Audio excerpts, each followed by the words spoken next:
Volume 8, Prologue, Return of the God of Magic. None_signal_island. They were not recorded on any map or sea chart. They were not treated as land under international law, and they were not indexed for determining national territory or exclusive economic zones. However, all local fishermen who knew those areas of the ocean knew of these islands and would never approach them. They were known as a sargasso, a ship graveyard. But when magicians used that term, it did not refer to the area around the Gulf of Mexico. It referred to the mountain of sea wreckage that naturally gathered in areas of sea which met certain conditions, several currents striking each other, flotsam and driftwood gathering together like in the drain of a sink, in a reef or something else that caught at and allowed that flotsam to accumulate. The remains of many different ships would gather there, fishing boats, transport ships, passenger ships, one-man kayaks, and military ships. Those corpses had lost the ability to sail on their own but were not so badly damaged that they completely sank to the ocean floor. They would be swept more than 100 kilometers over the ocean, gather in this one spot, and pile up into a mountain. This created something like a giant ant-lion trap that consumed that rotting wood and rusting steel. Countless fragments and remnants would gather as more and more ships ran aground on the shallow reef. Eventually, the ground underfoot would be perfectly stable. It would become a true island. Were there dozens of them or hundreds of them around the world? No one had ever counted. However, they continued to be feared as legends by the local fishermen. And she had returned to one of those sargassos. How are the preparations? She was Athanas. The field of magic was kept hidden from the society at large, and the concept of a magic god had not been proven to exist even in that field, but she had taken a step into that territory. Her external appearance was that of a girl of about 14. She had long, wavy hair and a glittering green eye. The other eye was covered by an eye patch made of black leather. And it was not just that eye that was bound by leather. Her black outfit was wrapped tightly around her entire body, and traces of a witch-like design could be seen here and there. For example, the cape and hat. "We've gathered everything we need," replied a magician named Marion Slingenire. She was a Dvergr. In Norse mythology, those were the beings who created the weapons of the gods with techniques surpassing those of the gods themselves. In recent years, a theory had been created saying they were a small group of people rather than a fictional race. Marion was the legitimate successor to that group. The many half-broken ships were sitting diagonally or toppled on their side, and objects similar to stainless steel ladders bridged the gap between them. The two of them safely crossed one of those alloy bridges illuminated by industrial lights. "We used the massive volcanic energy at Hawaii as a reactor core, we carried out the holistic Esper thought experiment at Baggage City, and, well, we failed to acquire Fräulein Kruton at Academy City, but we filled that gap by acquiring a substitute. We can start at any time. How is Bercy doing?" "Well enough. He should be performing the final test on the parallel processor now." Gremlin had chosen Sargasso as their base for a few different reasons. It was a good magical site due to the ley lines. It allowed them to remain hidden from the Anglican Church, Alaris, and any others who might interfere, and it was simply an easy location to construct a fortress. And there was one more reason. Not only did it allow them to accomplish their goals from a magical perspective, but it also allowed them to borrow the power of science. Their large goal required the installation and use of a large-scale and high-speed parallel processor. Marion shrugged lightly. "There's nothing but junk piled up around here, but with fish finders and marine radars, any proper ship is going to have a computer of some sort on board. All he's doing is hooking together all of those and modifying them a bit to work in parallel, but it will apparently make a small supercomputer." Sargasso was made up of the ruins of ships that could no longer sail, but some of them had been swept away while their engines still worked. Using those engines as generators gave them a power source. "As long as it helps create the lance, anything is fine," said Athanas as if spitting out the words. "Will Bercy also handle this, whatever this thing in the cooler is? Academy City's number 2? Anyway, will he handle Fräulein Kruton's substitute? No one but him can." After all, the point of that parallel processor is to send the proper signals and to make the substitute spit out dark matter in the form we want. The hashtag 2 that Gremlin had taken from Academy City was more accurately that which was once called Academy City's number 2. A few of the organs from when he was a flesh and blood human had been preserved, but the level 5 Esper, known as dark matter, had already freed himself from the constraints of a flesh and blood body.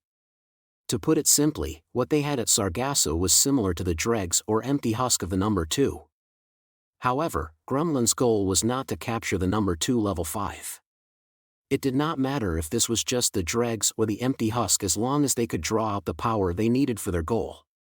Bursey, the magician who had once been known as Kahara Kagan, had been literally working day and night as he prepared the parallel processor needed for the dark matter.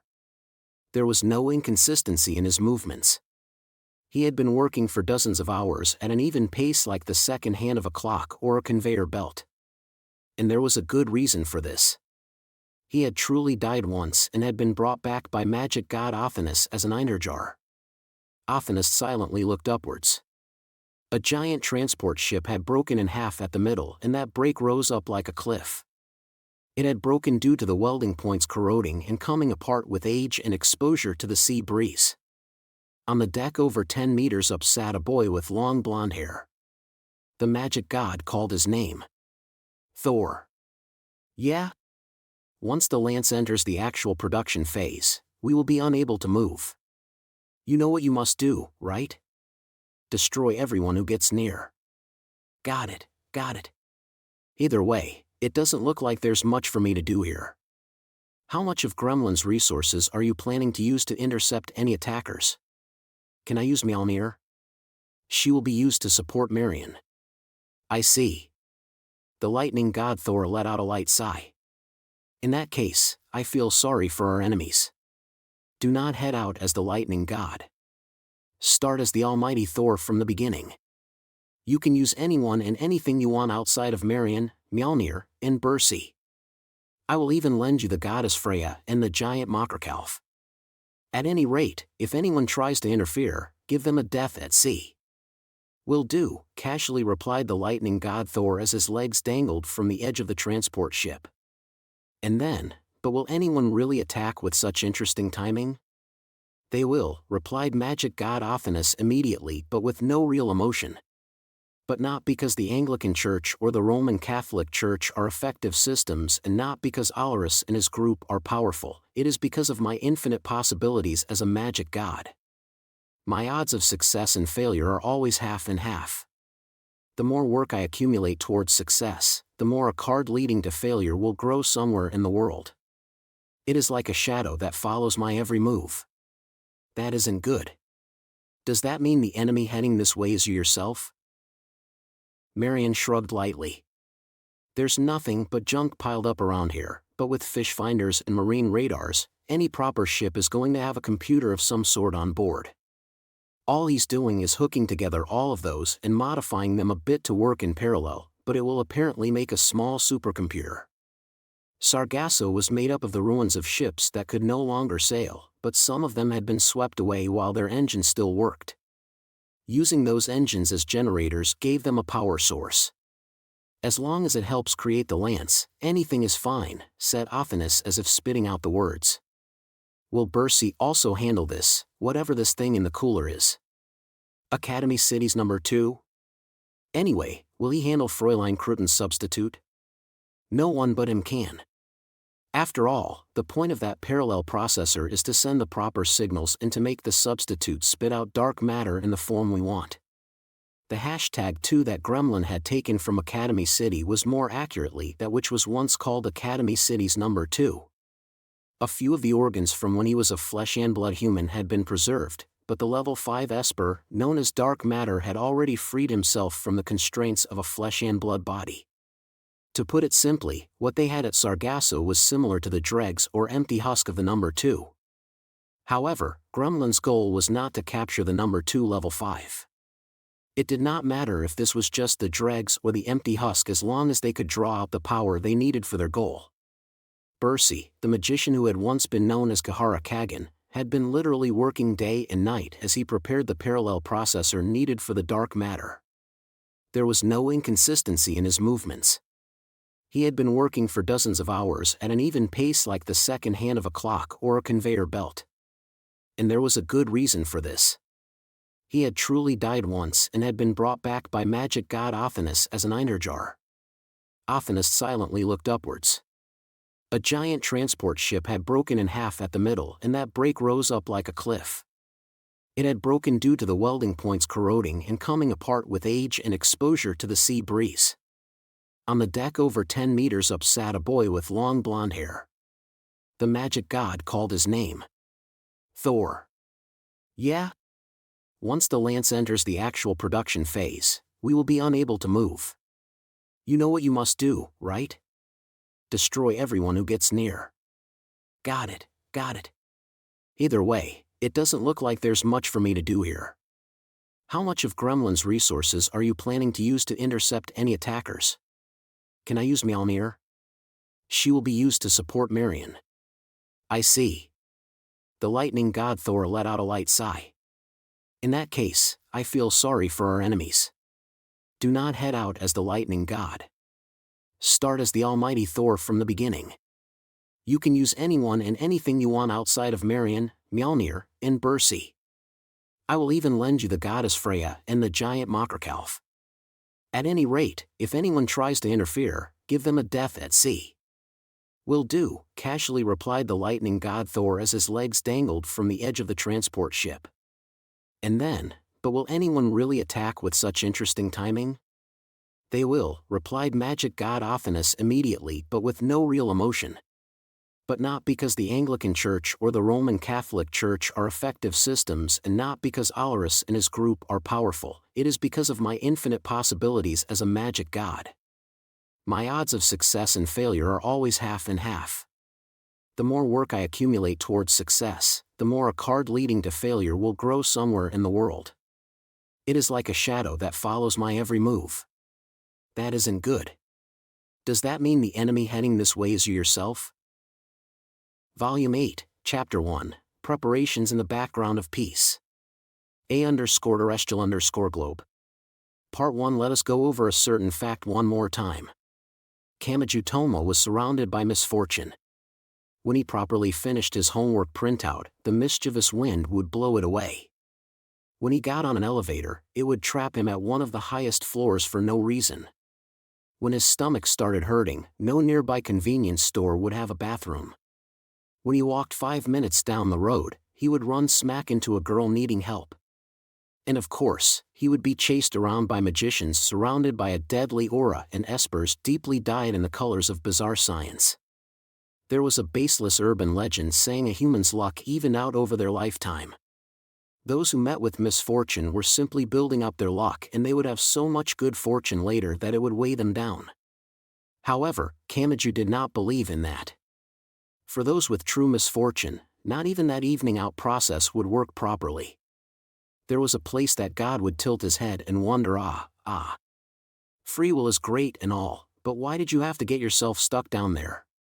Those with true misfortune were stuck in that place from the moment they were born, and they would not leave until the day they died. That was what Kamachi believed. And thanks to this, Kamachi Tomo was absurdly good at ad-libbing. He was used to having absolutely nothing go according to plan, so the only way to reach the success before his eyes was to make his way there by ad-libbing. Several times in the past, about a dozen times in the past, several dozen times in the past, he had made his way through unthinkable deadly battles like that. No battle had ever followed his expectations from beginning to end. Whenever he was perfectly surrounded, he would destroy it all at the root by using an unexpected method that would only work in that specific instance. Now, keep all of that in mind. It was possible a survivor of so many battles would find the current issue to be no big deal. It was possible he could clench his right fist as usual, maintain his warm humanity in an extreme situation that would make any normal person fall to their knees in tears, face an ultimate difficult problem head-on with his shoulder cutting through the air, fight until his body was bruised and beaten to protect the kind of smile found anywhere, and protect everything as if it had been nothing. And the stopped second hand of the clock began to move once more. Kamachi Tomo awoke in the bathroom's bathtub he used in place of a bed. For some reason, two girls had climbed into the blanket on either side of him and fallen asleep. Okay. Stay calm. As an unpleasant sweat flowed from his entire body and he trembled from the top of his head to the tips of his toes, Kamachi, that veteran of countless deadly battles, did not let out a shout. He understood. He understood all too well. If he gave a common reaction like that, these mystery girls with their sleeping faces looking like the symbols of peace would immediately jump up and kaya. What are you doing? Crash. Wham. And then his roommate, the white nun named Index, would come running when she heard the commotion. She would charge in and what are you doing, Toma? Chomp, chomp, crunch. It might be a bit hard to understand with all the sound effects, but a more detailed description would sound like something from a depressing snuff film. There was a good reason to keep it mild. It was possible the mincemeat-like remains would be eaten by the calico cat named Sphinx. No. Please no. If you represent my remaining life with a thick candle, this kind of terribly pathetic mission is sure to wear down over half of the candle. And I get the feeling the accumulated damage from this sort of thing is more than I've taken while seriously fighting magicians. Kamachi's mind was in such chaos that his speech grew oddly effeminate. However, looking away from a harsh truth would not end the danger. There was something he had to do if he wished to survive. He decided to begin by determining who these girls were. He could not decide if it was a small piece of fortune or if it only made the situation worse, but he recognized the girls curled up and sleeping on either side of him. The first was Lavinia Birdway. She had slightly fluffy blonde hair and white skin. She looked as if every pore and drop of blood was special made. It was as if she had been designed according to the golden ratio. If she had been introduced as some legitimate noble girl, he would have believed it. However, she was actually the boss of the Dawn-Colored Sunlight, the largest magic cabal in the great magic nation of England. She could grab a magician's hair as if pulling a large radish from the ground and swing them around, and she could make her wand sparkle and cause a highway junction to come crashing down. The second was Lessar. She was an imp-like girl whose waist-length black hair was braided at the end. She was an official member of a group called New Light which had even fewer ties of obligation than a magic cabal. She had grinned while taking part in a great commotion concerning the usurpation of the British crown, and she had enough skill to make her way unassisted throughout Russia while it was the main battlefield of World War III. To put it simply, if these girls who were cutely breathing in their sleep woke up, their kaya pervert could easily lead to someone no longer being recognizable as human. For one thing, it isn't normal for Birdway and Lessar to be together. Are the outlaw members of the already secret magic side joining forces? I can think of them as special versions of the mafia or gangs. I don't know why they're in Japan, in Academy City, and in my bathroom, but it can't be good news. I bet they'll grab the nape of my neck and drag me overseas. These questions would never be answered if he was smashed to a pulp. Kamachi Toma's top priority was finding a way to ensure his own safety. Everything else had to come later. I need to tread carefully here. War involved more than just firing missiles and shells at each other. Accurately detecting the threat, learning what enemy had to be defeated, and determining the conditions for victory were all part of the intelligence-gathering stage of war. And so, Kamachi Toma gently grabbed the thin blanket covering him and the two girls. He lifted the blanket bit by bit while paying very close attention to make sure his actions did not wake up the girls. Make no mistake. Kamachi Toma was not a complete pervert who wanted to check on the pajamas of these defenseless sleeping girls or wanted to experience the aroma of the pearl-like drops of sweat that had appeared on their skin. What mattered was whether those two girls held anything in their hands. In other words, were they armed? In general, it could seem like magicians could do anything, but the scale of their destructive power changed greatly between being empty-handed and carrying plenty of spiritual items. To properly understand the threat and properly put together a means of escape, Kamachi wanted to know whether they held any deadly weapons. Fortunately, he could not see any unrefined swords or any wands that looked like they would curse anyone who picked them up. Incidentally, Birdway was wearing a chic blouse, a miniskirt, and thick black stockings, meaning her panties were very nearly visible, and Lessar was wearing an outfit similar to a blue and white lacrosse uniform with bike shorts, meaning he could likely see her panties if he stood up. It was possible they were hiding a weapon behind their back or in their skirt, but Kamachi did not even consider carelessly checking on that. The instant he stuck his hand around their neck and down their back, he was sure it would end with Kaya. Pervert. Crack, crack, crunch. To repeat, Kamachi Tomo was surrounded by misfortune. He had to act based on the assumption that anything and everything would happen at the worst possible time to invite misunderstandings. Okay. They either don't have any fearsome spiritual items or they have to take some time to pull them out. I won't search any further than this. Anyway. I don't have a perfect grasp of the situation, but I need to get out of this blanket and leave the bathtub before they wake up. That's the only way to escape this threat. The skill needed for a battlefield sniper was not the swift movements of a roach. It was the slow but certain movements of a slug. Kamachi desperately suppressed his urge to shout at the top of his lungs and tackle his way through the bathroom door. With the delicacy of someone working with the colorful cords of a time bomb, he kept the blanket lifted up and slowly folded his extended legs like springs. By bending his knees, he could pull himself out of the warm tunnel created between the bottom of the bathtub and the blanket. Partway through, his big toe caught on a cloth thinner than the blanket. He prayed it was not Birdway or Lesser's miniskirt. That would ruin everything with a Kaya. Pervert. Kamachi spent over 45 seconds moving from his lying position to a sitting position with his knees in front of his chest. Pant. Sweat dripped from his cheeks and down to his chin, and he was breathing so heavily he could never explain it away if someone heard him. But this was what the situation demanded. Given how destructive these girls' magic was, it was no exaggeration to say this was similar to having stepped on a landmine that had yet to detonate because he had not lifted his foot up.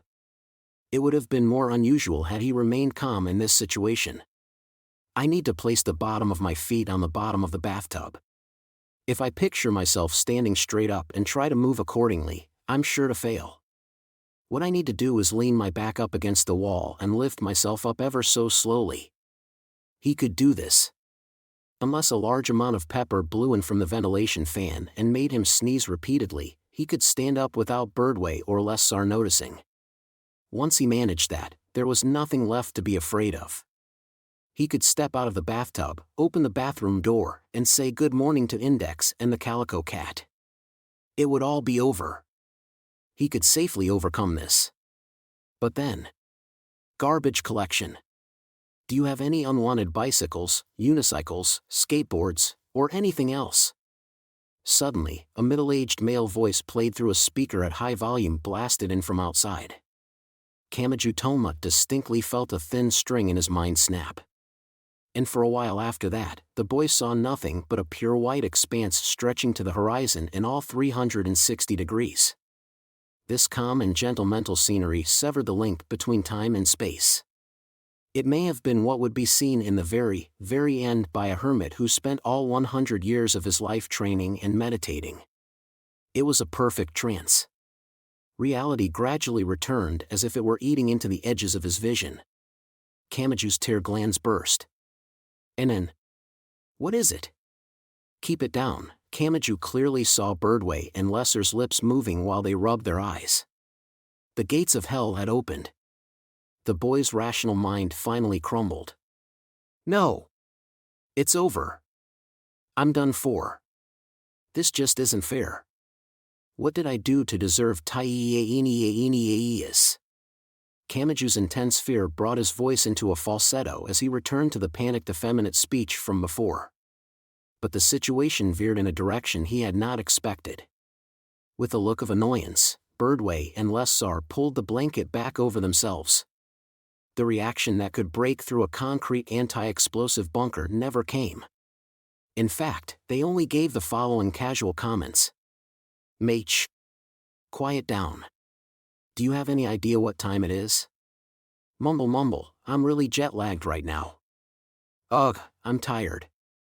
So very tired, Kamachi still could not believe it. The sensitive heart of an injured boy would not recover so easily. Then again, if he used the secret technique of rubbing their heads or letting them use his lap as a pillow, their affection values would have exceeded the max value all at once.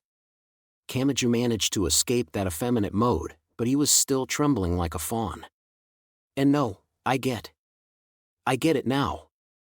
You want me to say oh, is that all? You scared me. Then, when my guard is down and I turn my back, you send some amazing attack at the back of my head. That has to be it. You shouldn't target the medulla oblongata. I don't care what you think. Just let me sleep. I'll kill you if you don't. You can touch my breasts as long as it's over the clothes, so just let me sleep. Their reaction seemed more like that of someone with a hangover than sleep deprivation.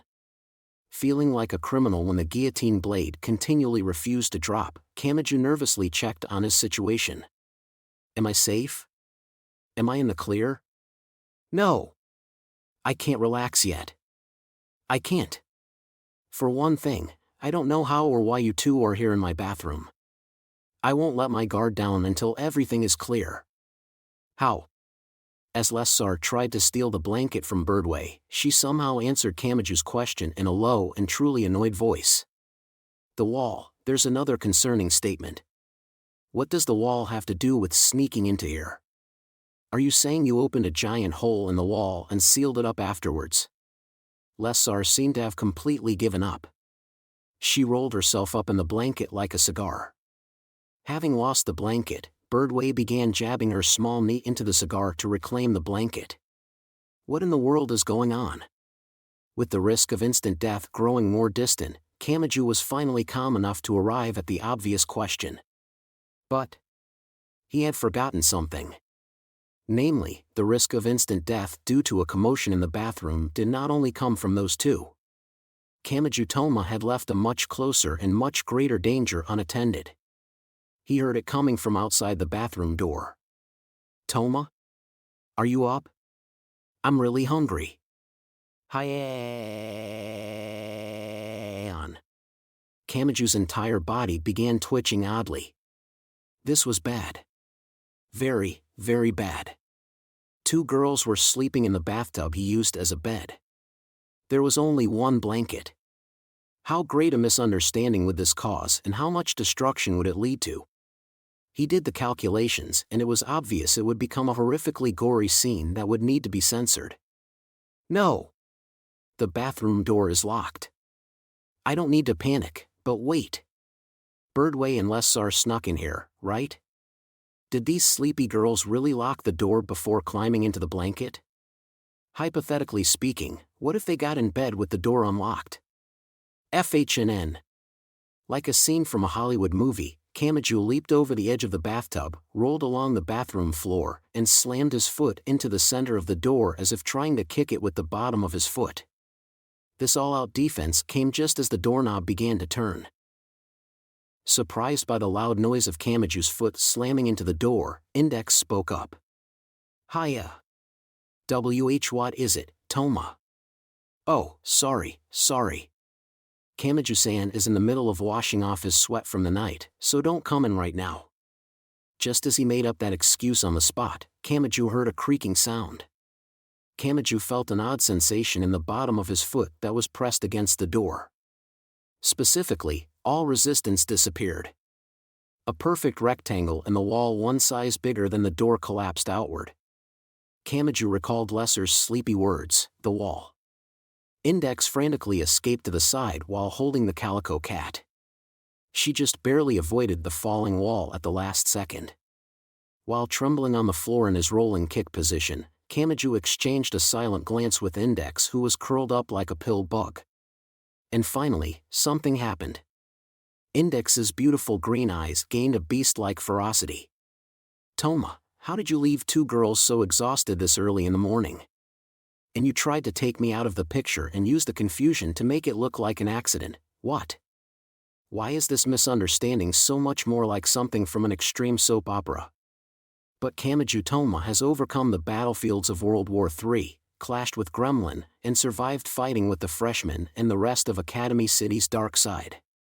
I am not going to be taken out as easily as before.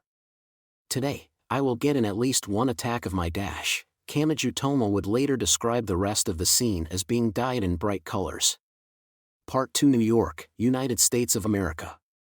For better or for worse and wanted or not, a large part of the world was constantly influenced in some way by this leading city. It was both the symbol of and the center of the financial world. It was not as technologically advanced as Japan's Academy City, but Wall Street was still the heart of financial activity. Of the 5 boroughs making up New York, Manhattan had the strongest image of money. But despite being the center of the financial world, it was a fairly special location. Because it was an island located between 2 large rivers, the buildings were tall and the population was dense. Transportation was almost completely dependent on countless bridges and underground tunnels. If all of the bridges and tunnels collapsed for some reason, the population density would mean the residents had a great risk of drying up. Ironically, Hollywood had made several films involving Manhattan being isolated by a natural disaster, accident, or attack. Finances, theater, music, fashion. Manhattan was the prominent place for many different fields. However, there was one other building there with important meaning, the UN headquarters. What? Wouldn't it have been safer to hold it at the White House? It was the middle of the night. While it was not at the level of Las Vegas, the streets were filled with an unnatural level of artificial lights. On one of those streets was a muscular man in his 40s who looked like he could flex his muscles and rip apart the expensive suit he had been given by a group backing him. He was Roberto Katza. A plaza exited in front of the UN headquarters building and Roberto was sitting on a shallow stone staircase there, eating a hot dog he had bought at a nearby stand. This did not seem like something the President of the United States would do, but the one responsible for security was not this unprecedented president. That responsibility lay with the skilled Secret Service members filling the area. Standing tall next to Roberto while flipping through a memo pad was Rosaline Crackhart. With her blonde hair, blue eyes, and tight skirt suit, she looked like the perfect skilled secretary. However, the unfairness of the world could be seen in the fact that she was the one people thought looked out of place when she stood next to the president. Incidentally, she worked as the president's aide, so it would have been stranger if she was not with him. The residence of the president has too much political pressure. Those that do not want America leading the solution to this issue would refuse to gather there. And more importantly, DC has too many journalists wishing to get rich quick. It will be easier to resolve this in secret if it is done in New York. How many times have I explained this to you now? Isn't this place overflowing with journalists, too? You know, like the paparazzi who spend all year chasing after Hollywood actresses' asses nonstop. I get it, so stop pointing that disgusting pin-up magazine this way. I will sue you for sexual harassment. Anyway, it is an issue of quality. There is so much information here that the truth is easily buried. The third-rate paparazzi of the entertainment world and the political reporters of the journalism world will grab different types of information from the same scene. And even if this does get out, much fewer people would believe the paparazzi. An emergency financial meeting of the G14, To prevent this gathering of heads of state from looking unnatural, we secretly intervened in the stock market. Did the folks on Wall Street scream when the stock prices fluctuated so wildly? Everyone would be better off if they are taken down a peg or two. And we kept the losses at a low enough level to keep anyone from hanging themselves or jumping in front of a train at the end of the week. In an incarnation of capitalism like the United States, those comments would have been enough to destroy their administration, but Roberto and Rosaline showed no sign of caring. They knew that the value of information was always judged by the price tag of credibility. The president and his aide would never talk about state secrets in a place like this. Anyone with that common knowledge would ignore those comments as a joke. The human brain would selectively accept the information before one's eyes according to one's own tastes. Having a secret strategy meeting in a hidden place and constantly looking over your shoulder with a serious expression would add a lot more credibility to what you said. Oh? Speak of the devil. The London market has arrived. If you noticed, then wipe that ketchup off your face, you bandit. The president meaninglessly tried to make himself look good by licking it off of his thumb but ended up almost writhing around when he put a large amount of mustard in his mouth. The beautiful aide seriously contemplated stomping on him with her high heels. A black luxury car with a small flag on it silently came to a stop in front of them. The bodyguard that stepped out of the car first was not a well-built man in black. It was an Asian woman with long black hair tied in a ponytail and an extremely long Japanese sword at her waist. When the bodyguard opened the door to the back seat, an elderly woman wearing a gorgeous dress stepped out with motions so smooth she did not seem to have a center of gravity. This woman was Queen Regnant Elizard. With the Kurtana II, sword of succession, she stood at the center of an entire nation. She looked down at the bearded man sitting on the stairs while eating a hot dog and reading a pin-up magazine. What's this? An American welcome certainly has become casual.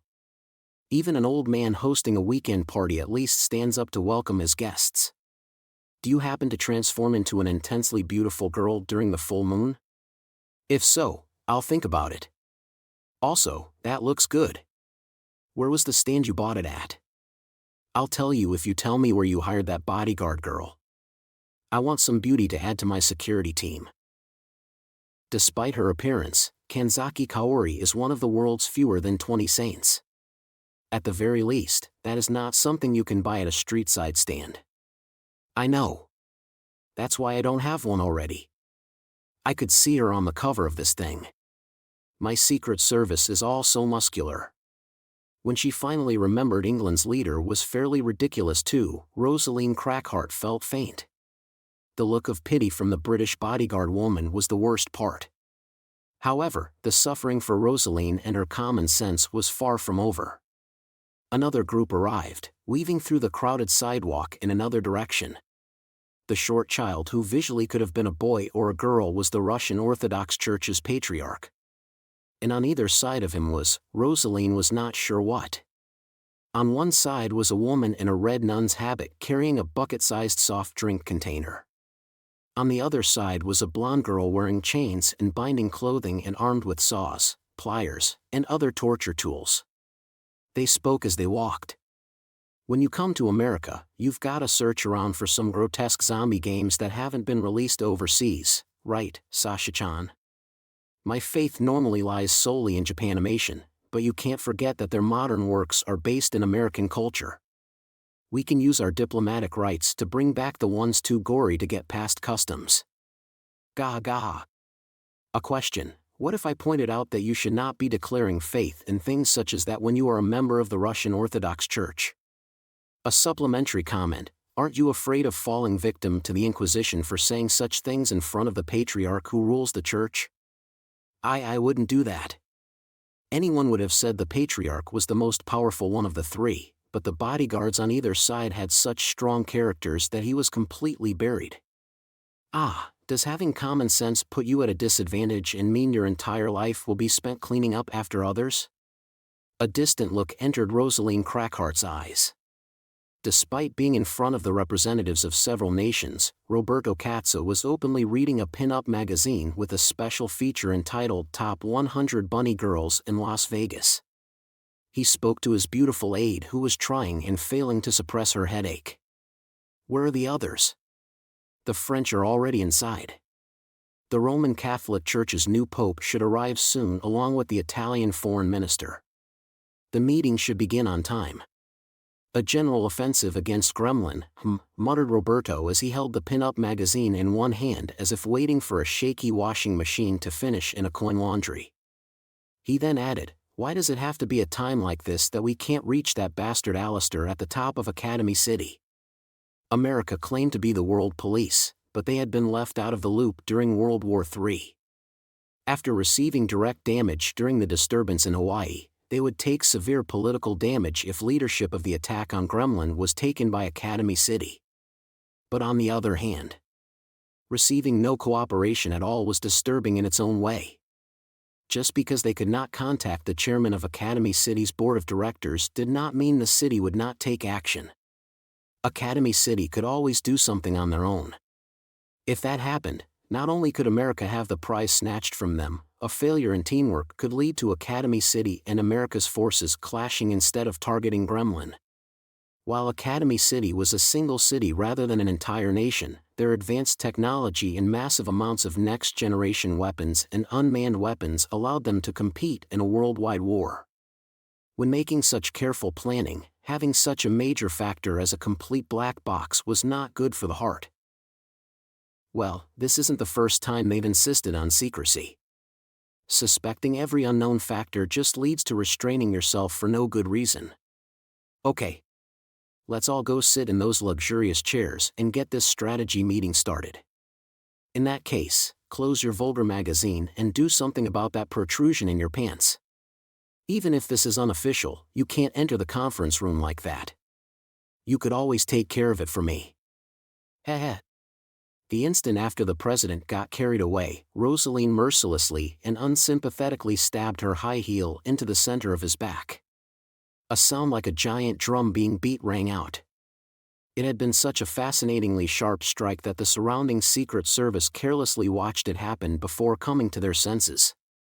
Did that wake you up? Off. Cough cough, that's what you call a swordfish. Enough about ocean romance. The sound of Rosaline's high heels tapping against the ground sounded like a beast threateningly gnashing its teeth. That eerie noise urged Roberto into the UN headquarters along with the representatives of England and Russia. Some illegals are taking part in the meeting, right? They of course cannot enter this building, but they will be connected by a line that will leave no records. Our top priority is Gremlin and we will use whatever means are available to us. They will be taking part in real time from the other side of the globe. I don't know the details about magic or whatever, but what kind of people are they if they can stand on the same level as representatives of entire nations? And in a certain student dorm in Japan's Academy City, the boss of a magic cabal elegantly crossed her legs and fidgeted with a cell phone. People like me, she muttered. Part 3. In that early morning dorm room, Birdway ended a call on her cell phone and stuck it into her skirt pocket. She spoke with the expression of someone plotting a worldwide conspiracy. The preparations are complete. HM? Did you order a pizza? I traveled to the other side of the globe. If I was hungry, I would order sushi or soba. A battered Kamachi gathered his hazy consciousness and listened to Birdway and Index's heartwarming conversation. If he was honest, he really did not care about the direction in which the world was headed. He was more concerned about doing something about the hole cut out of the bathroom wall, but Kamachi was much too afraid of losing his deposit to go crying to the dorm supervisor. He began trying to escape from reality by wondering if there was some mysterious masked carpentry group that could repair the wall to as good as new. The secret battles in the dark side of Academy City had all evidence and traces of destruction covered up, so he was convinced someone like that had to exist. The problem was he had not the slightest clue how to contact them. To preserve usage of the bathroom in the meantime, he had covered the hole with a blue tarp. Having the bath and toilet exposed would have been too extreme a living environment. At any rate, the distant-looking Kamachi Toma's eyes may have been because of blood loss. After all, his head had been given a slight pomegranate-style decoration from the ferocious white nun's fangs. With an energy-drained look on his face, he muttered something with his mouth opening and closing like a ventriloquist doll during a safety lecture. Ugh, just look at me. I let my guard down. I wonder if the day is coming when I will be forced into a serious fistfight with 120% Beast Mode Index or enter a drawn-out battle to the death with a dark shadowy gathering of misfortune given physical form. Seeing you relatively fine after just wrapping a few bandages around your head makes me realize how many mysteries humans contain. And I thought I had seen everything there was to see about the human body, inner universe and all. With that quick comment, Birdway, who was sitting at the kotatsu, turned a dissatisfied look toward the toast and salad in front of her. It seemed she wanted a breakfast of white rice and miso soup since she was in Japan. Meanwhile, the white wild beast nun named Index split her toast in two, forced her salad, which had no dressing, in between the two pieces, and devoured the entire thing. Toma! I finished this in 15 seconds, so it doesn't count as a meal. I want bread, ham, and eggs too. More, more, more. Your method of eating it was too over the top. Kamachi-san will not let you say this is the same as a hot sandwich. Index, that is nothing more than it all mixes together in your stomach strategy. Lessar, who still looked sleepy, tore off a piece of her bread, dunked it in her hot milk, and ate it. It looked like she was trying to bring back the temptation of falling asleep by going with a nightcap rather than a meal. Kamachi was a bit worried she would get cavities. The TV that just so happened to be on was saying something about the G14 in New York. At this time in the morning, most channels only showed the news or variety shows for elementary school kids. Kamachi wished at least one station would show a gaudy comedian performance. He also wished they could just get through with the headlines and the weather forecast in 30 seconds. In that way, he was no different from the average high schooler. He was the type who never checked the newspaper or TV schedule. Index, on the other hand, would always drool at today's bento corner and copy it into her mind with her perfect memory. The truly annoying part was her complete inability to cook despite that perfect memory. I won't do it. Ham and eggs are banned. Giving your meal a healthy balance is what matters most. The reason you don't feel full is because you didn't take your time eating it, Index. What? In that case, I'll try to eat Sphinx's food. If you don't want Sphinx to be starving, make me ham and eggs. What kind of inhumane terrorist attack is this? When Index picked the plate up from the floor, the calico cat stood up on its hind legs. Sharp claws silently appeared from its front paws. Grudges over food could be scary. Birdway sipped on a milkshake made from pudding, eggs, and sugar and milk, although she insisted it was a non-alcoholic eggnog cocktail, and jabbed her legs into other people's legs under the kotatsu. While quite relaxed, she spoke. For some reason, coming here makes me really start to not care about worldwide disturbances and an allied attack plan. Stop acting like this is your second home. The trouble you bring with you is on a completely different level from other girls, and did I hear some really dangerous terms mixed in there? Yawn. After giving up on her food, Lessar rolled over on the floor and let out a yawn. If the kotatsu had not been there to guard her, her panties would have been on full display within her miniskirt. She took the jerky she had given up on and held it out toward the cat, which had had its food taken by a tyrant. We're here to make sure the, trump card can be used at any time. We need to make the preparations, mumble, and keep Imagine Breaker ready to be used. Hey! Don't fall asleep in the kotatsu. You'll catch a cold. And explain this to Kamachi-san.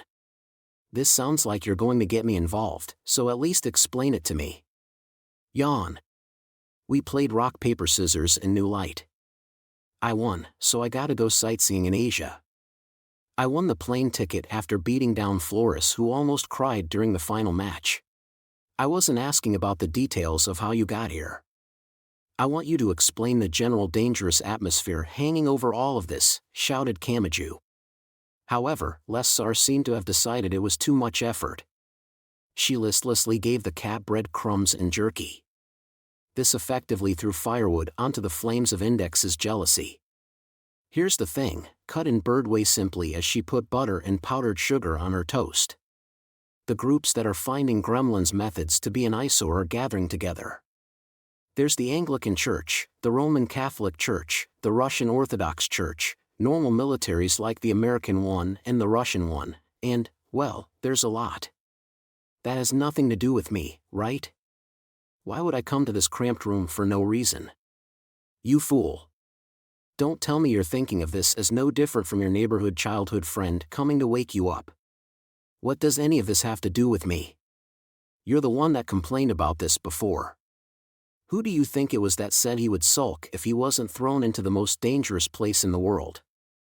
Do I need to retighten the screw in your head? Hold up. I think your mental translation of what I said is a bit dash. Wait. Birdway, that wand isn't supposed to go in there. I'll listen, so calm down. Like a scene from a Hollywood movie, Kamachi Tomo leaped forward and somersaulted away as he desperately tried to put some distance between himself and Birdway. After escaping to the wall, he he finally gained the calm needed to sort through the information. So, hasn't this escalated pretty quickly? The Alliance is still doing everything it can to search for Gremlin's headquarters. Once it's found, they will mount a unified attack against it. Gremlin is extremely powerful on the individual level, but it most likely does not have the organizational foundation needed to be called a world power. The fact that they are keeping their headquarters hidden is an admission that a large-scale attack on it would be bad news for them. This really has escalated quickly, but if you plan to attack them head-on, does that mean you can properly fight that magic god? Kamachi had once met Athanas in Eastern Europe's baggage city. He had not stood a chance. She had torn off his right wrist as easily as plucking a fruit from a tree, and he had all too easily passed out from the blood loss and pain. If Alaris and Fiamma of the right had not arrived, Kamachi could not guess what would have happened. If powers from around the world gathered, they might be able to defeat her. Or could they? Kamachi was not very confident. He could not imagine her kneeling down before anyone.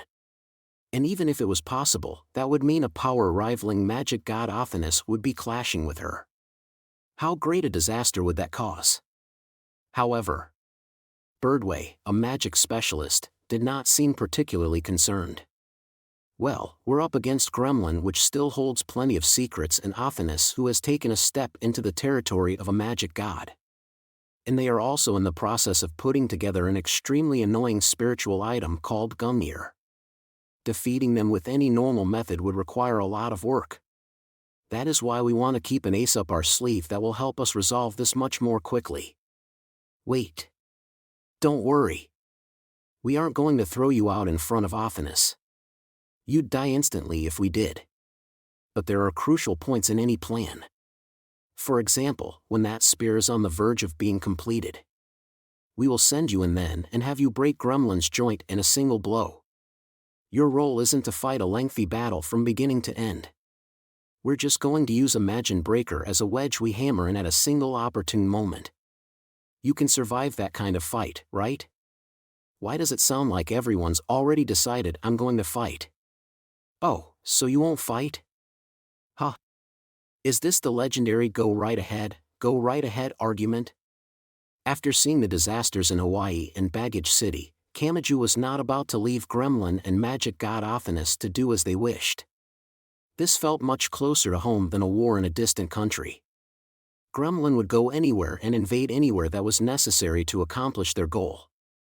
Academy City may have been surrounded by tall walls, but it was no exception. The next time he turned on the television, he might find that history had greatly changed and a new trauma had been carved into the world. It was possible that news would be about Academy City being wiped off the map. They had such overwhelming power that Kamachi assumed they could do that, and they had taken such aberrant actions that he doubted they would hesitate to do so. Gremlin had an objective, and it seemed all of their actions had been taken in order to construct Gumnir, but Kamachi did not know enough about magic to know the exact conditions for that. For him, it looked like they had been throwing darts at the world map and attacking the spot they hit. I guess we have to do something. If we had any other method, we would not use an amateur as the cornerstone of such a large-scale attack plan. I try to keep in mind how powerless I really am. Just to be clear, I could never defeat the likes of Athanas. We're worlds apart. I solidly lost to the lightning god Thor. And if Marion Slingeneier had seriously drawn Dainsleif, who knows how that would have turned out? To be blunt, I've never had an honest win against them. Are you sure you're prepared to leave your life in the hands of someone like that? But you can turn that around and point out that you survived against all of those monstrous opponents. Placing your objectives too high is never a good idea. All that matters is understanding that we still have a chance. They were not expecting him to fight properly. They were expecting nothing of Kamachi Toma. Their hopes were placed in a Magin Breaker. In other words, this boy was being treated like the warhead of a precision-guided bomb that would be dropped from an airplane. Professionals would guide him to the precise target, and he would only need to swing his right hand at the optimal time and in the optimal place. Nothing more than that was expected of him, and trying for anything more would be leaving the optimal course. Even if he could not defeat this powerful enemy head-on, he had another way of doing serious damage. Kamachi let out a deliberate breath. So where will you be taking me? The Alliance is searching all over the world for the exact location. It could be as far north as the North Pole or as far south as the South Pole.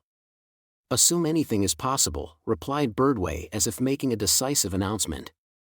We don't know if Gremlin even has an official name for the place. In fact, we're not even sure if there is any meaning in giving it a name. But for convenience's sake, I and the rest of the Alliance are calling it this. She paused for a moment. It was as if speaking this name would decisively change the flow of events. And Birdway spoke the name as if the word held some special meaning. Sargasso, the ship graveyard. Part 4. Let's go back over the events, began United States President Roberto Katza in New York's UN headquarters. He was in a conference room, but it was not the large-scale room for over 100 representatives that was often seen on the news.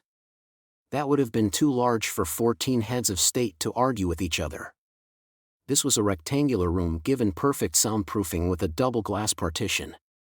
A long table cut down the center of the room and the heads of state of the Anti-Gremlin Alliance sat around it. The room had no outside windows, so day and night meant nothing. The building did not have extreme differences in the number of people coming and going based on the time of day. It was always busy. Now, Kanzaki Kaori and Vasilisa, two of the bodyguards, were not inside the small conference room. While armed guards were effective for defensive firepower, they constantly held the risk of harming the other VIPs. Under the naive assumption that the representatives would not attack each other because they all had the same objective, all bodyguards had been removed from the room with the exception of America's Secret Service, as America was the country responsible for security within the conference room. However, Kanzaki and Vasilisa possessed exceptional power even among those known as magicians. The glass met all soundproofing, bulletproofing, and explosives proofing standards, but they could break through it with their bare hands and instantly move to act as a shield for their protection target. They could also send a curse at a hypothetical enemy inside the room without having to break the glass. As Vasilisa watched the president through the glass, she muttered something in sync with his mouth movements. Okay, let's see. Gremlin's objective is the construction of a special spear. To accomplish this, they caused the incident in Hawaii, performed some kind of experiment in Baggage City, and infiltrated Academy City. Are you bored? Asked Kanzaki in annoyance. Vasilisa shrugged. I can't have fun with Sasha-chan here because too many people would start glaring at me. A question. Do you mind if I split your skull open? Immediately added the Russian bodyguard wearing a binding outfit. Vasilisa ignored the girl and knocked on the tempered glass. Naturally, not even a slight vibration reached the conference room on the other side. What do you think, Miss England? I find it hard to believe this magic god Athanas even exists, but this is no longer a situation I can judge with my common sense. Kanzaki gave an exhausted sigh. She had fought an official member of Gremlin on a mobile fortress moving to Academy City. Her opponent had apparently been a girl, but her appearance had been that of a thick, black, drum-like cylinder. Gremlin was willing to rearrange the human body that far in pursuit of efficiency. Kanzaki did not know what future they hoped for, but if they gained control and that became normal, she doubted it would be a good future. Gremlin's objective is bringing magic god Athanas to her perfect state. To do that, they must construct Gungnir. In Hawaii they used the massive energy of a volcano as a reactor core. In Baggage City they proved their theory about the development of holistic espers to reach an area impossible to reach with simple magical theory, and in Academy City they were searching for the actual person to use. Some portions of their theory seem impossible to verify to me, but perhaps I should assume their techniques have exceeded my understanding. Kanzaki Kaori could not ignore an issue concerning the Norse spear of Gungnir. When the St. Brunhild Eichdebel had completed a prototype of that spear, Kanzaki had fought and defeated her. Well, I agree with you there, but the problem is that all of this information comes from the illegals, said Vasilisa disinterestedly. You mean the dawn-colored sunlight? Not just them. The Saint Sylvia and the half-magic god Alaris as well. Powerful people we had recently doubted even existed are showing up one after another. I hear one of them has successfully snuck into Gremlin, but how much can we trust them? Magic cabals were like the mafia and gangs of the magic world. The possibility of them joining forces with Gremlin to destroy Christianity's control of the magic world was just about the worst possibility imaginable. However, if the common knowledge of our world is enough here, I do not see why the dawn-colored sunlight would betray us. Why not? A world with Gremlin in control would be riskier than one with Christianity in power. Yes, modern Western magic is based on secret tricks of Christianity. Gremlin specializes in Norse mythology. If they filled the world with that and eliminated the Christian materials as if overriding the culture, that would be a fatal blow to the dawn-colored sunlight. Based on what benefits them, we should be able to trust them for now. And even if we cannot trust them, we should be able to determine when they will betray us and take the initiative. Perhaps, agreed Vasilisa casually. She was not simply agreeing with an opinion that put her at ease so she could gain a peace of mind she depended on. Nor was she simply being optimistic without giving it much thought. No matter what happened, she would ultimately bite into her target's windpipe and finish them off. Kenzaki could sense that icy will in the core of Vasilisa's relaxed body. And Vasilisa herself was carefree. Most likely, even if she stood on the brink of mankind's utter destruction, she would enter that final battle while perfectly carefree. After traveling around the world gathering the materials they needed, Gremlin has holed up in their hidden headquarters. The time limit until the spear's completion is unknown. And if that allows Athanas to wield the legendary power of a magic god, the world has no chance of winning. I want to finish this before the spear is completed. The spying Gremlin has to check the arrangement of the stars to determine the location of Sargasso, right? I just hope everything comes together in time. Part 5 now then. No matter what resided in his right hand and no matter how many times he had almost died, Kamachi Tomo was essentially a high school student. After eating breakfast, he had to prepare for school. However, hey, after breakfast, we're heading to District 23. I've spoken with one of the 12 board members I was able to access. A supersonic passenger plane has been prepared for us, so we should arrive at Sargasso a few hours after it's located no matter where in the world it might be. You're basically being treated like a ballistic missile. I don't think so. Kamaji-san is a student, you know? My attendance is already in serious trouble. At least let me go to class until you need to call me in. I want to at least be there for the roll call this morning. I see. Birdway folded her arms in a meaninglessly pompous manner. You can do that if you like, but I need to make sure you can leave at any moment. I won't be leaving your side. If you insist on going to class, you have to do so while I sit on your lap. Is that okay? The class would never calm down. And I just know Aogami Pierce would get especially worked up.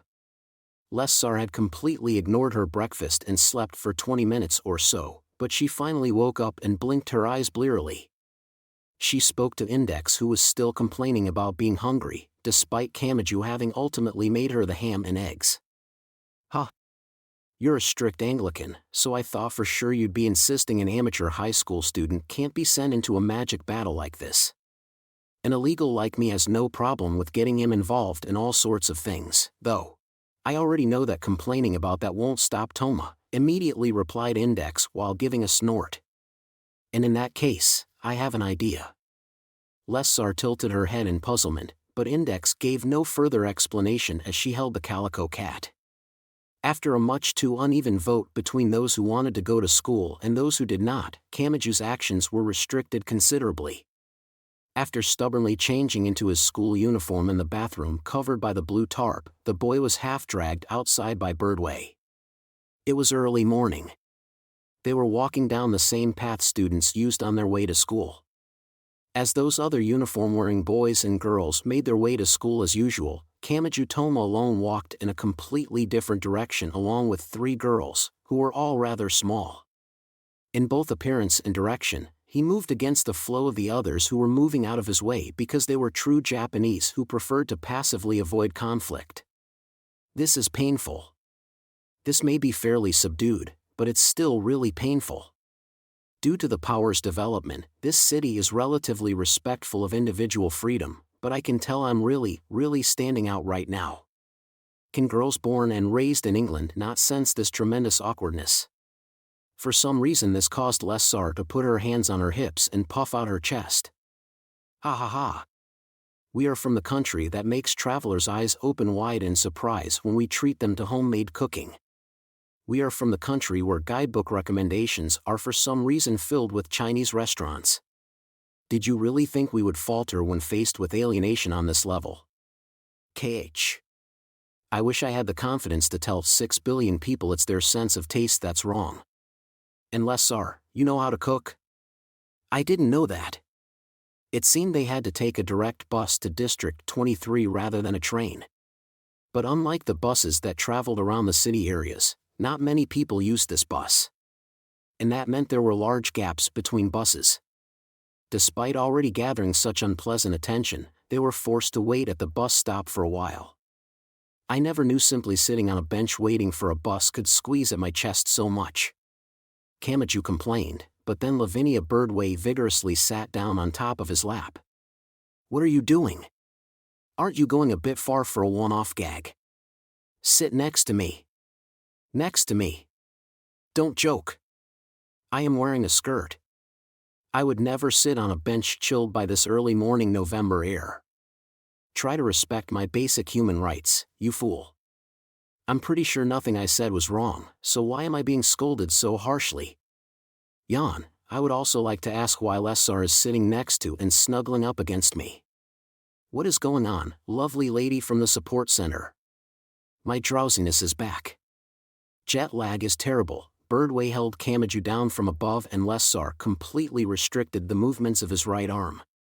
He felt soft sensations all over and a sweet smell filled the air, but a sudden electric current-like shock ran through Kamachi's head from the right temple to the left. Toma. Please wait a moment, Index-san. I never thought I would have to bare my fangs again before my anger had fully faded. I didn't expect this either. Please just wait. I request a compromise concerning your standard Tsukomi punishment of biting the back of my head. Let's limit it to once a day. Let's not go any further than the dash. Part 6. On the way to school, Misaka Makoto stood silently with one of her cheeks twitching.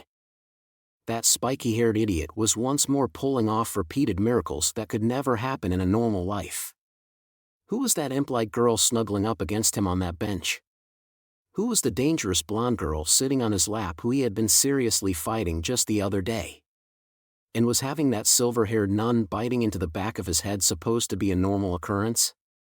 So much information came pouring in at once that she could not settle any single issue in her heart. To put it a bit more colloquially, she was having difficulty deciding what she should get mad about first. Normally, Makoto might have used her control over massive amounts of magnetism to rip the entire bench up into the air and shout "Ventura, Ventura," while launching it high into the sky. However, she was different today. She spoke in a low, quiet voice that was almost a groan. I'm sick of this position. Oh? Is that Misaka-san standing here all alone and trembling? Makoto's shoulders jumped at that sudden sugary voice. She frantically turned around and found an unfamiliar woman in a showy suit. However, Makoto put her guard up even further when she saw the star-like object twinkling in the woman's eyes. She was being controlled by the number 5, mental out. What are you doing here, Shokuo? Nothing really. And does it really matter? But what are you doing here, Misaka-san? Does it have to do with the gentleman sitting on that bench? Sniff sniff. Sniff sniff sniff sniff, don't smell me. Don't smell me. What do you hope to learn from that? If you want to know what's going on, why don't you just go over and ask him, said the woman in a whisper. What dash? What? Makoto's entire face explosively turned red. The woman in the showy suit, who looked either like a career woman or a sexy teacher, lightly clenched her fists and rubbed them together up near her mouth. Aren't you curious? Aren't you curious? And no, I'm not. Not at all and not one bit. Makoto could not afford to show the slightest opening to this expert in controlling minds, so she denied it as much as she could. However, the number 5 level 5 outdid her. Well, I am curious. What? And so I think I'll go check on this issue that Misaka-san is not at all and not one bit curious about. After all, if I smile at him with her appearance ability, I should be able to win over most any guy. The woman in the showy suit struck a pose and pressed a sideways peace sign against her eye. And even if an adult woman isn't in his strike zone, if I bring in this much variation, he's sure to like at least one of them. Another 9 girls lined up next to the woman and struck the same pose. There was everything from a literary girl with braided hair to a sports girl with brown skin. Makoto was reminded of the skits put on by connecting puppets to one's arms and legs with long horizontal rods so they would dance along with you. The girls spoke with star-like objects glittering in their eyes. FWA ha ha ha ha. If I used the same barrage ability as a fighting game with only girl characters, not even his denseness can save him. I will be able to control everything, Misaka-san. Stop that. If you destroy the male-female ratio any further, this will fall into complete chaos. And don't tell me you have some strange connection with him from the past. Makoto would gain nothing by letting her cause any more trouble. In fact, she had a distinct feeling that if she let those 10 girls and women continue on, that idiot would miraculously win over all 10 of them and somehow manage to drag Shokuhu Misaki herself out onto the stage as well. And so, in order to prevent unnecessary interference from the number 5, Academy City's number 3 level 5, Misaka Makoto, thrust her hands forward, controlled a massive amount of magnetic power, and targeted the metallic portions of the bus stop bench. She let out a shout from the bottom of her gut. Ventura, Ventura. Part 7. The nun named Agnes Sanctus was in the giant library connected to the UN headquarters building. During the night, the number of people inside fell drastically. However, that silence seemed appropriate for a nun. She was officially a member of the Anglican Church, but ever since World War III, she had been working to return to the Roman Catholic Church. She had transferred from the Roman Catholic Church to the Anglican Church under special circumstances, and her current work was one step in the process to return now that the friction between the two churches had lessened. The work she had been left with was very simple. Nothing here. There's no danger of any magic power or anything else having been hidden inside. Ugh. They've gathered over 300 pages from newspapers alone today, haven't they? Yes, and that is why there is a risk of malicious magical symbols or circles slipping through. Working with Agnes was Lucia and Angeline. They were also nuns who had moved from the Roman Catholic Church to the Anglican Church and were now working to return. The tall one with long blonde hair was Lucia. The stooped one with braided blonde hair was Angeline. Honestly, if they're really afraid of an attack from Gremlin, they should stop anyone from bringing published items in during the meeting. Doing that on our authority would cause other problems. UN headquarters is fundamentally neutral. If a single religion began selecting what published materials could be brought inside, it could lead to an international issue. In other words, the normal people don't understand the danger of the problem we're dealing with. World War III had been a large-scale conflict in which science and magic had directly clashed. Towards the end, cover-up efforts had not made it in time and a lot of people had seen magic. However, it seemed no one had incorporated magic into their proper studies, technology, or everyday lives. As far as the churches could tell, no one had even tried. All that had cropped up were small spiritual and eschatological groups. What do you think about this united attack on Gremlin? I think it all hinges on whether they can locate Sargasso. It seems they are using a large-scale ceremonial ground to search out all the suspicious points around the world, but the real deciding factor is probably that spy who has slipped into Gremlin. That spy will send a signal from Sargasso and our search team will detect it, right? The conversation trailed off there and Agnes let out a sigh. She spoke with the sharpness of driving in a wedge. How far we can trust this spy is an unknown factor. True. I think you almost have to be suspicious when you hear that this person has a way of sneaking into Gremlin's headquarters and has in fact already done so. But it is true that it would be hard to find anyone else who can deceive a group as elusive as Gremlin, right? More importantly, this spy has no reason to betray us. I'd say it's more accurate to say that Gremlin has no reason to make a bluff like this right now. So we have no choice but to trust this person because they want the same thing we do. Is that it? Up to this point, Gremlin had perfectly hidden themselves despite having a large-scale force including a magic god. Searching for them with normal means was unlikely to turn up any results. They had no idea how this spy had infiltrated Gremlin, but sending the signal would have to be a great risk for him. If Gremlin grew suspicious of him partway through, it would all be for naught. And if Gremlin detected the signal after it had been sent, they would begin to search for the traitor. If he could not ensure his safety on his own until the attack began, there was no guarantee he would survive. Just checking the records concerning Hawaii and Baggage City was enough to know Gremlin was a merciless organization. Lucia stood tall and spoke. And even if we locate Sargasso without issue, that leaves the unified attack. That will mean both sides must wear each other down until this is resolved. Our opponents are thoroughly trained magicians and a true magic god. I doubt this is an enemy we can defeat without sacrifices. But keep in mind that Gremlin is currently hiding, said Agnes. In other words, they think it is to their benefit to remain hidden. They aren't descending grandly into the middle of the battlefield like Fiamma did. At the very least, locating Sargasso will crush one of the advantages Gremlin assumes they will have. I just hope this isn't a case of poking at a bush and having a snake come out. Everyone there thought the same thing. However, it was also true that being afraid of a snake was no reason to leave the bush alone and allow the snakes to breed inside. If that would happen, someone needed to take the risk of sticking their hand into the bush, grabbing the snake, and exterminating it. The problem was that someone had to push the branches aside, knowing they would be bitten. Part 8. In that moment, as Kamachi Toma stared into the distance, the image of a boy flying through the night sky with an alien friend in his bicycle basket appeared clearly in the back of his mind. Here is why. Before he knew what was happening, the bench shot to the side like a shell.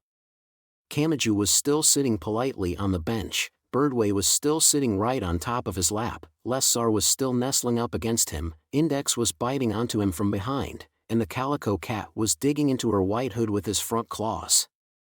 They all crashed into a nearby river. But there was no great splash and they did not sink into the river. With a few smaller splashes, the bench flew in low arcs and jumped back up whenever it touched the water's surface.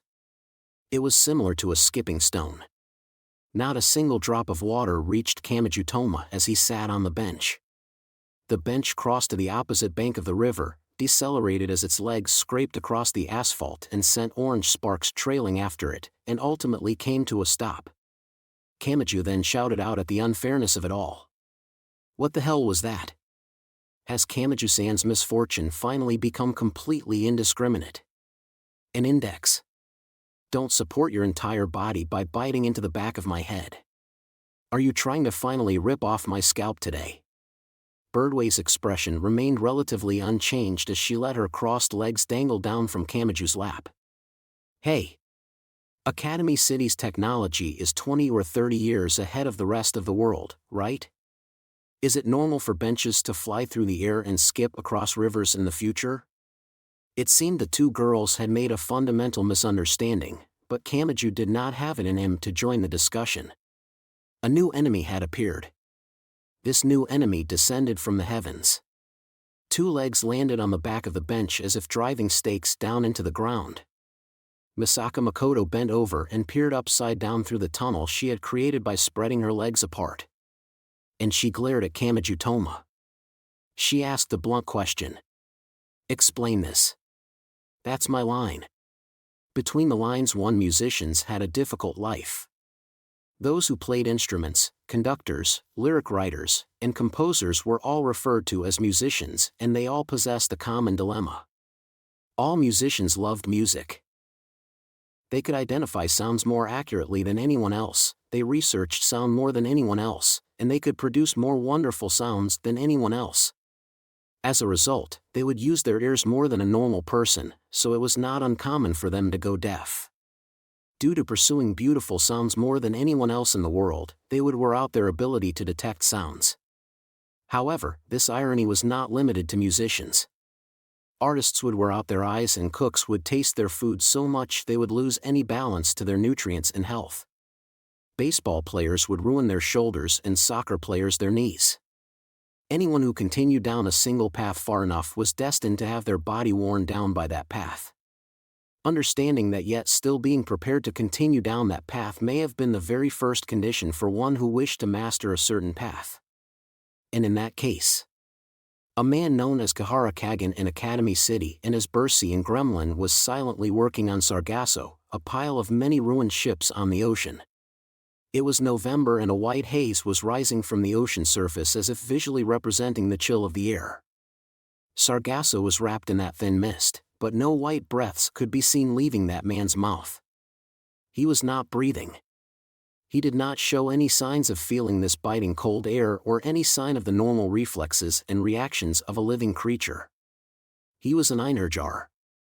He was an emotionless object that carried out precise movements based on the magic power externally poured into him instead of the life force at the core of a living being. He had joined Gremlin for a single purpose.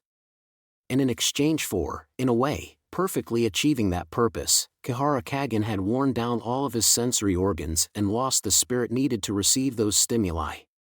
Even though his heart was beating and his brain continued producing thoughts, he was essentially something that was already dead.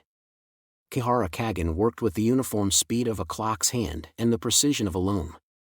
His job was to find the computers from the radios, fish finders, navigation control systems, and other devices installed on the dozens or even hundreds of ruined ships that had drifted to Sargasso.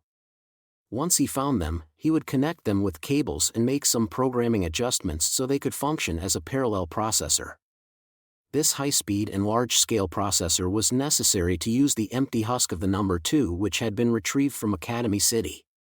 This was the other side of Gremlin. This man was the cornerstone of their science-side technology.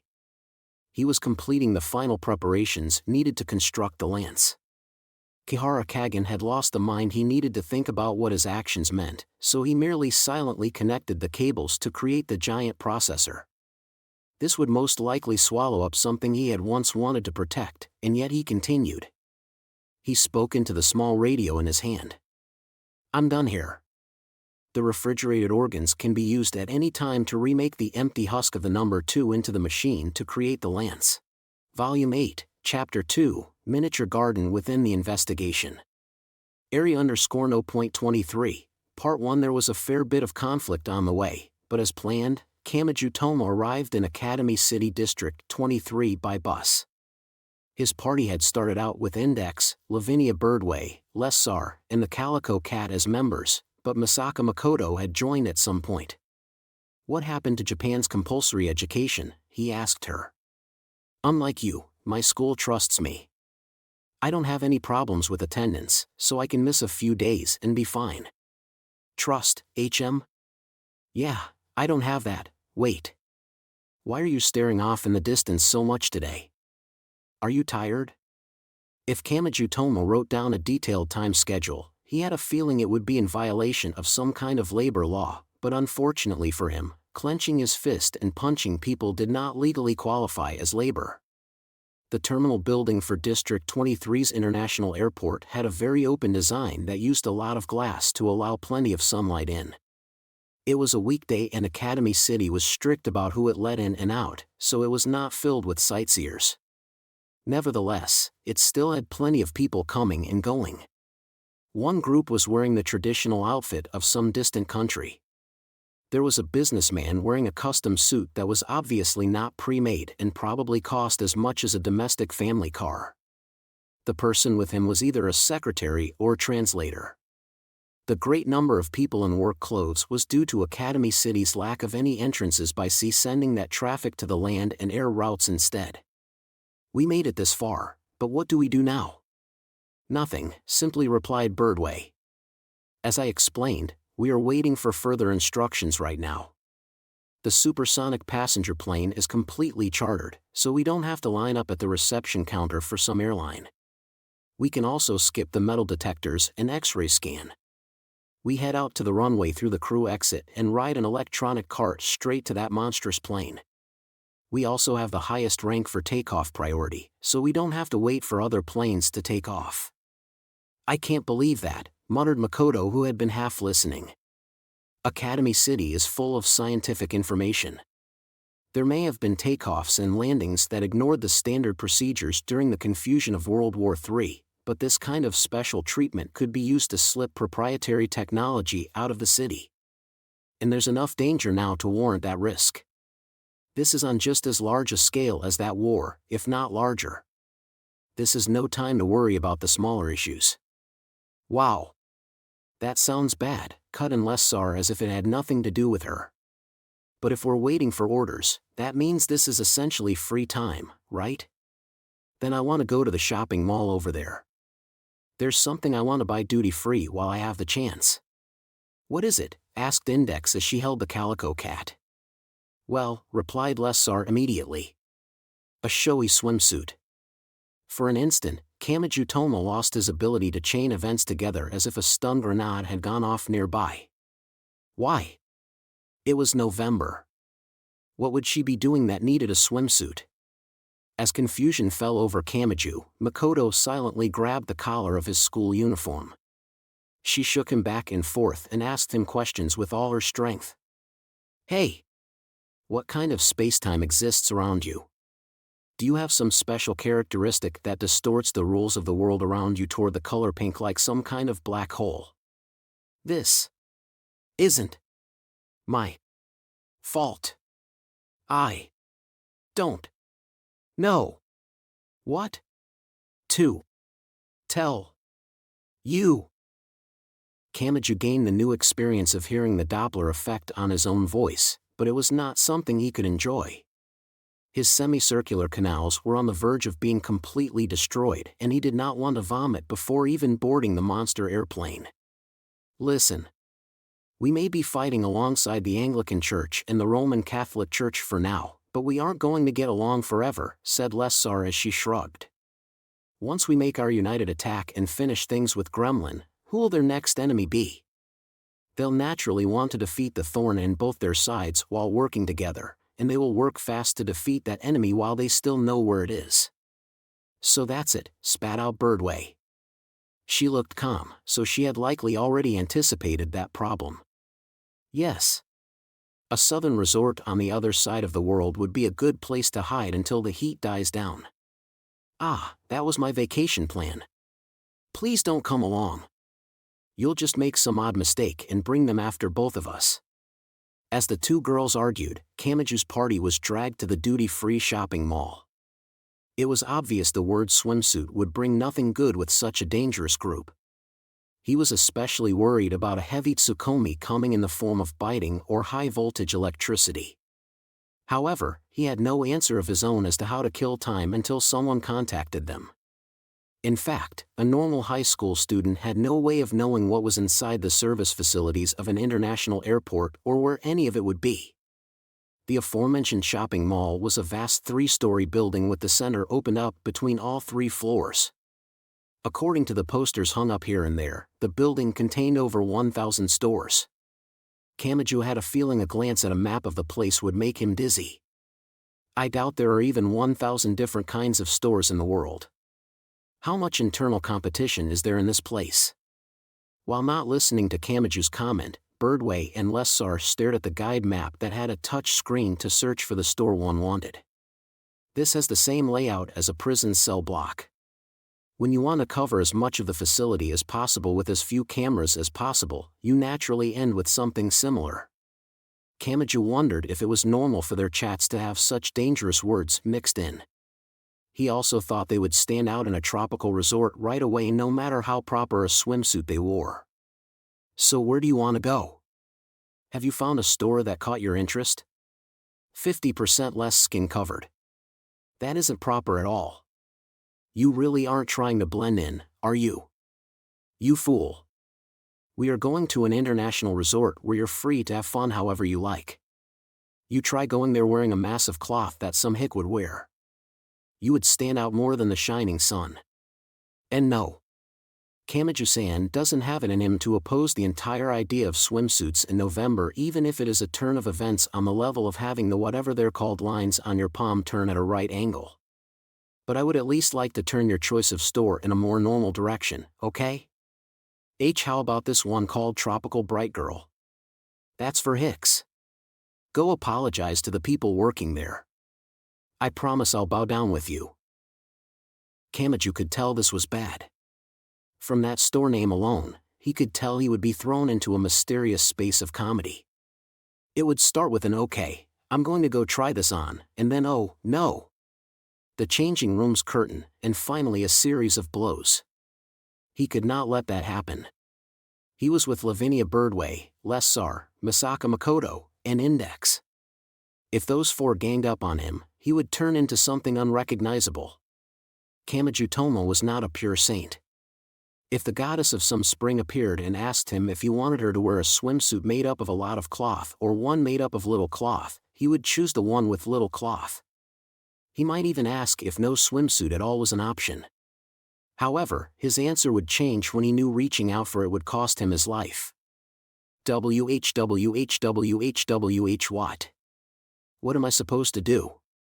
When it comes to the genre of girls' swimsuits, Birdway and Lesser's opinions pack more of a punch than mine.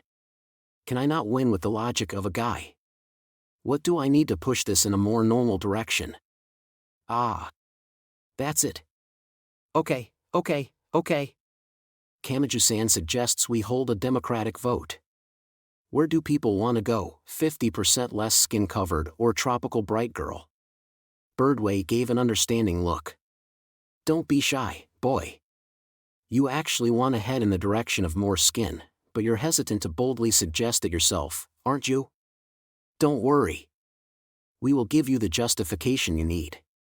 Okay? You're being considerate of the exact opposite of my feelings. In fact, I'm fine with pointlessly stripping down right here. Why would you do that? That really is pointless. This may be getting repetitive, but a romantic Kamachi Toma that wanted to pursue girls' bare skin did exist within him. However, his experiences told him this would end in a great tragedy brought on by his usual miraculous misfortune. He had to bring this to an end somehow. He did not want to leave behind the ultra-silly dying words of "I think I've lost more blood at times like this than during World War III. Misaka-san. This is in your best interest, too. Could you help Kamaji-san out here? What? This has nothing to do with me. I have no plans to visit a tropical island, so why would I go into a swimsuit store and buy one? Letting your guard down will end up showing that truth is stranger than fiction by giving you a 3-bandage set. That has no connection to the past, present, or future, but it does seem like anything could happen when I'm with you. I don't want that. An Index-san. Between 50% less skin covered and Tropical Bright Girl, you would choose the latter, right? Right? I don't know what either of them are. But tropical sounds delicious, right? You're right. I agree with Toma. That was a complete non sequitur, shouted Makoto in surprise, but Kamaji did not care. FWA ha ha ha ha. With my vote added, that's 3 against 2. Birdway, Lessar, your ambitions have come to their end. What? It's too soon to think you've won. Your suggestion has a single loophole. You aren't going to raise the cat's paw to make it 3 against 3, are you? This is a more fundamental issue. Birdway snapped her fingers and spun around the cell phone she pulled from her skirt pocket. You said we would have a vote, but you never said who could vote or how many people could vote. In other words, I can gather as many reinforcements as I need with a single phone call. Boy, don't underestimate the personnel network of one of England's, no, one of Europe's, no, one of the world's leading magic cabals, the dawn-colored sunlight. What? If you can do that, then I can. Are you going to get help from your friends and classmates? Do you really think that can stand up to the scale of the dawn-colored sunlight that has spread across the world? A democratic vote is essentially violence in numbers. You were quite the fool to challenge the boss of a magic cabal in that arena. Ha ha ha ha ha. Birdway gave the perfect villainous boss laugh, typed out an email with her thumb, and sent it out to the world. Countless responses arrived from a few seconds later to a few dozen seconds later. That speed showed just how tightly she held the reins of her men. And then Birdway glanced down at the screen. From Mark Space to Lavinia Birdway. Sub, we don't have time for this nonsense. Have some sense. Body / it was an extremely rough email with no body. Okay, let's begin the vote. Birdway? Kamachi Toma took on the role of host, but Birdway only stared at the cell phone screen while trembling and not raising a hand for either option. The battle was over. The Kamachi party changed their destination from 50% less skin covered to tropical bright girl. Come to think of it, no one needs Kamachi-san in the store, right? In that case, I can wait here. He tried to compromise even further, but Birdway gave a cry of desperation. I told you the plan was to throw you in a supersonic passenger plane and send you anywhere in the world as soon as we got word, you fool. We need to stay a single group to make sure you don't get lost at the crucial moment. Kamachi ended up being dragged away like a vacuum cleaner being pulled along by a young housewife. Makoto and Index followed from a short distance. Hey, are things always this crazy with him? Do you never question the overwhelming unfairness of it all? Toma's usual chains of incidents go much further than this. This is still at about the third link on the chain. Kamachi walked around the shopping mall while being pulled along by Birdway's small and extraordinarily powerful hand. He glanced at the different stores to see what they were selling. They were all airport duty-free stores, so they primarily sold what would function as souvenirs. On top of that, there were a lot of fashion stores. Kamachi could only think they were targeting the fashionable people who were winning at life, or that they wanted to give a fashionable impression of Academy City to the tourists and businessmen who came through. There were also plenty of stores that sold electronics, but all the products were very focused on design. They were all small devices with smart, streamlined shapes not seen in foreign models that looked like they could look up the day's recommended recipe in a colorful kitchen. They looked like something from an economics magazine article titled The Ideal IT Life of the World's Top 100 Influential People. Or so Kamachi had expected. What? These are all really old models. That's because these are duty-free stores meant for visitors, cut in Makoto. These are meant to be brought out as souvenirs, so putting in Academy City's latest technology would allow the technology to leak out. In other words, everything here is kept at a level that is acceptable to have leak out. Then I don't see how we could enjoy looking at any of this. Oh? Does this disappointment come from the sexy swimsuits you hope to see those tea-drinking, cake-eating British nobles wearing? Is that what you mean? Is it? Why? Why is everything so difficult to deal with today? Kamachi-san was only trying to find some small objective amid this hopeless away game of visiting a swimsuit store with a guy-girl ratio of 1 to 4. I was only desperately trying to turn my focus to the guy-like interests of electronics and gadgets. That's all I was trying to do. Don't call me difficult to deal with. Things just got even more difficult. As his mental escape paths continued to dwindle, Index walked up next to Kamachi and spoke while holding the cat. I'm fine with any store as long as it has food.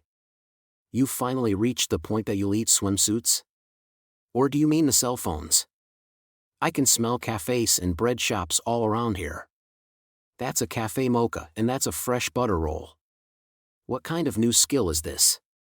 Is your sense of smell the amazing part, or is your accuracy when comparing the smell to your memories the amazing part? There may be a 20 or 30-year difference, but food doesn't change. A fried egg was perfected as a fried egg 100 years ago. So there's no problem. As long as there's food, I'll eat it. Oh? Don't underestimate the advances science has made, Silver Sister. Toma. Short hair gave me a mean nickname. And what do you call that you called me? Well... Makoto almost flew off track, but she used the power of her rationality to hold back. Research into the inosinic acid deeply related to the maturing of meat has advanced quite a ways in the past few years. A maturing method has been developed that uses supercooled water and endothermic alloys to cool raw meat with previously unheard-of pattern graphs, which really draws out the savory flavor. What is treated like trash meat here in Academy City is much better than the average in the outside world. In that case, what would a 5 top-class meat here taste like?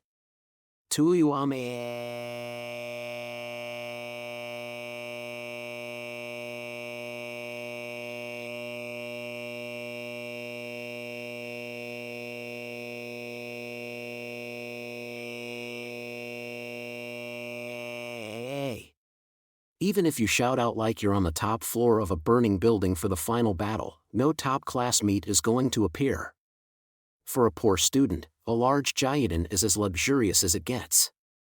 But despite what they discussed, Birdway and Lessar were still the ones who decided where the party went. And so they soon arrived at the swimsuit shop. The shops in the shopping mall were divided into small unit blocks. If a store wanted more space, it would rent 2 or 3 of those blocks and take out the walls between. The swimsuit store used only 1 block, so it was only as large as a small convenience store. However, wait a second. Do I really have to go in here? I'm not quite sure how to put it, but I feel some kind of pressure. There was nothing particularly outrageous visible from outside, and this store did not stand out from those around it. It was merely a part of the scenery. But Kamachi could not enter that store as casually as he would a gyudon restaurant. He was not allowed to. He could feel an aura or pressure that told him as much. This in itself was no crime. The problem came from the store being a poor combination with a high school boy like Kamachi Toma. For example, no one would question seeing menstrual products lined up on a shelf at a drugstore. If a suit-wearing OL or female teacher picked one up and carried it to the register, no one would bat an eye. But what if an obviously adolescent high school boy like Kamachi Toma brought that same product to the register? That combination was out of the question. That left nothing but mystery. Doing so was not a crime, but there would be a massive pressure over the short distance to the young woman at the register. That overwhelming pressure would be like the winds of a giant hurricane. With that in mind, Kamachi glanced over at Makoto. Why do we have to go look at swimsuits in November? Well, I could always go to the Southern Hemisphere for New Year's. She was a bit annoyed, but was sucked in toward the entrance fairly easily. What was going on? He turned to Index now. I smell a sweet aroma. Sphinx, I think this might be a heaven of fruit. She ran into the entrance for a reason completely unrelated to swimsuits. And then Kamachi caught on. I get it now. This is like the pink tile barricade of the girls' locker room. Damn. It's unfortunate, but there's nothing I can do. Why do you know the girls' locker room has pink tiles? Anyway, this isn't a problem, so come on in. Well, this store is for commoners instead of experts, so I don't expect to find much. But I'll post some half-truths about the place online if they don't at least have a slingshot. However, the truth remained that their destination had changed from 50% less skin-covered to tropical bright girl. This was no longer the hellish situation in which any option would ultimately lead to a head injury for Kamachi. He was guaranteed some safety. Or so he wanted to believe. However, he could not help but feel a chill as he stood in front of the store. The human tow truck that was Birdway dragged Kamachi into the dreadful pressure of that store. Instead of shelves, the store contained several stainless steel rails. Each of those rails had over 100 special hangers on them, and countless swimsuits divided up the store like hedges. The walls and ceiling were made of marble, and the walls were covered in thick curtains despite there being no windows. The floor had a black and white checked pattern similar to a chessboard. They may have wanted to give the place a luxurious feel, but the lights were so strong it had the bright atmosphere of a movie theater after the movie finished playing. Using only indirect lighting would have fixed that, but that would have made the colors of the products too hard to see. The store had definitely been created with the customers in mind. Oh? It looks like they at least have a full selection of micro bikinis. Oh. Is this a ribbon swimsuit that uses silicone material to stick directly to your skin, you really can find the best things in the most unexpected places. I think I will be able to enjoy myself here. Gwahahahaha. You're kidding me. You promised Kamaji-san we would be going to a normal swimsuit store. If this is what's considered normal, what kinds of swimsuits cover 50% less skin than this? As Lessar grew overly excited, Kamaji held his head in his hands. Birdway then spoke up as she reached for one of the hangers with a swimsuit fixed on it. Hey, Kamaji Toma. I found a cow print slingshot, but I think this kind of animal symbolism is going too far. As a guy, what would you think if you saw me wearing this? That it was a self-deprecating joke? Kamaju's honest answer earned him a most welcome knee to the crotch that left him writhing on the ground. As Birdway threw the hanger back onto the stainless steel rail and went back to choosing a swimsuit, she showed no sign of concern for her servant. Hey. Wait. Hey. Just a second, Misaka. This hopping around is important.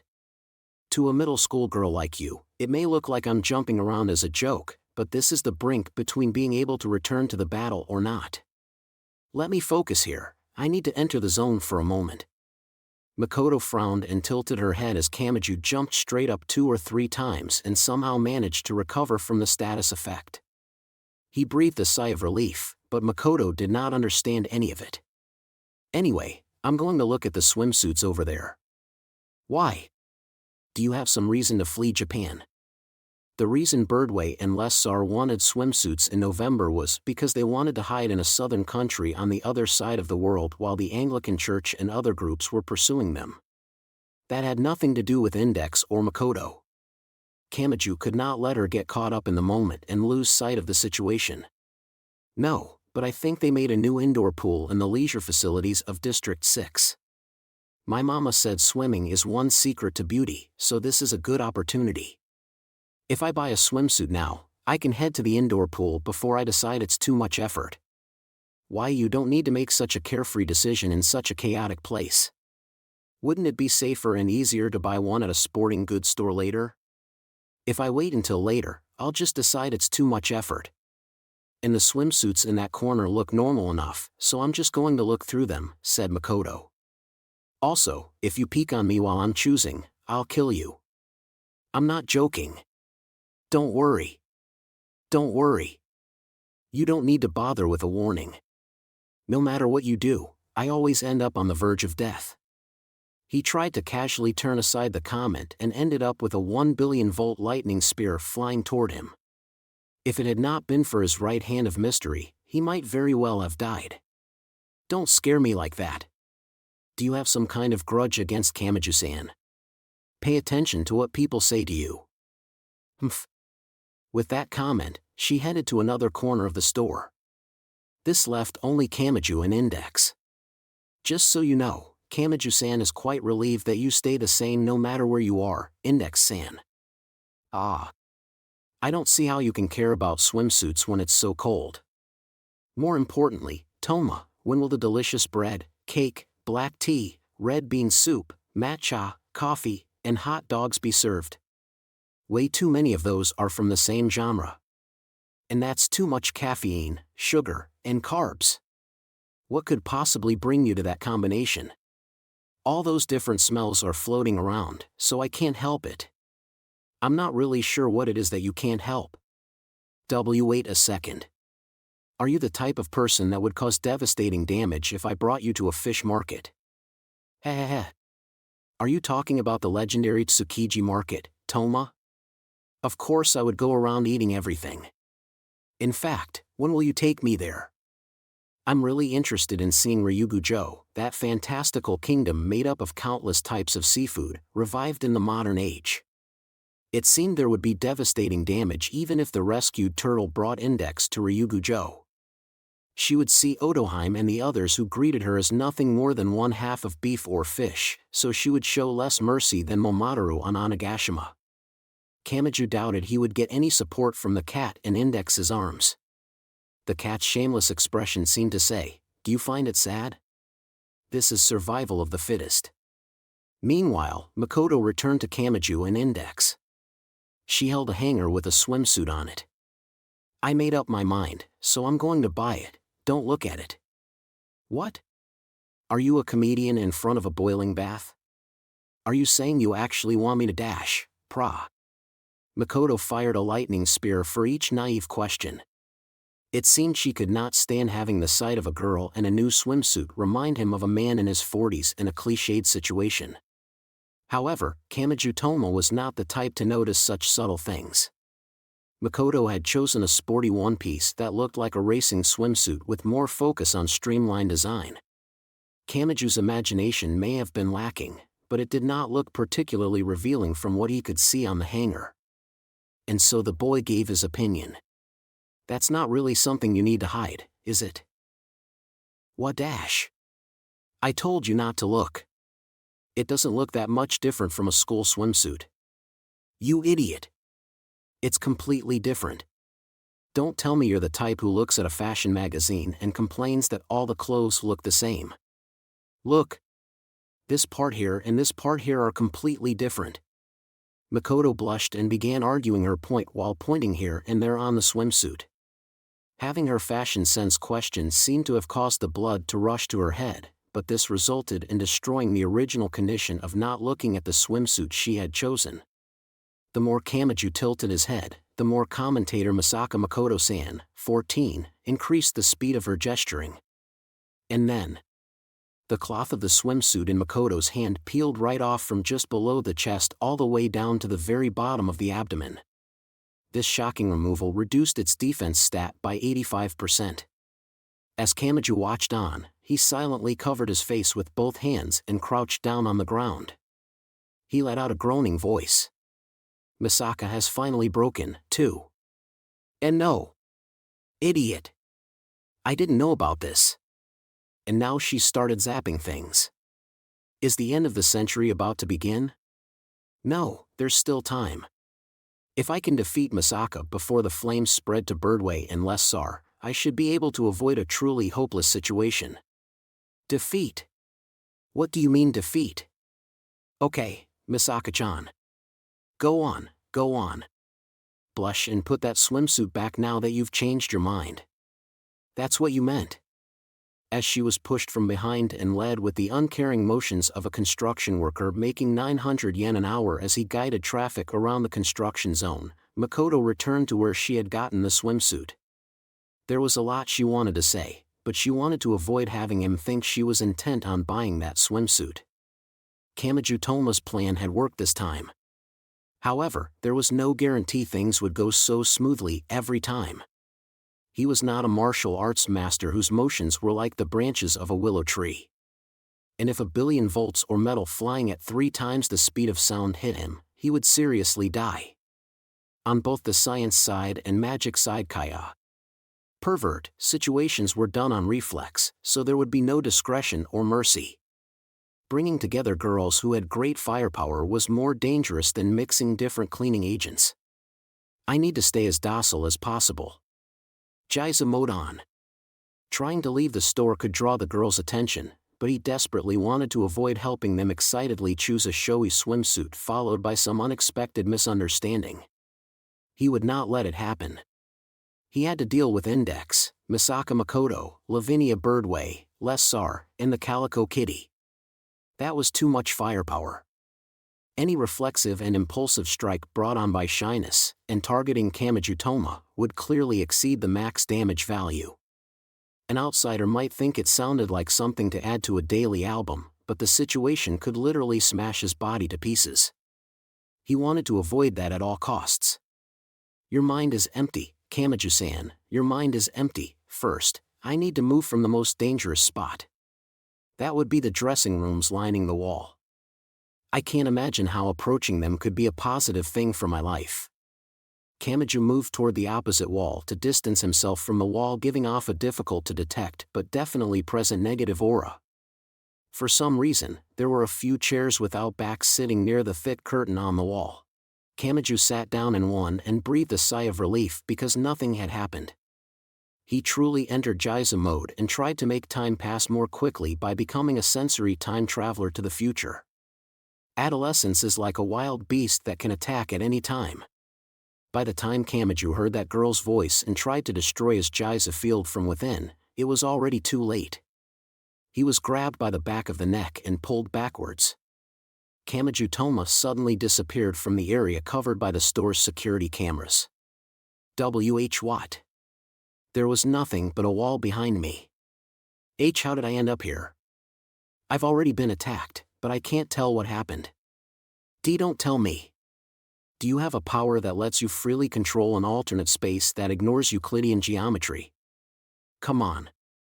If you struggle too much, the others will realize we're hiding behind the curtain. It was Lesar. For some reason, she had been hiding behind the curtain and she now looked down at Kamachi's sitting form with the eyes of a feline toying with its prey. Wait. What possible reason do you have for this? What are you going to do to Kamachi-san now that you have dragged him in here? With someone as experienced as you, something will definitely interfere if I try to use any normal approach. It was New Light that wanted to use someone with such rare ability, so I'm not going to sit idly by while a big shot like the dawn-colored sunlight barges in before the enticement plan is complete. More importantly, it looked like there was a full complement of people perfect for interfering with this kind of thing. With the stereotypical dressing room under such heavy guard, I had no choice but to use a trickier method.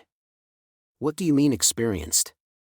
And I get the feeling this strange difference in opinions will lead to serious trouble. Lesser-san. Let's calmly go over our thoughts so we can be on the same page. Shut up. If you don't go along with this, I'll strip naked and then strip you naked too. What kind of unprecedented suicide strategy is that? FWA haha.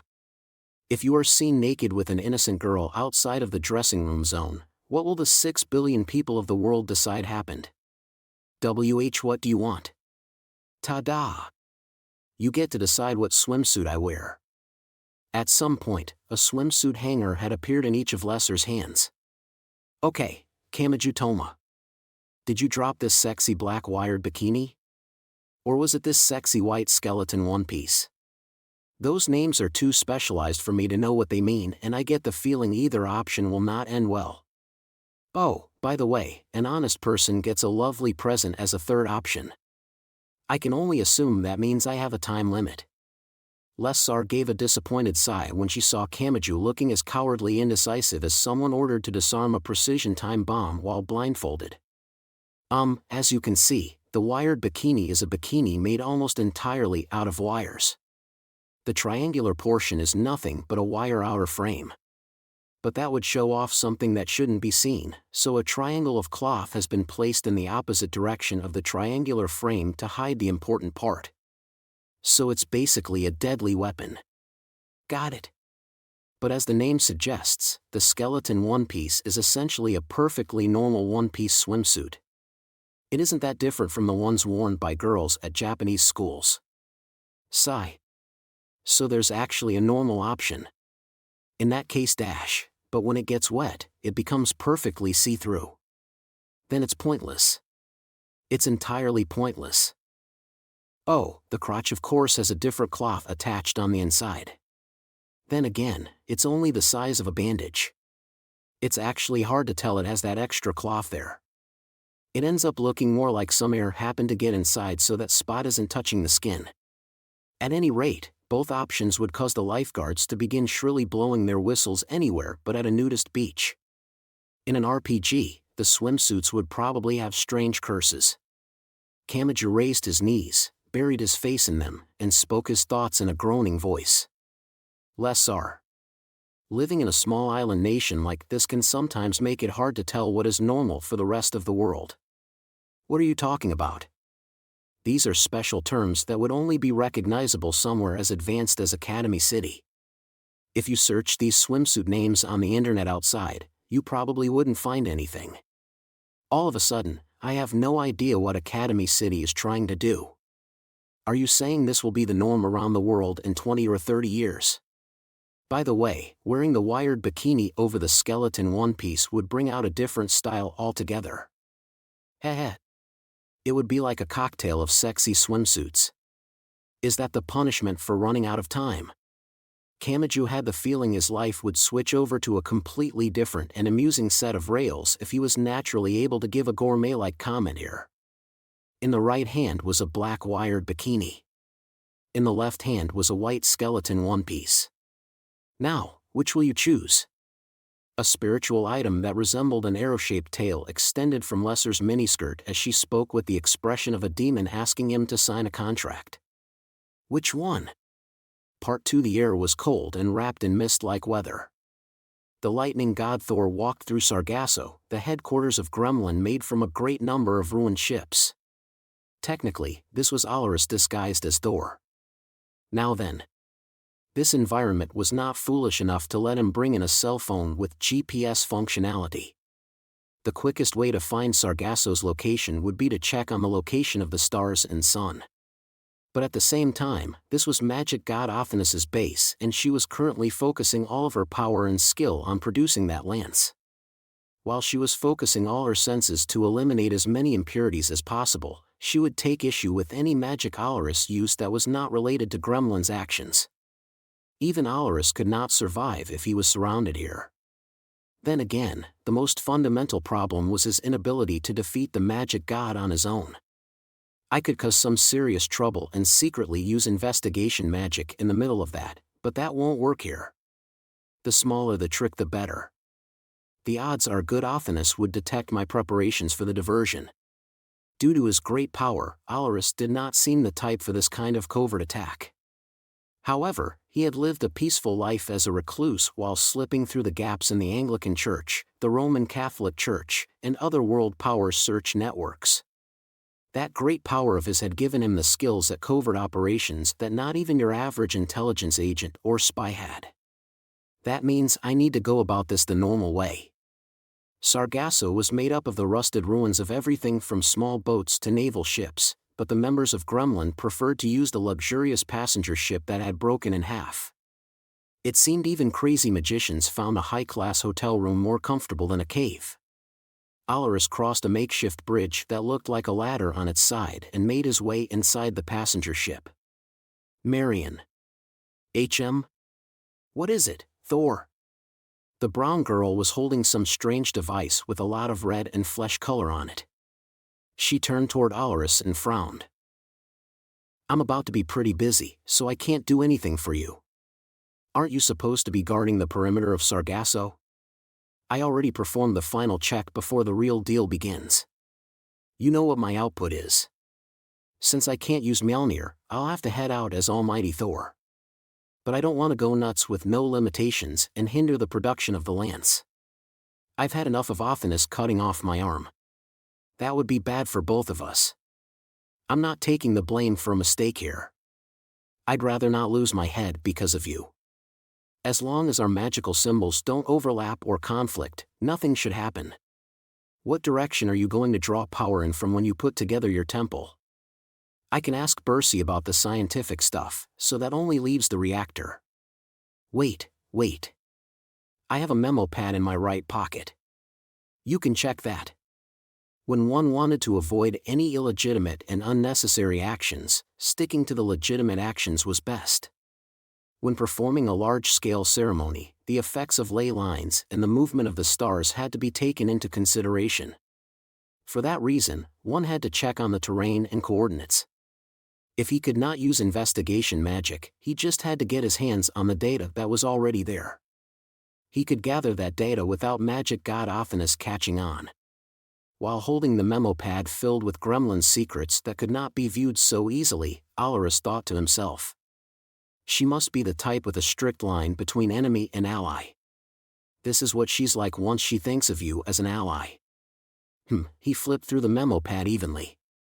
He found a page on which Marion had written down the information on the sun and stars she had calculated out, but flipped right past the information he wanted and looked through every page. He did not want her to know he was focused on a single point. Got it. I understand the gist of it. There shouldn't be an issue. Is that so? That's good. One other thing. Mokrakalf is Freya's territory, but it's a mountain-like giant made of clay. It can change the ley lines around it as if a mountain really does exist where it is standing.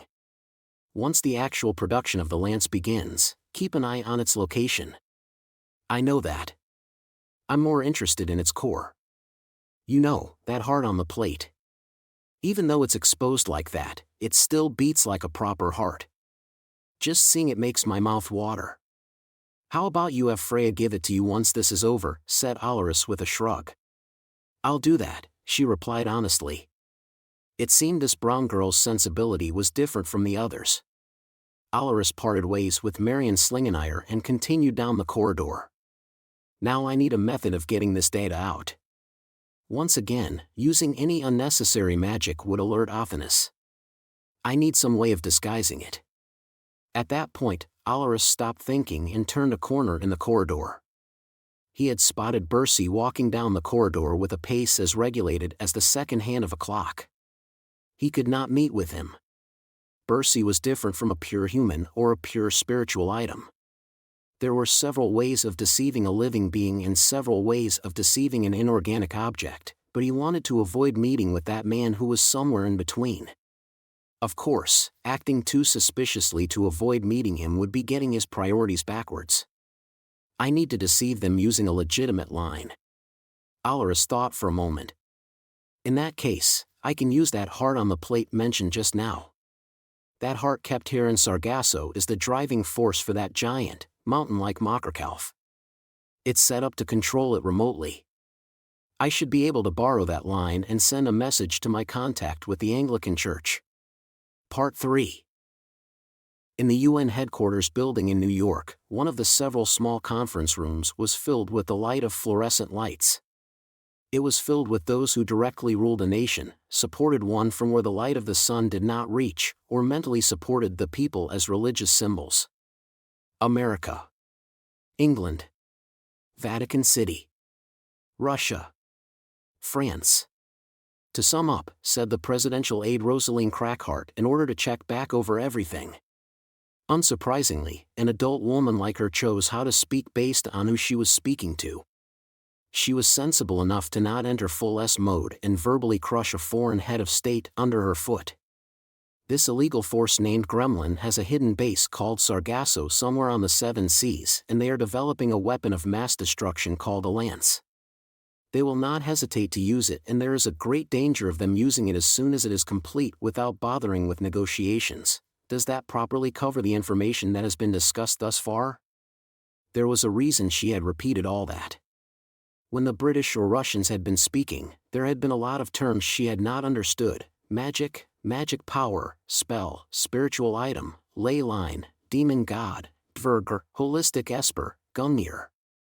The United States of America was in part a religious nation that promised freedom to worship any number of religions, with Protestantism being first and foremost.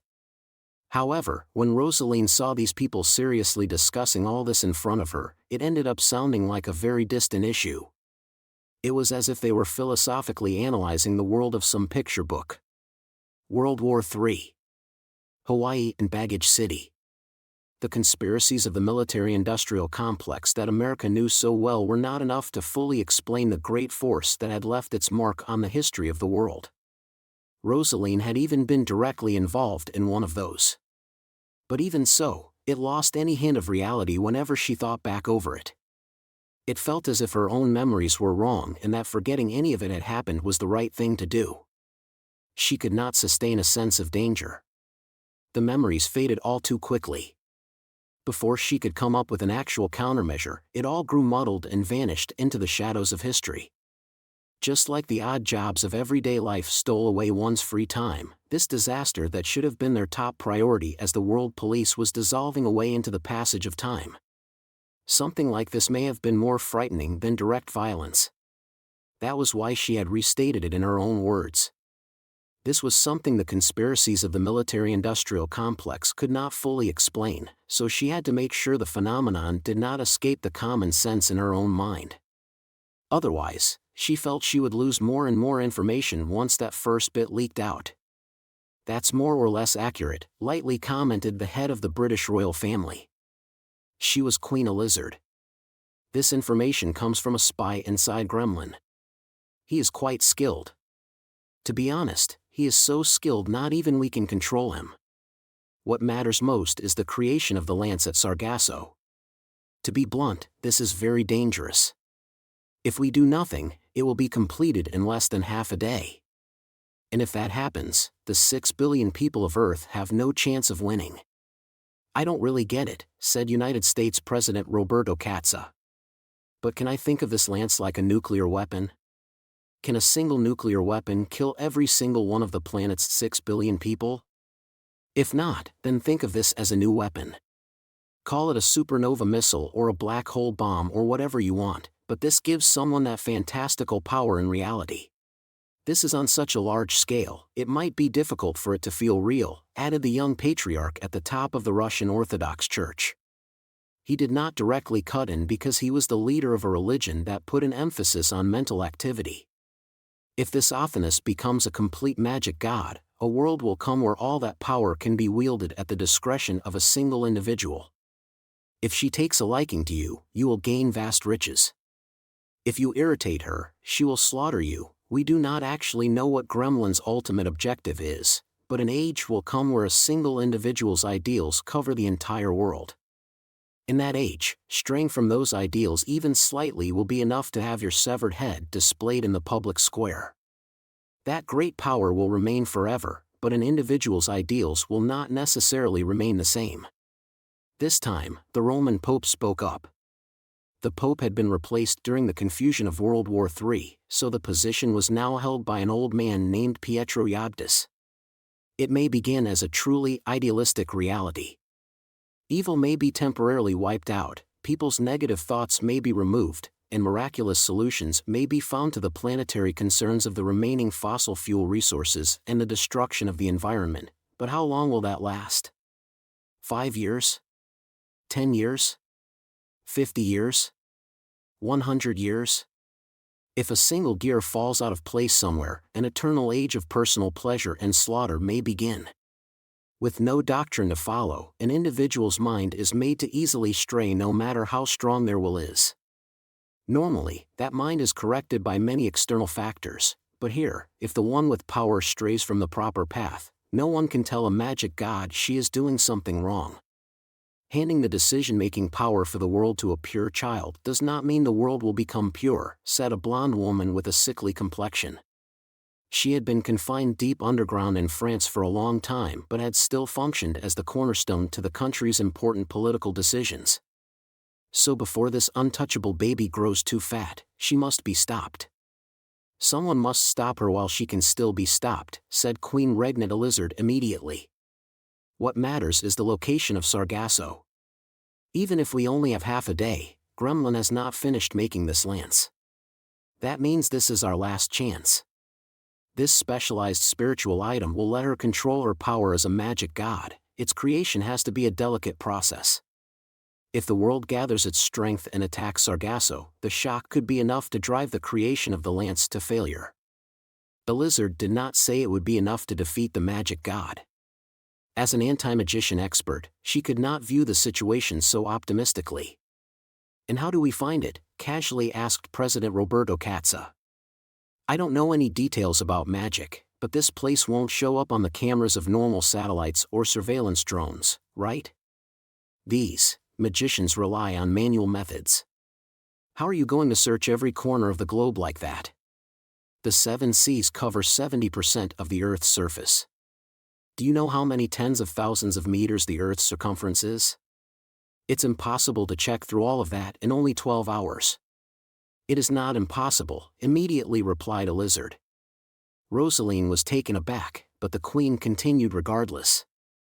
We can divide 70% of the Earth's surface into 1,000 blocks and send 5 magicians to each block.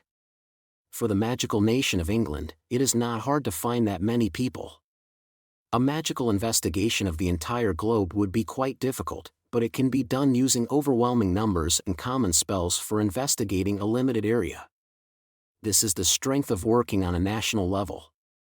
She was also revealing that England had a secret transportation network that allowed them to fill the entire world with those known as magicians without anyone knowing. This statement held great meaning diplomatically and defensively. But a lizard showed little sign of caring. If we're talking about playing dirty, the Roman Catholic Church has us beat by a long shot.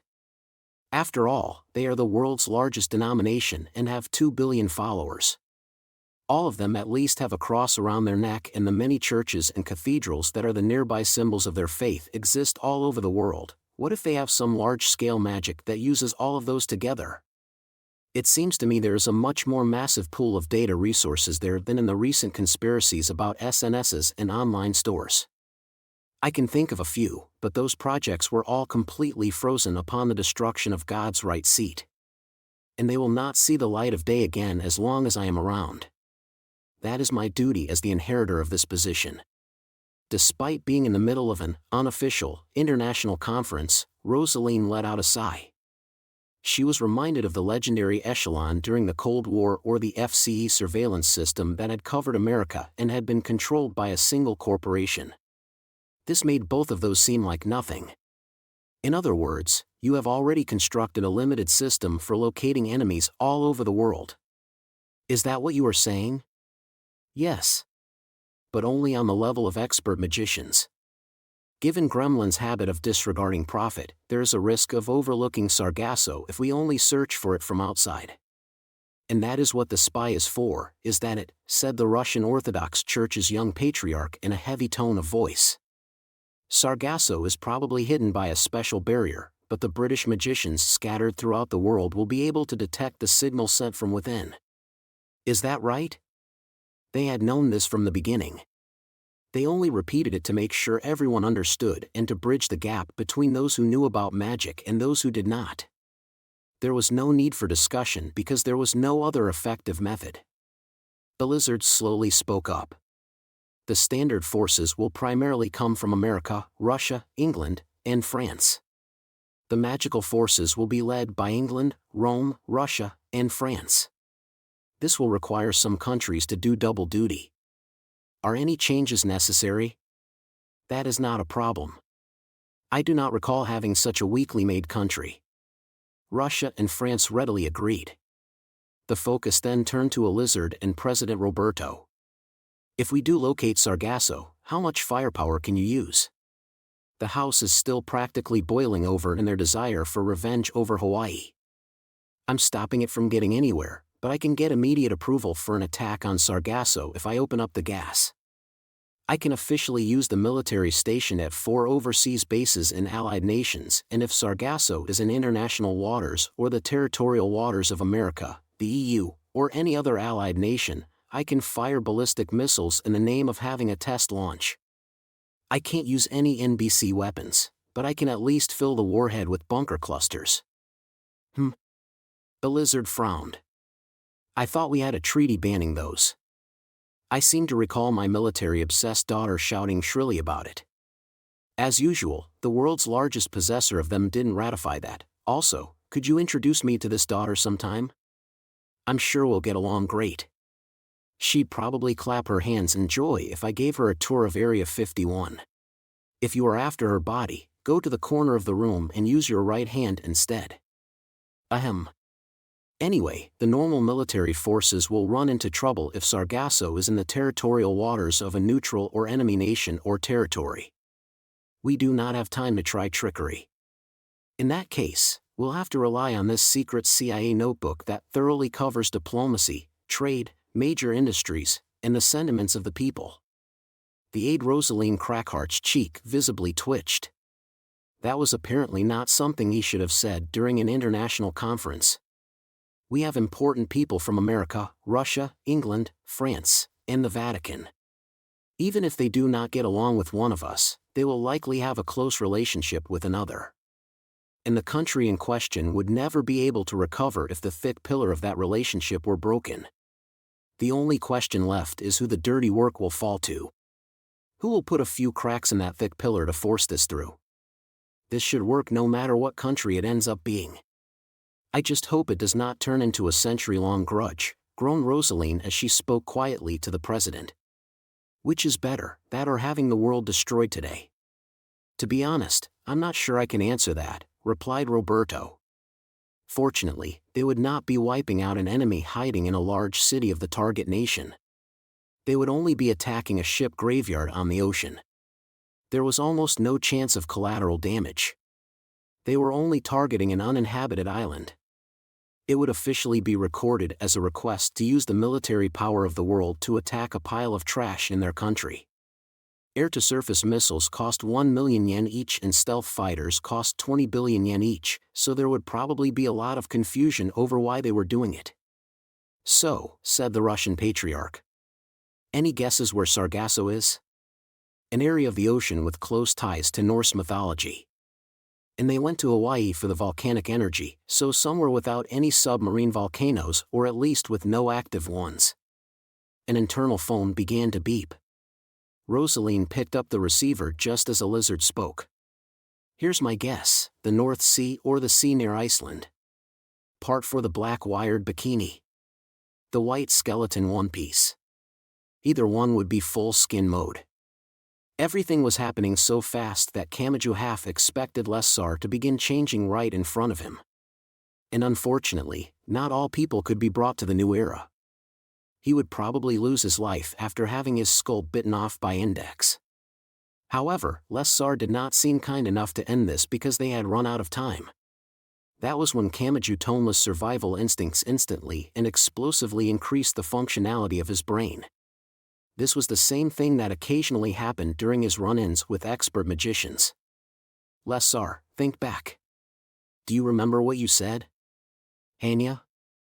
The white skeleton one piece becomes see-through everywhere but the crotch when wet. And the hidden crotch looks more like it just so happened to not stick to your skin because some air got in. Kamachi Toma forcefully grabbed the hanger containing the black wired bikini. So here is my choice. You want me to wear the wired bikini? No. You put the wired bikini on first and then wear the skeleton one piece over it. You will wear that combination. Kamachi made his announcement in such a loud voice it seemed like lightning should have struck behind him. If there is some air or any other kind of gap between the cloth and the skin, you cannot see through the skeleton one piece. The wired bikini is a crazy swimsuit that creates the pattern of a bikini by placing wires as a frame, but the silhouette alone looks like a normal bikini. The wired frames and the upside-down triangles of cloth will push up from the inside, causing the same effect as having air inside. It will merely look like you are wearing a black swimsuit underneath a white swimsuit. The exposure will be no different from a normal bikini. And thus you will have no eroticism left. W.H. Watt. Lesser's expression made it look like she had been struck by another bolt of lightning. I give you the 2 sexiest swimsuits I can find and you find a way to escape without a hint of sexiness? How much of an expert are you? Why you were not on this level when we were wandering through the snowy plains of Russia? Ha ha ha. Do you have any idea how many times I have been unfairly bitten by Index? Kamachi-san has overcome all that pain, built up tear-filled experiences, and continued to move ever forward. I will not let girls push me around any longer. Kamachi Toma gathered strength below his stomach to speak while using abdominal breathing that would surprise an opera singer. Watch in frightened awe as Kamachi-san comes up with an answer no one ever expected and stands on a brand new stage. Kamachi let out a roar of victory as he held the wired bikini hanger in his right hand and the skeleton one-piece hanger in his left. And then, the thick decorative curtain was forcefully drawn to the side. Index, Misaka Makoto, and Lavinia Birdway stood on the other side with blank expressions. He had just barely made it. If Lessar had begun changing, Kamachi Toma would have gained one more memory stained with blood due to a great misunderstanding. But, Toma. Don't tell me, everyone is free to have their own tastes, but that's going a bit too far. This was odd.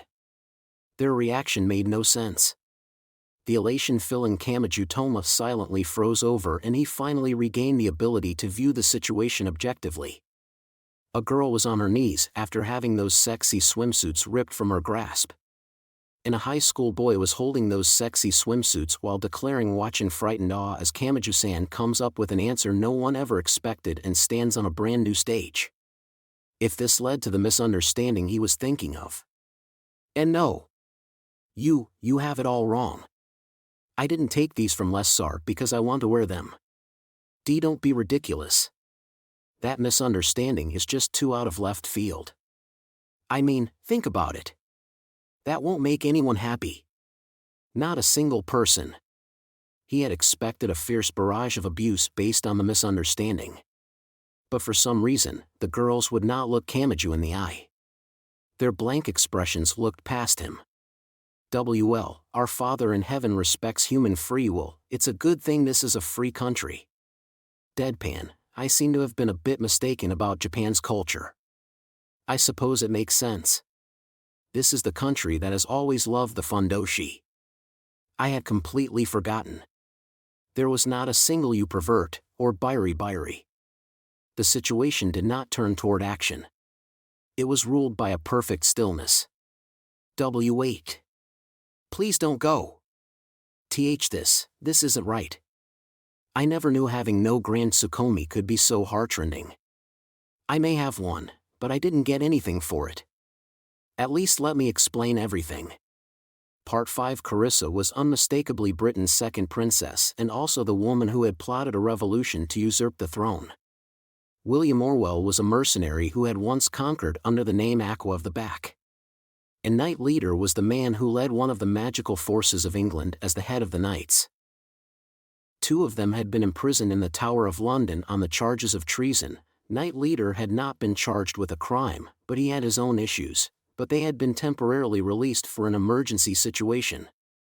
They stood in a naval port on the northernmost edge of Scotland. Carissa spat out some words while the sea breeze struck her cheek in the darkness of the night. I can't believe they brought out the princess who lost Kurt-Anna and the injured man whose insides have been churned up.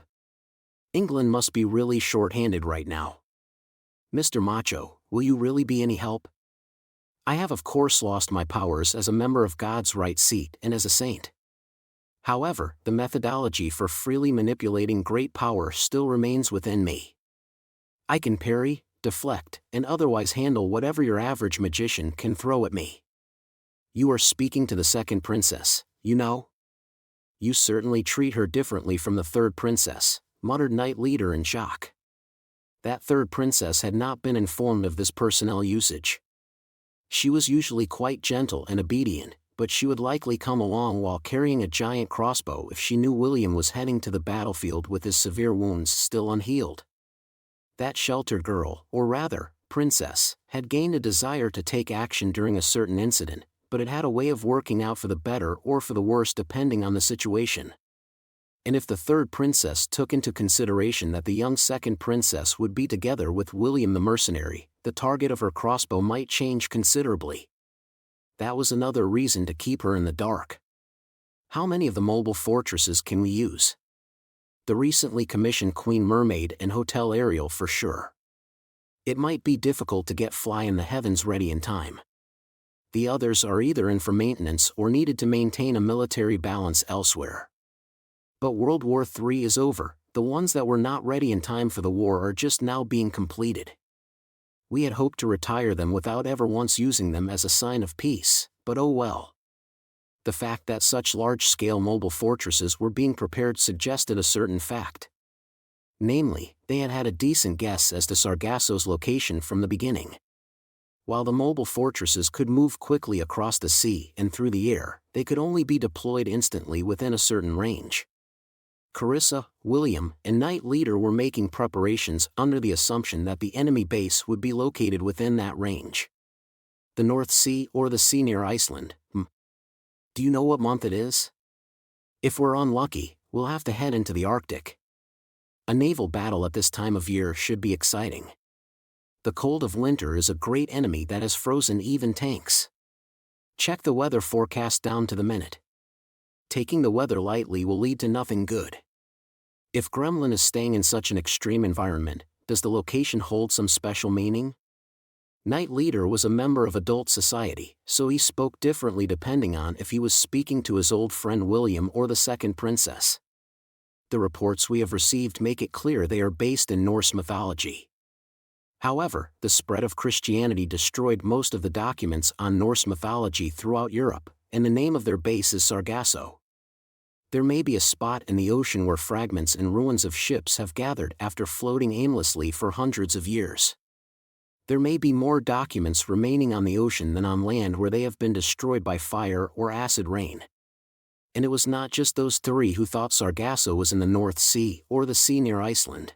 Otherwise, Knight Leader would never have been removed as the Queen Regnant's bodyguard in New York. The lizard was not narrow-minded enough to let a grudge from the past affect others. In fact, Carissa and William were only imprisoned in the Tower of London because they had refused her amnesty and entered the cells on their own. There was a job more important than protecting the Queen while she visited another country. Knight Leader stood here now because a lizard had made that decision. And it had likely been more than just a lizard. Anyone belonging to a group familiar with magic would have guessed at the same place before the investigation even began. No one had said anything, but a large number of magicians were waiting for the signal to attack while in the cities bordering the northern seas of the EU. And then a cell phone rang. It was Knight Leader's. As the young man answered, Second Princess Carissa gave him a sidelong glance and spat out some more words. It looks like we won't get to use Fly in the Heavens. We'll have to use Queen Mermaid and Hotel Ariel to their fullest. Let's make them regret ever trying something like this right in front of us. Part 6. The misunderstanding had been resolved. It had to have been resolved. Please let it be resolved. Kamachi could only hope, but for some reason, Index, Misaka Makoto, and Birdway disturbingly gave him an oddly kind smile and unconditionally agreed with him like yes men. I don't want to be here anymore, muttered Kamachi blankly. The group only replied kindly once more. Birdway and Lessar stopped choosing swimsuits without purchasing anything and led Kamachi out of the store. Lessar understood the truth, but her ability to think properly had been destroyed by the sense of defeat from having him so splendidly escape her erotic trap. For the moment, they had decided to calm down and find somewhere to drink tea, so they were searching for a cafe. However, this was surprisingly difficult. It was not that they could not find a cafe in the airport shopping mall. The problem was the great number of them. Kamachi felt putting over 1,000 stores in the same building had been overkill. There were too many redundant stores. It was often said that humans had trouble choosing when there were too many options.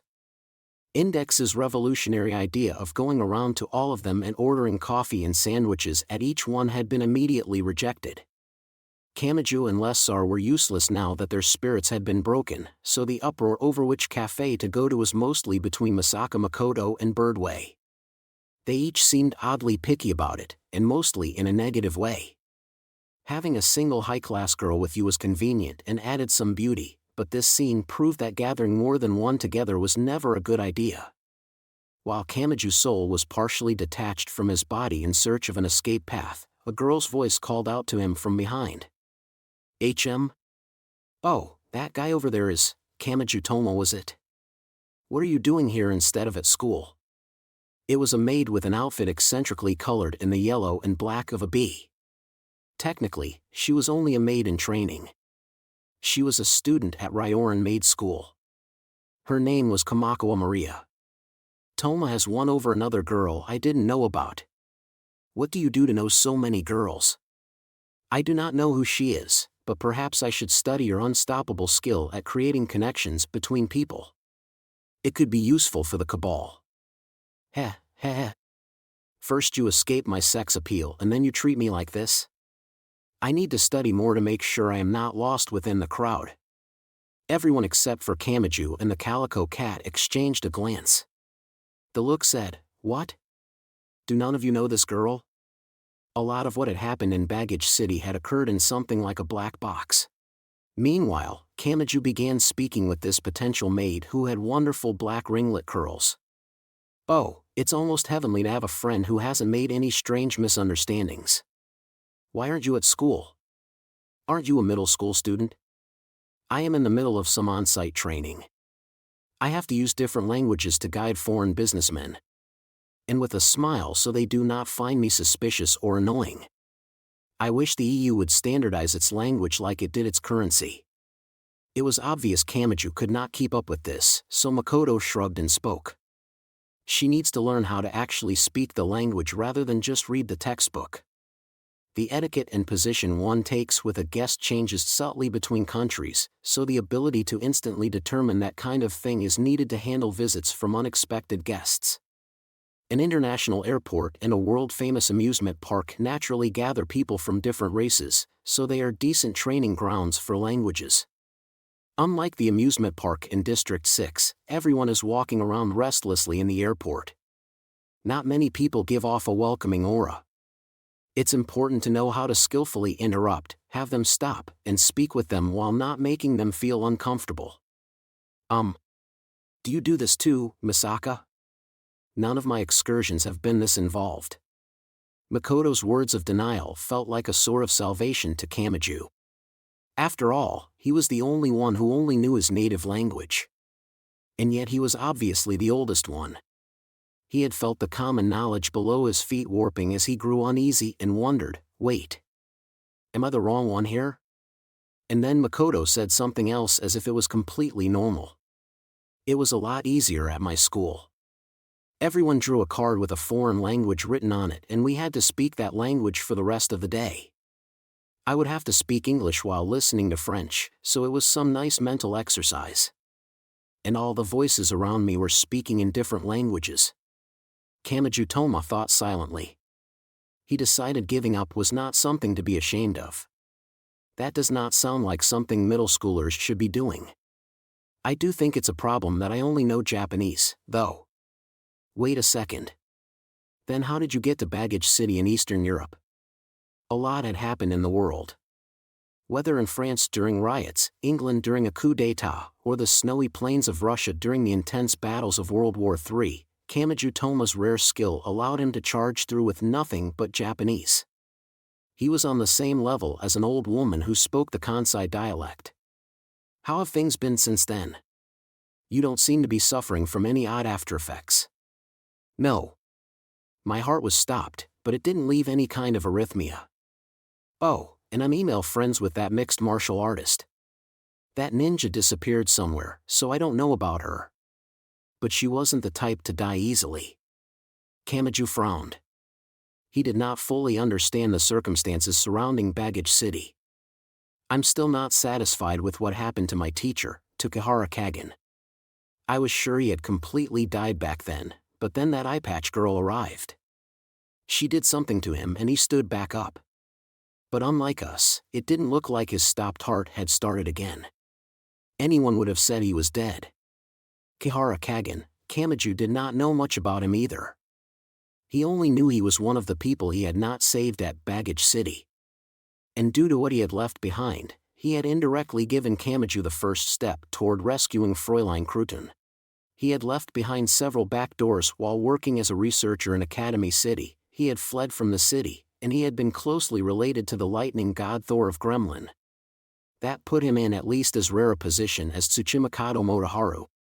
And that was the very least. It was possible he had lived somewhere even deeper. That was a world Kamachi could not even imagine. He actually felt guilty for casually wanting to know more. Who was that eye patch girl? Asked Kamakawa Maria. While in Baggage City I saw those people who were not from Academy City, but she did not simply seem the same as them. The sword that brown girl had wasn't normal either, but I could not even comprehend the fear I had for that eye patch girl. What kind of creature is that girl who took away my teacher? Where does someone like that stand? She was a magic god. She was Athanas. And Kamachi himself had experienced a portion of her power in Baggage City. It had not simply been a case of being able to do nothing. It had not simply been a case of being defeated the instant the battle began. She was in a completely different dimension. He was left wondering when the battle had even started. And without even knowing that, a decisive final line had been crossed. As if it had been left behind by something, a hopeless sense of defeat had arrived a moment later. That strange feeling was all there was. Even after his defeat, he was left with nothing but mysteries and questions. Kamachi had suffered defeat at the hands of a few different monsters in the past, but none of those defeats had been that overwhelming. He had not been told the rules, what the stage was, or what the time limit was. The next thing he had known, it was already over. That was the kind of competition it was. What kind of creature was a magic god? In what world did a magic god stand? It was as if he had been told someone who did not know those fundamental facts could not even take part in the fight. If Kamajutomo was thrown in front of Athanas once more, what could he do? He was not sure he could do anything. He could find no factor that made him think he could manage with his right hand that could negate anything. However, we will know before long. We will know. I don't know how dangerous a monster she is, but we will finish this. And once that happens, you might be able to meet Kihara Kagan once more. You mean Dash? Kumakoa Maria began to ask a further question.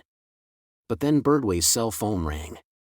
That elegant magic cabal boss did not hold her phone in one hand and move to an abandoned area.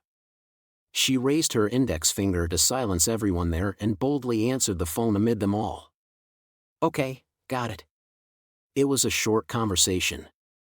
The next thing she said was addressing those around her rather than the phone. It's time. We finally have our cue. Part 7. A certain simple cabin was made from a number of logs. However, not even a single breeze was allowed within that space, and the kind heat from the fireplace evenly filled the air. A space was not defined by the monetary value of the furniture and other items within it.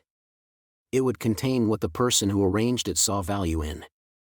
That obvious fact was driven into this room with tremendous force. The softness of a sunbeam coming in through the window seemed far more elegant than a gaudy furnishing made of pure gold. One room contained a few chairs and a wooden table that looked like a cross between a piece of furniture and a camping supply. Sitting at the table was a blonde woman wearing a thick work jacket, thick work pants, and a work apron. On her blonde head, she wore large goggles meant to protect factory workers' eyes. Her name was Sylvia. She was one of the fewer than 20 saints in the world.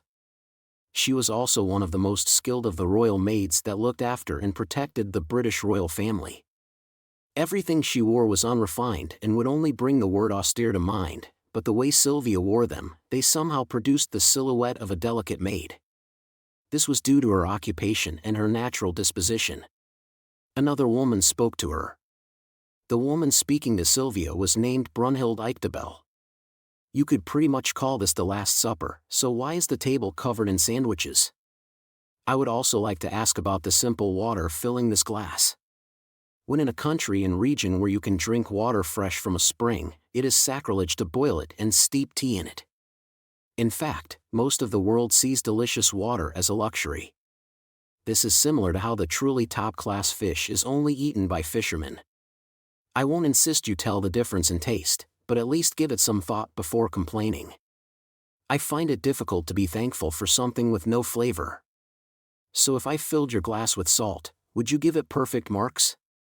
Brunhild was a saint as well, but she also had the unique characteristics of a Valkyrie which drew out special Norse power. However, the two powers did not work well together, so they would alternately strengthen and weaken on a fixed cycle like the waxing and waning of the moon. During the worst time, the powers cancelled each other out, leaving her no different from a normal human.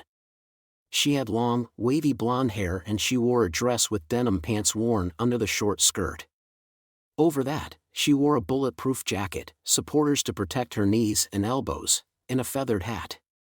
Altogether, her outfit used modern materials to produce the silhouette of a legendary warrior maiden. The joints of the chair held together by nails creaked under Brunhild's weight. Have you received word yet? I already passed the message along. Then we do not need to wait around any longer. Yes, it's about time we began the destruction. After that short exchange, Sylvia took a single sip of the chilled water in her glass. Brunhild grabbed 2 or 3 of the sandwiches containing various contents, lifted them up as if crushing them in her grip, and put them all in her mouth at once. She then asked, "May I ask a question?" "You're surprisingly talkative.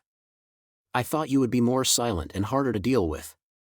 "Are the picture books scattered across the table part of standard British hospitality?" she asked while licking her thumb. Among the books on the table were Peter Pan, The Golden Axe, and Snow White. The collection had no obvious connection such as all being from Grimm, Andersen, or Aesop. The only possible connection was that they all contained fairies or characters that could be interpreted as being fairies.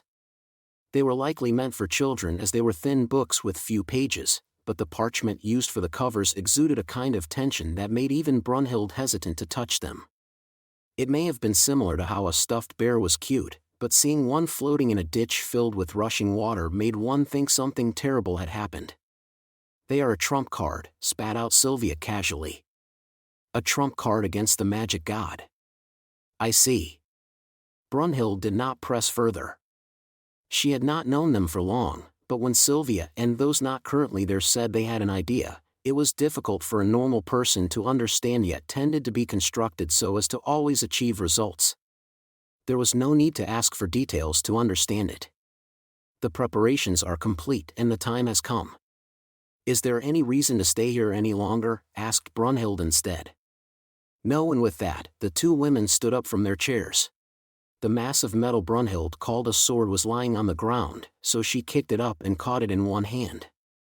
Sylvia gathered what looked like a bundle of laundry rope in both hands. They opened the door of that simple log cabin. The wind roared as it blew in. They abandoned that log cabin more easily than a cheap tent as they headed for the battlefield. Part 8. The North Sea could most simply be described as the ocean between England and Norway. It was near the Arctic, so no one would want to throw themselves into that dark nighttime ocean during November. This was one of the places one could call the Garden of the Vikings who had once conquered the Arctic by ship. For that reason, there could easily be a pile of documents in the ruins of ships that contained the Norse knowledge that had been lost in the storm of Christian conversion. Sargasso. There were said to be tens or even hundreds of them throughout the world, but the exact number was not known. Here was one of those twisted islands that could be said to be both man-made and natural. A large number of military rubber boats approached it. The main members of the group were Second Princess Carissa, William Orwell the mercenary, and Knight Leader. This was an allied anti-gremlin force mostly made up of British forces. Carissa wore a showy red dress and she brought an unrefined radio up to her mouth as the quickly moving boat rocked beneath her. "Gentlemen, it looks like America and Russia will be a little late. They will enter as the second wave of the attack, just as I explained before. You know what we must do, right? We must take all glory for ourselves before they arrive." "Good. This pile of trash isn't on any map, so let's blow it away to make reality match." While the North Sea was a former garden of the Vikings, it had another important role as well. It was a large-scale offshore oil field. The towering shadows of cranes could be seen here and there in the white fog covering the ocean. Red lights blinked at fixed intervals at the ends of those cranes. England owned half of the offshore oil platforms in the North Sea. Carissa and the others had used the heliport on one of those oil platforms to arrive by air and then continued towards Sargasso by boat. William Orwell spoke from within the same boat. "When will that right-arm boy get here? He should make it in time for the second wave. Academy City's supersonic planes can travel around the world in just a few hours. He might even arrive before the normal forces from America and Russia." Many mysteries still remained concerning Magic God Othinus, so that boy's rule-breaking right arm was needed to destroy the equipment used to produce the lance. However, he was not needed for anything else. They could raise Sargasso and then have that right-arm boy drop from the supersonic plane like a bomb. Several dozen military boats traveled through the cold ocean water while almost skipping along the surface. Something like a giant mountain became visible through the white fog. At the same time, they all heard the low noise of something tearing through the air above their heads. Carissa spoke into her radio. "Don't hit the oil platforms." Immediately afterwards, several aerial bombs were let loose at an altitude of 10,000 meters. They mercilessly exploded above Sargasso. These were known as fuel-air bombs. A special combustible substance packed in a metal case was chemically made to expand, turned into an aerosol, scattered over an effective range of several hundred meters, and ignited. This allowed the weapon to cover a broad area in flames and explosive pressure. It was classified as a normal weapon that did not use nuclear technology, but it was rumored to have the destructive power to produce a mushroom cloud if used on a large enough scale. In this case, a parent metal case produced several dozen child cases, each child case produced several dozen grandchild cases, and those finally scattered and detonated great amounts of the combustible material at just several dozen meters above the surface. The darkness of the night was blown away. A flood of light, heat, and noise filled that small world. And it did not end after that single bomb. There were 5, 6, 7. By the end, 13 such bombs had been dropped on that same location. Even if a mushroom cloud had been produced, no one would have been able to see it. The explosion swallowed up the other explosions, and that worthless scenery spread as far as the eye could see. Silver bullet here. Every grape jelly we dropped hit. We will begin dropping the Mont Blancs. Good. We will move in close while you do so. Remember to check for toxic gas when you land. It is possible the high temperatures caused a chemical reaction in the ruins of those ships. A few more explosions occurred. This time, the blast was used to drive thousands or even tens of thousands of sharp metal stakes downwards. That was why the weapon's nickname was a chestnut dessert.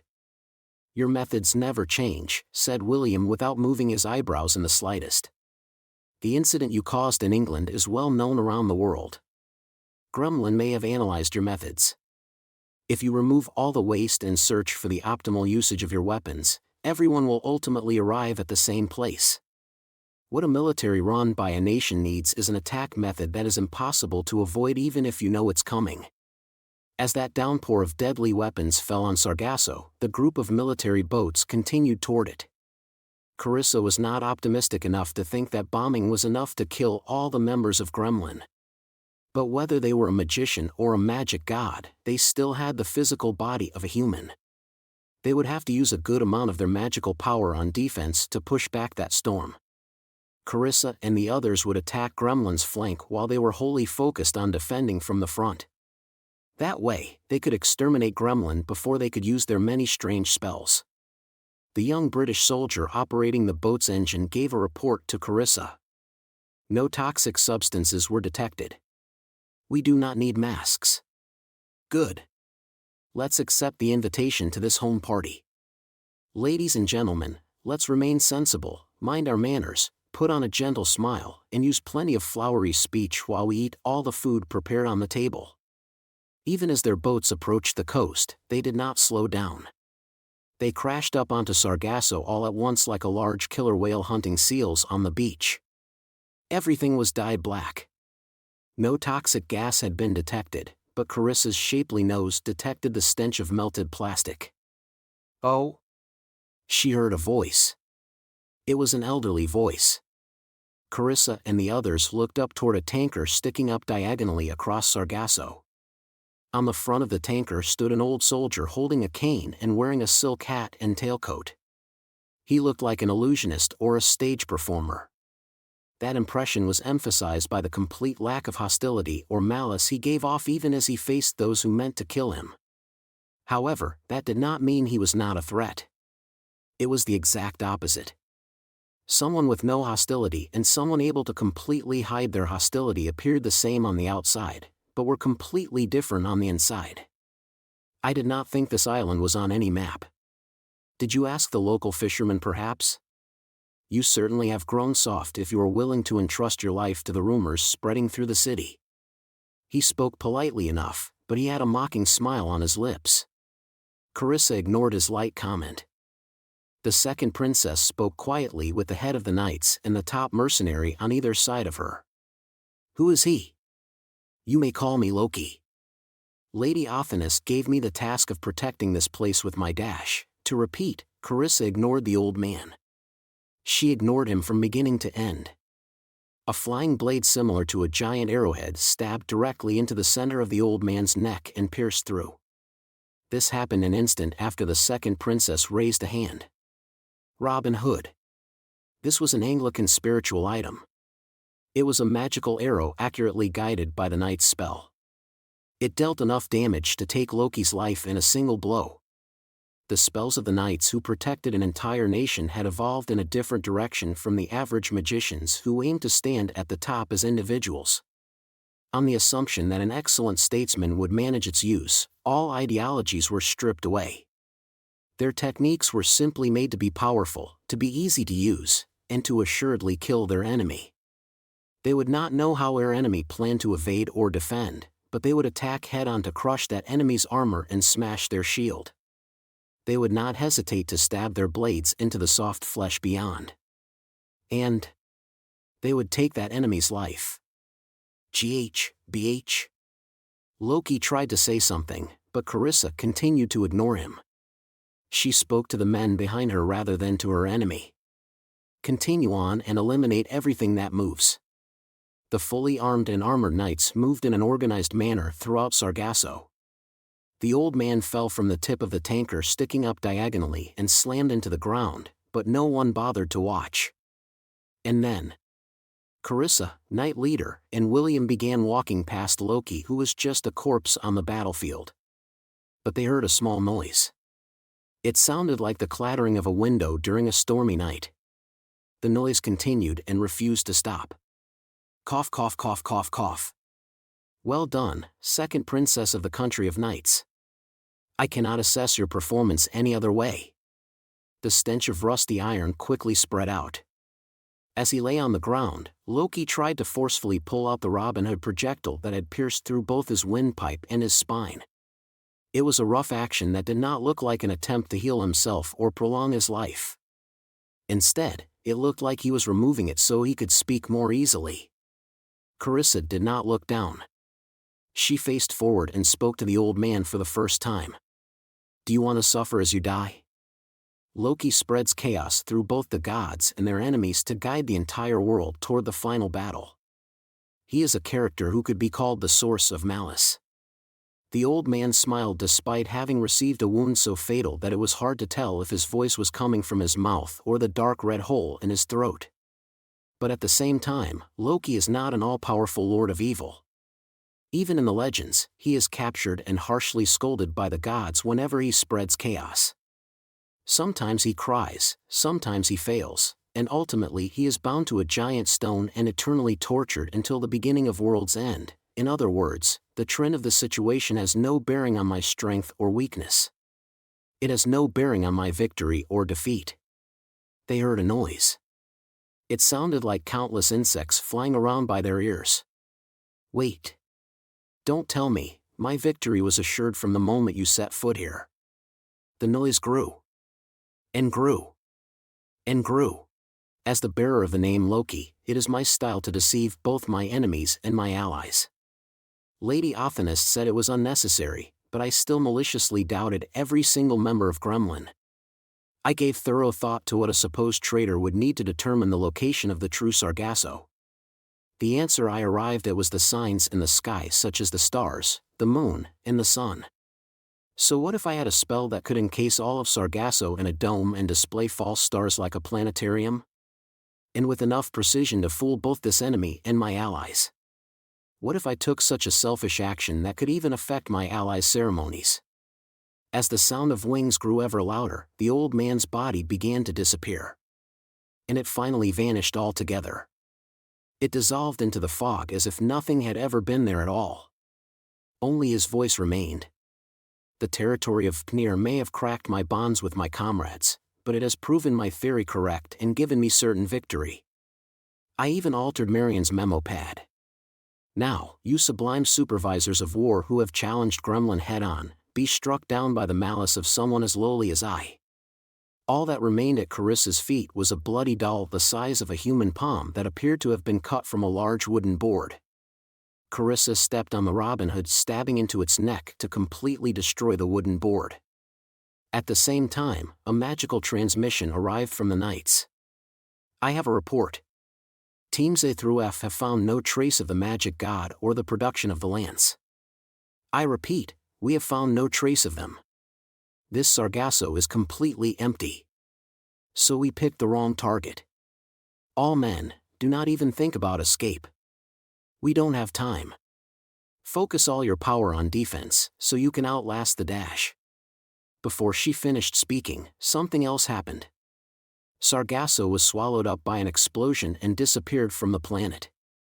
Part 9. What?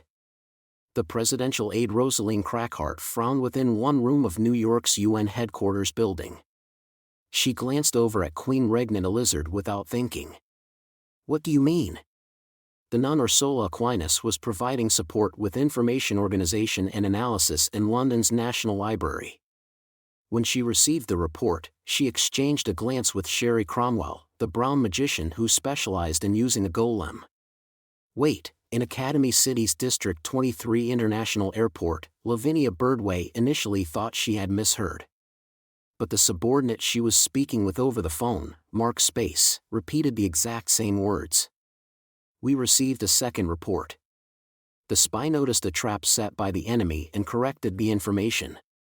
The real Sargasso that Gremlin is using as their headquarters is located. The background noise was loud.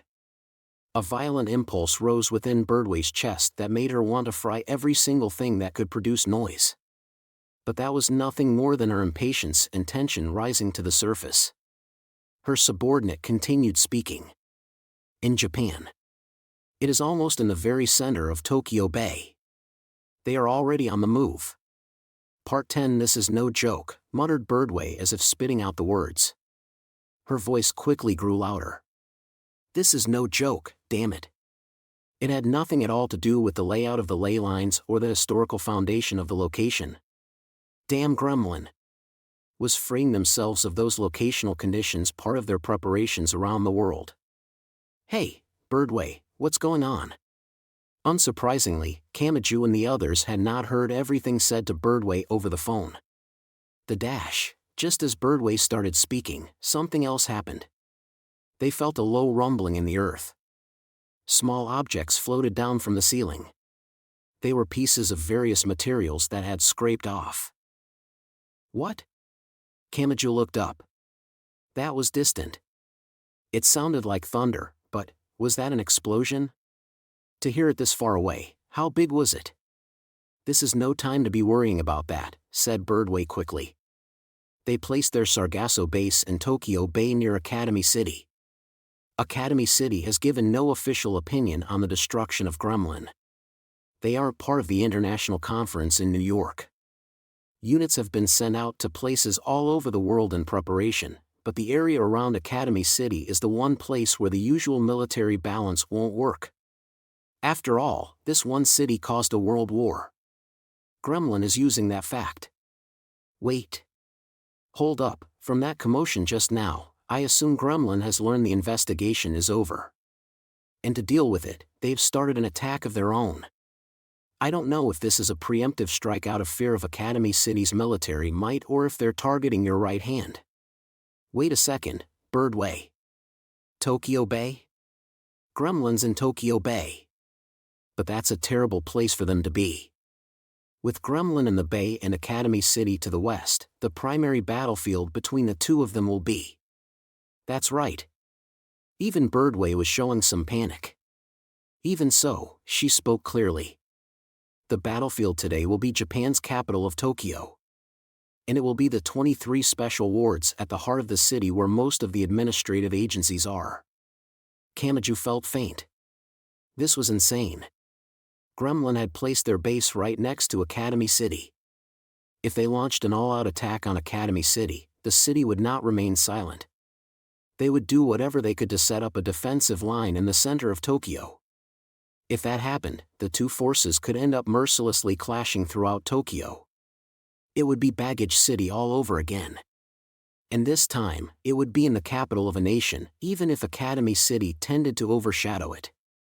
Kamachi could not even guess how far the effects would spread if the city was paralyzed by a battle that made one want to cover one's eyes. But this was no time to be standing around in shock. No matter how they spent their time, the crisis would arrive just as soon. Birdway struck Kamachi's back and shouted at him. We need to get to the supersonic passenger plane. Pass through the employee gate and get to the electronic cart. We're going to run away. Even though we know blood is going to be shed here. The only way to stop this is sinking Gremlin with a swift attack before the two forces collide.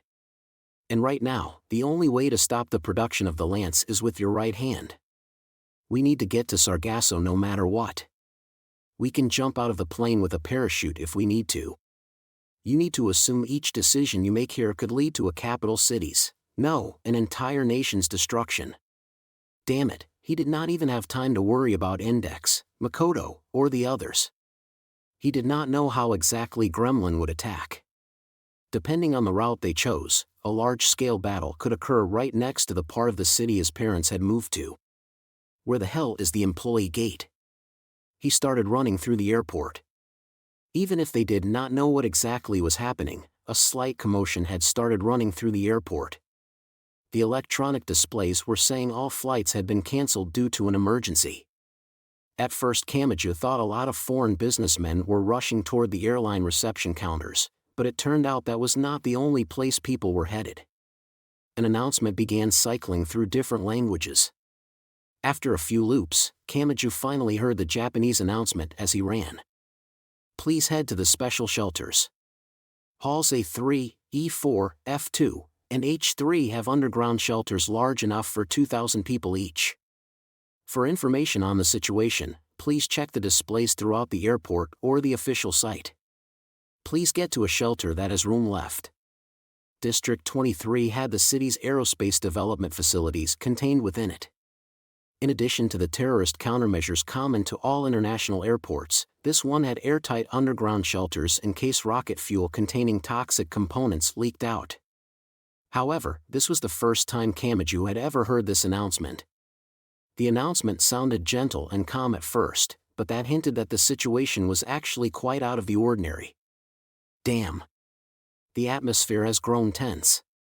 Kamachi grimaced as he ran in the opposite direction of the flow of people. Do I really have to smell this stench here? This dangerous stench. Can wars really start this easily? I thought this was only supposed to happen when someone made a decisive mistake as they steered history. Wait. Wait up, you. He heard a loud voice. He turned around while still running to see Misaka Makoto behind him. Tokyo is going to be a battlefield? Like in Hawaii. You have to be kidding. Please tell me you're kidding. I don't know what's going on either. But you can tell things are bad from the smell, right? My mama lives there. I need something more concrete than that. Kamachi clenched his teeth. And he spoke. Come with me. That's better than just watching, right? Index ran up behind him as well. That white nun holding a calico cat looked indignant. Toma. Why aren't you relying on a magic expert when you're about to fight a group of magicians? Fine. He did not have time for these questions. If it came down to it, he could have just him and Makoto parachute down when they passed over Sargasso in the supersonic plane. This was not the time to get bogged down in an argument. Where's the employee gate anyway? Did you just start running without thinking? Part 11. Kamakawa Maria thought over the conversation she had heard just before the situation began to move. Gremlin. She felt overwhelmingly more fear toward that organization than she did hostility. She wanted to keep her run-ins with them to a minimum. After that one incident, she simply never wanted to see them again. Bersi. Kihara Kagan. Kamakawa Maria understood that teacher of hers was already dead. She had accepted that. The problem was that the eye-patch-wearing girl who called herself Athanas was controlling Kihara Kagan's supposedly dead body. She would not have done so for no reason or with no need. That eye-patch-wearing girl did not seem as violently emotional as the brown girl Kamakawa Maria had once met in Baggage City. She would use someone because they were useful. She would ensure she had something because she could use it in her plan. In that case, why had she done that? His life should have ended there. No one would ever accept it, but that had to be the best end for him. Yet. She's using his empty shell to do something? That oppression could twist what kind of person he truly was. She would take him back. She had been unable to rescue the human named Kihara Kagan, but she could not let her teacher's honor be disgraced any further. And so she set her sights on retrieving that teacher's body no matter how frightening an opponent it put her up against. The thin thread she needed to do that lay before her eyes. That thread was Kamachi Toma. This meant she would cross paths with those monsters from Gremlin once more. It had been a miracle that she survived in Baggage City. It could be even worse this time. She might not come back alive. I will do this.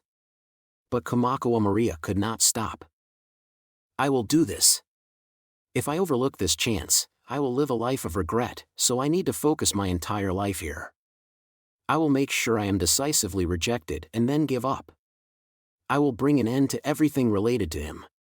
Part 12. They could not even spare the time for a detailed explanation. Kamachi and the others jumped over the employee gate like it was a hurdle and ran down the narrow passageway while ignoring the cries of the airport employees. They threw open an oddly thick stainless steel door and jumped into the electronic cart waiting there. Birdway and Lessar must have used a shorter route because they were already aboard. But something else happened before the cart could move toward the supersonic passenger plane on the runway. Wait! It was Kamako Maria. Instead of using the cart's door, she practically climbed in through the window to force herself inside. I'm going, too. I've already made up my mind, so you can't talk me out of it. I'll do anything, so please take me with you to where Gremlin is. Nya. She managed to casually climb on the lap of my target, Kamachi Toma. Such exquisite negotiation skills. And she's also a maid that managed to slip in the fact that she will do anything. I may have been mistaken about who my greatest rival is. Lessar raised her voice in confusion, but Kamako Maria did not seem to be listening. From what I heard, it seems Gremlin's base is in Tokyo Bay. In that case, I don't need my passport. Adding on a last-minute passenger shouldn't be a problem. And no, wait. There's still the hurdle of leaving Academy City without permission. All of you are slipping past that restriction, so that means there's a loophole here, right? We don't have time to argue, cut in Birdway. We can easily take someone with a death wish to the battlefield. What matters right now is getting Kamachi Toma out of Academy City. If Gremlin's primary objective is Imagine Breaker rather than Academy City, then we can draw their aim away. That might prevent the two forces from entering into direct conflict. Birdway tapped on the driver's seat headrest and the driver set off. The electronic cart produced no engine noise and moved surprisingly smoothly toward the unique silhouette of a supersonic passenger plane. It was a civilian craft that used bomber technology. And since it would now be carrying what firepower they had, i.e. Kamachi Toma, its role was not much different. It looks like the engine has already been warmed up. Get on. We'll take off in 5 minutes. Urged on by Birdway, Kamachi and the others climbed up the stairs and into the plane. The plane lurched before they had even sat in their seats properly, much less fastened their seatbelts. That would have been bad enough in a normal airplane, but this supersonic plane could fly at 7,000 kilometers per hour.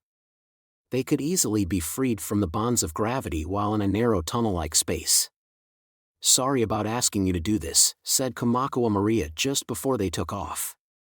But I just couldn't let go of this last connection to my old teacher. This might be the point where my life switches over to another set of rails. So, it's fine. Kamachi did not know the details of the situation. But he did not think that was a major issue. It was rare for someone to truly understand the situation another person was in. She wanted to accomplish something for the sake of someone else. Kamachi had met several people with similar feelings hidden within them. Kamako Maria had the same light in her eyes. I've lived my life so far by doing the same thing. It's nothing admirable, though. The place you think you are is not as much of a dead end as you think it is. Why your panties are striped yellow and black, too. You're too shocking. Your seat is over here. Lessar dragged Kamako Maria away, but they truly took off before she managed to sit down. Kamachi frantically spoke up because he was familiar with the world of 7,000 kilometers per hour. Hey! Hurry up and fasten your seatbelts. Just grabbing on with your hands isn't enough. You're still focusing on that B-girl. Are you trying to turn me into a jealousy character? Hearing that, Makoto covered her face with one hand. B-girl? That reminds me of her. No, I can't have her showing up here. The sense of acceleration pressing against their gut grew. The supersonic passenger plane left the international airport's runway and glided nicely up into the air.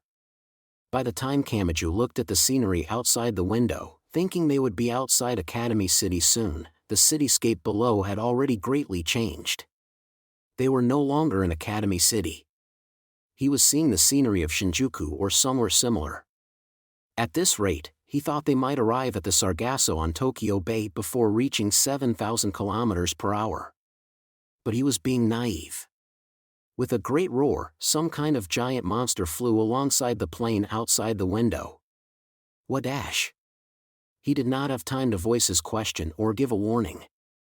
The creature was the size of the passenger plane and it looked like a lizard with bat wings added on. Its entire silhouette appeared to be formed from massive amounts of red thread. However, one would never find this creature in an animal encyclopedia. In picture books, it may have been called a dragon. A giant eyeball with a vertical, snake-like pupil rolled in the creature's head and looked at Kamachi through the window. It did not breathe fire. Instead, it gave a large flap of its giant wings. In an instant, that crystallization of cutting-edge technology was mercilessly sliced in half. Kamachi, Index, Misaka Makoto, Lavinia Birdway, Lessar, Kamakawa Maria, the Calico Cat Sphinx, and the pilot were all mercilessly thrown out into empty air. The plane may not have made it to its proper altitude yet, but they were still 300 meters up. And they fell toward the center of Tokyo. Between the lines too, the power of Academy City's number 2 level 5 was known as dark matter. No matter where the essence of that power or the primary personality ruling it may have been at the moment, he was undoubtedly the one who had first brought that number 2 power into the world. His name was Kikine Taitaku. He was currently known as an empty husk because he was nothing but a collection of a few organs including his brain. Bah! Those few organs began unnaturally wriggling like a worm as if an invisible hand had grabbed a bag filled with water. A pure white and sticky substance gathered around those organs. Details began to form and pale color appeared on the surface. In the blink of an eye, it transformed into something that could not be distinguished from a beautiful human boy. Gah! Cough cough! Cough! The sea breeze stung at his nose. The merciless chilly air stabbed at his exposed skin.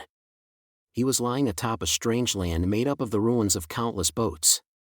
He realized he had several cables attached to his body here and there. He had seen something similar before. That was back when the dark side of Academy City had hooked him up to a life support device and had him do nothing but produce dark matter as a material for weapons. The equipment around him now was junk compared to back then, but he thought it was praiseworthy to catch up to Academy City using nothing but junk. He heard a female voice coming from somewhere. "It looks like he's conscious." A gloomy male voice answered. "That does not matter. I only need to have him produce what we need." It seemed they were indeed after his dark matter as material for a weapon. The reason him being conscious did not matter may have been because the man thought he could eternally control and restrain his physical body by sending special electrical signals into his brain. That was not entirely wrong. Or at least, it was not wrong when talking about the Kikine Taitaku who had sunk into the depths of Academy City's dark side. A new age has arrived. He slowly moved his lips. This must have been an unexpected reaction. He could clearly tell focus had turned to him. He heard the sound of some kind of meter being operated, but no change came over him. His smile did not vanish. The old age is long over. I don't know who you are or what you're after, but your fate is clear now that the age has left you behind. How sad. If you had tried this exact same thing just a few weeks ago, you might have gained everything you wished without issue. I really do feel sorry for you. The sounds of narrow tubes breaking from the inside could be heard. The dark matter ate into the objects around him as if flowing back through the electrodes and cables meant to control the device known as Kikine Taitaku. All color turned to white and the electronic devices at the other end of the cables were swallowed up in an instant. Ha ha ha.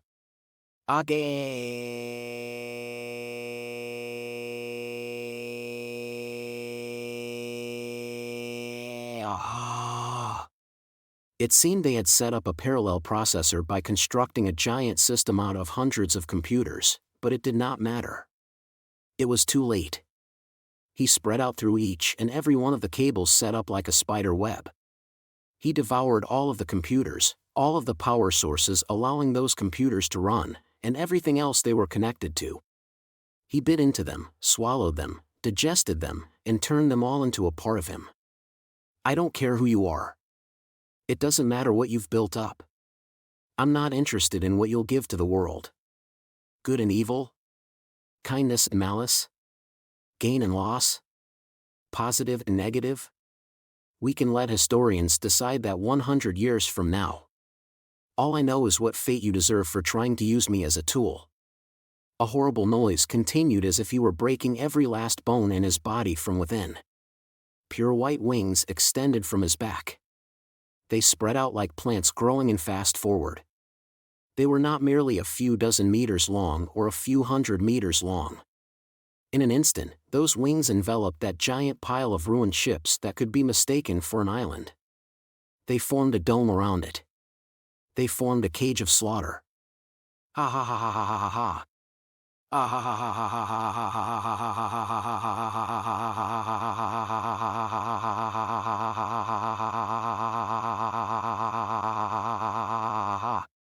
The situation was thrown off track. The situation tilted and then toppled over in a direction no one had imagined. During the Cold War, in which both sides had thrust thousands of nuclear missiles before their enemy as a threat, the most feared thing had been an uncontrollable chaos. That nightmare was blooming here. In an instant before that chaos arrived, an eye-patch-wearing girl unhesitatingly grabbed Kakin Taidaku's neck in one hand. Not even a subtle change could be seen on her face. Even with that horrifying result before her, her entire body appeared perfectly relaxed. BHGH. For a while, he did not understand why there were groans coming from his mouth. The eye-patch-wearing girl had grabbed Kakin Taidaku's neck with a single hand and lifted him up. No, she was not just grabbing his neck. Her fingers were digging into it. Those fingertips sank deeply into that body made of dark matter. She used pure strength. Her fingertips had dug in deep enough to reach his spine, but she increased that strength a bit further and those fingertips sank even deeper. The sensation of that hard bone being crushed was followed by indescribable pain filling his entire body. It only took a single attack. The dome-shaped cage of slaughter covering the entirety of Sargasso shattered and floated down like snow. GBH. Gagug. I see everything is on schedule. This is the scientific material needed to fill the gap magic left in the construction of the lance. Any pure specimen tough enough to withstand the development into a holistic esper can be used, so Fräulein Kruten specifically is not needed. We do not need any combat ability from the device that produces the material. The eye-patch-wearing girl and the gloomy man exchanged a few short words. All the while, a cracking sound could be heard as the girl poured tremendous strength into Kakin Taidaku's neck. Listen, you piece of scrap. I only expect one thing from you. Just one. The eye-patch-wearing girl spoke slowly to him. Be of use to me. If you can't, I'll carefully remake everything about you until you can and do. It will be like holding a girl's head down and beating her face into something completely unrecognizable with your fist. Ah, the sounds of breath escaping had no connection to Kakin Taidaku's will. The girl dug her fingertips inside his spine and disturbed what lay within. That stimulus caused his body to involuntarily convulse. He was like a ventriloquist doll made of living flesh. Where's you answer? Say as you wish. As you wish. Good boy.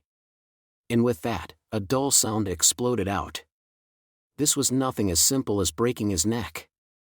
It was unclear what force was acting on him, but the object that made up Kakin Taidaku's human form was compressed from all directions and transformed into a mass the size of a volleyball. A distorted pattern could be seen on the surface similar to when transparent glass was forced against someone's face or someone wore a stocking over their head. The eye-patch-wearing girl grabbed the ball in one hand and tossed it to the gloomy man. Do what needs to be done. You should be able to finish this before the same happens to you. Understood. Suddenly, a deep noise similar to a dinosaur's roar burst out overhead. The vibration of the air filled Sargasso and a few of the ruined boats rolled down the pile. The girl looked unconcernedly up into the white steam-filled sky. Mockerkalf and NHGGR. So their turn has finally come. It took you a while to find this one little base, spat out the girl. However, she showed no interest in the enemies surely making their way toward her. She was speaking only to what lay within herself. The production of the spear is in its final stages. Bring in Marion Slingenire. Have her finish the work with the skills of a Dverger. Notes 1. The Ho of Shokuhu Masaki means B. Volume 8, Chapter 3, Doubt at the Edge of Decision. Turning_point. Part 1. In truth, Kamachi and the others had been wearing lightweight parachutes before the plane took off. Unlike normal parachutes, these ones had no secondary chute and no safety feature to automatically open based on an altimeter. These alterations shaved away at their life-saving features, but allowed the packed parachute to be as small as a thin school bag. However, a parachute could not be used under certain circumstances such as extreme wind. And did you know one of those conditions was being below a certain altitude? The parachute would not be able to provide enough deceleration, so the wearer would slam into the ground. Shit! His vision spun around and around until he had no idea which way was up. He could only feel a strange fear inside his gut. He had been dropped from 300 meters up, so he could not avoid an instant death if he struck the ground. He frantically reached behind him and tried to pull the string, but he could not get a good grip on the thin string being blown around by the air. It took 3 to 5 seconds. He tried not to think about how far he had approached the ground in that time. He squeezed his eyes shut, grabbed the string, and pulled as hard as he could. The bag on his back exploded open. An intense burden was placed on the shoulder straps, but something was wrong. Kamachi had never thought a parachute could reproduce the phenomenon of a dwarf slowly traveling through the sky with a large umbrella seen in picture books, but he was falling much faster than he had expected. The deceleration was insufficient. He was still falling rather than descending. You're kidding me. It didn't open properly. Did it get tangled up? He looked up to see the fabric of the parachute had not formed a proper circle. It had formed an odd shape similar to a half-moon with pleats. A parachute could not open and function properly in every position. Forcing it open while spinning through the air had increased the risk of it not functioning properly. His altitude was also insufficient. Even if he had used the parachute properly, the landing would have provided enough of an impact to break a bone if he got his footing wrong. It was blatantly obvious what would happen if he slammed into the asphalt now. To put it simply, instant death. If I fall, I'll die. Kamachi flailed his limbs around despite knowing it was hopeless. And then his body stopped as if it had caught on something. The impact knocked the breath out of him. After a short delay, he realized he was swaying back and forth like a clock's pendulum. What? He looked up and saw something sticking out in a straight line. It looked like an improvised rope forcibly made out of a curtain or something similar. At the end, he could see it was tangled around a silhouette resembling a giant fishing rod made of steel. A crane. Is this a high-rise building under construction? A quick glance told him he was over 30 stories up. He was over 200 meters from the asphalt surface. The building was incomplete, so this was not the roof.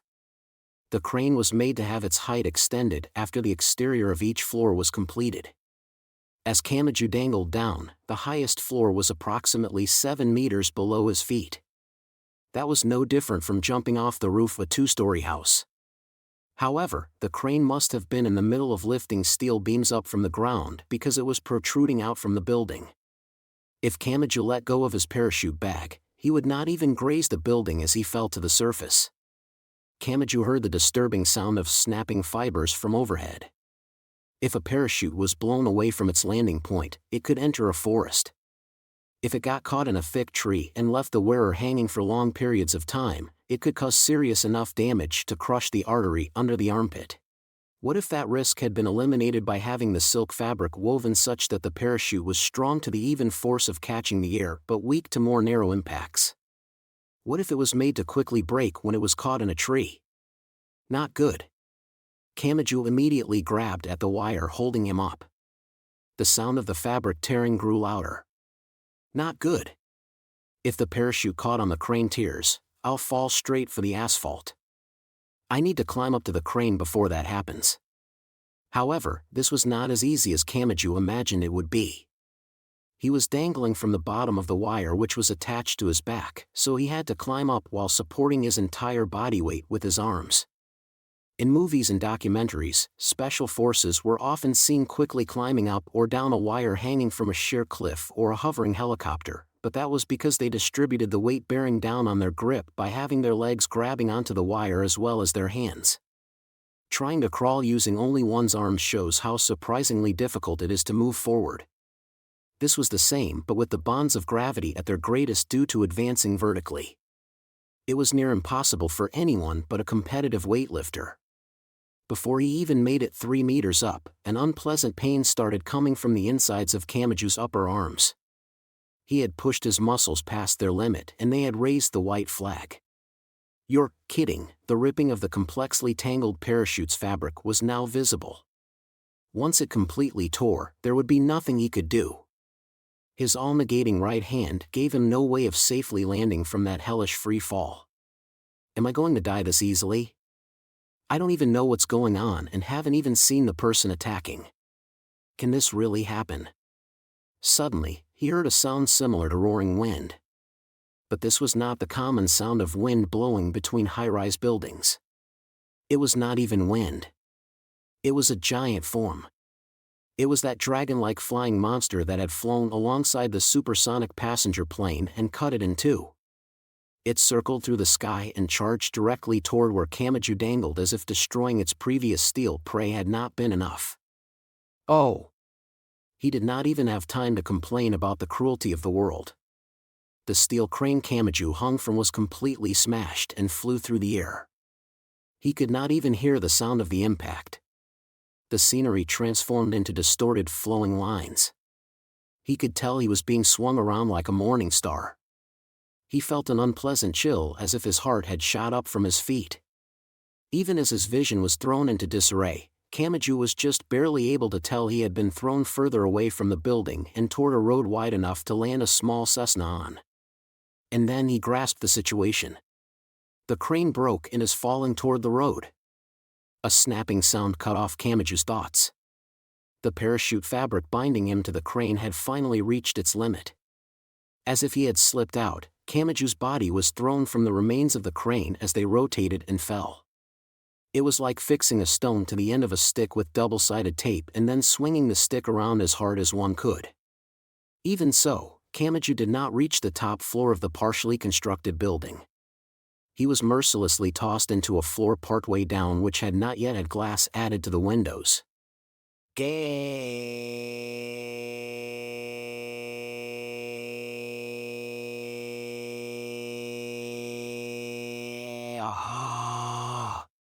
His cry of pain was drowned out by the roar of the remains of the giant crane reaching the ground. Unable to withstand the pain, Kamachi curled up in the fetal position. He rolled around and continued screaming. He was not simply trying to distract himself from the pain. He was doing it without realizing it, but he was screaming in order to release the limiters in his head and intentionally secrete certain substances in his brain. It was the same thing done in certain track and field events such as the hammer throw. Kamachi finally unsteadily rose to his feet on that floor with exposed concrete, exposed steel columns, and no interior whatsoever. The monster from before shot by just outside the building, so Kamachi hurriedly hid behind a thick column. But it did not try to attack. That monster, which was completely covered in red thread, must have been satisfied with destroying the crane. It flapped its giant wings and flew off without checking on the damage it had done. Where's Index? And what about Masaka, Birdway, Lessar, and Kamakawa Maria? What happened to them? Did they make it to the ground safely with their parachutes? They weren't attacked on the way down, were they? He pulled out his cell phone and called Index's number. She tended not to answer her 0 yen phone, but he had no choice but to gather what information he could, one by one. But what? Index did not answer. In fact, it did not even ring once. Instead, a recorded female voice gave a looping announcement. The lines are currently extremely congested. To give priority to emergency services such as the police and firefighters, we ask that you refrain from making unnecessary calls or emails. To check on the safety of your family and friends, please use the cell phone company's emergency voice message service. Calls would not get through. Emails were out, too. He could not display the simple message board for cell phones either. The screen displayed a communication error and froze up.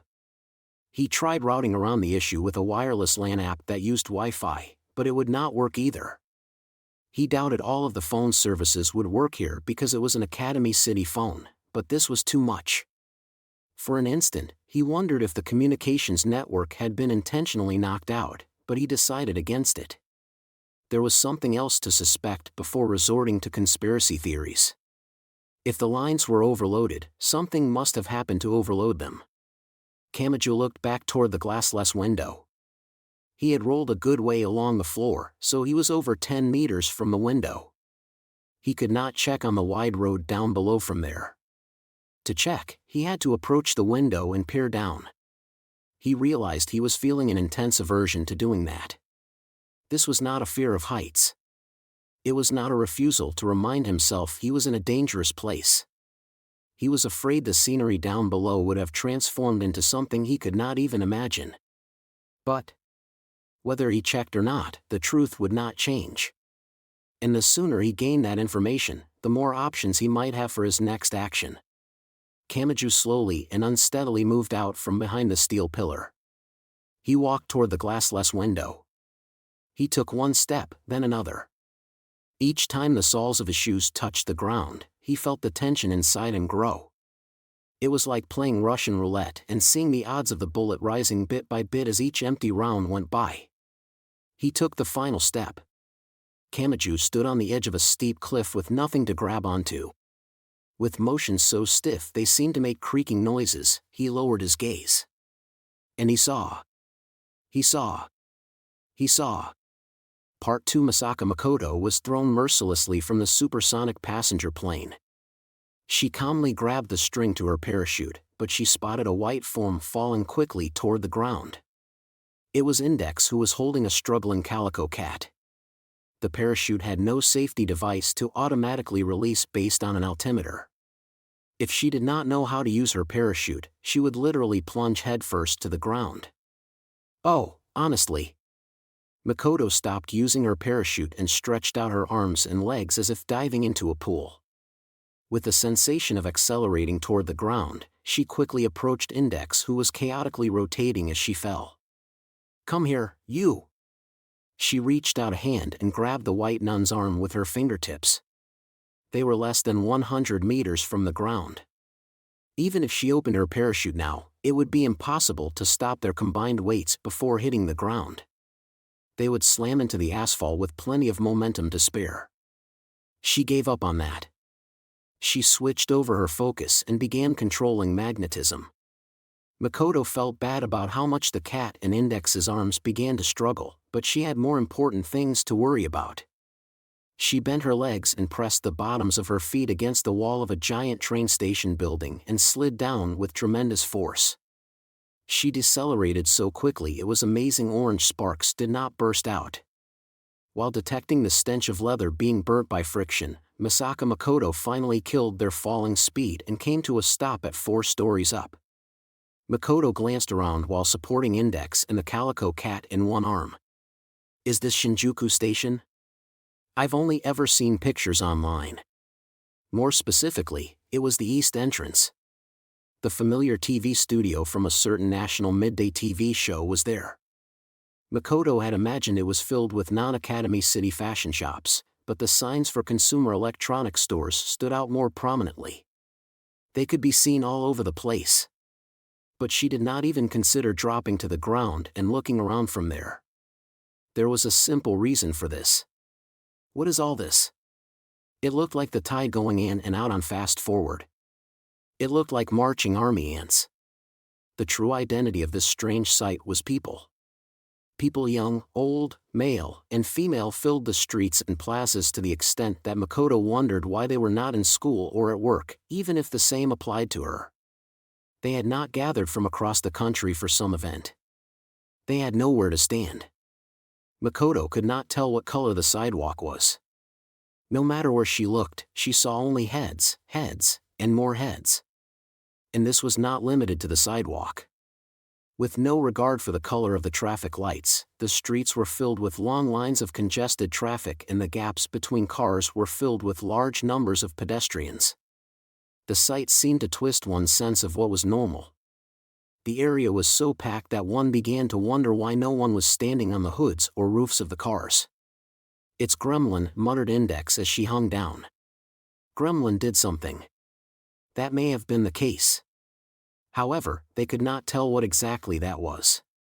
A giant shadow cut by over their heads. It was that fairy tale monster which had sliced apart the supersonic plane earlier. However, it only passed by in the sky. It gave no concentrated attack on Makoto and Index, and it did not indiscriminately destroy the buildings or people in the area. Makoto suddenly pictured the face of her mother, Misuzu, who lived in the city. She used her powers to access her cell phone while holding Index in both hands, but received no response. All of the lines are overloaded. I can't connect to anything but the disaster message board. And it looks like there's no message there. Just to be sure, she set it to record the message on her phone if one came in. She then released her control over the phone. Shinjuku is right in front of Academy City. If these gremlin people are advancing from Tokyo Bay to Academy City, they should have no reason to stop here. Why aren't they charging straight into Academy City? The gigantic traffic jam and all the people spilling out onto the streets meant it was likely some major roads and bridges had been taken out somewhere else. However, that stance seemed somehow insufficient. They could try to attack Academy City without doing any damage to Tokyo in the middle, or they could view Tokyo as an obstacle and destroy it as they advanced. However, they were causing sporadic damage without leaning toward one stance or the other. Makoto could see no obvious conviction or benefit from doing that. However, they had to have a reason. She thought for a while, and then, it can't be. Part 3. Lavinia Birdway, Lessar, and Kamakawa Maria had no particular sense of camaraderie between them. They had all boarded that supersonic passenger plane because they wanted to stick with Kamachi Toma for their own individual reasons, so that should not have been surprising. Unlike the other scattered members of the group, they had calmly controlled their midair orientation and opened their parachutes. Their falling distance had been a bit on the short side, but they had greatly bent their knees upon landing to absorb and soften the impact. That had allowed them to land on the asphalt without injury. Birdway unfastened her parachute, balled it up, and tossed it in a nearby trash-gathering spot. Where are we? The wind blew us a good ways. This shabby disorder makes me think of Kabuki-cho. Look, the overall cityscape is identical to the one in Tatsu no Gotoshire 1. Oh, where's the nice middle Japanese tattoo shop? Don't think of that as normal scenery in Japan, you damn Westerner. And, ugh. The area above us is filled with power lines. If we had hit those, we might have been electrocuted. Lessar and Kamakawa Maria gave casual comments, but this was Japan's largest shopping district where girls their age would be taken in by the police if they were found walking around, even during the day. Kamakawa Maria would receive an especially thorough questioning since she was a minor wearing a suspicious-looking maid uniform. And they soon stopped talking. But not because they heard police sirens or because a black luxury German car attacked them. It was due to the low rumbling below their feet.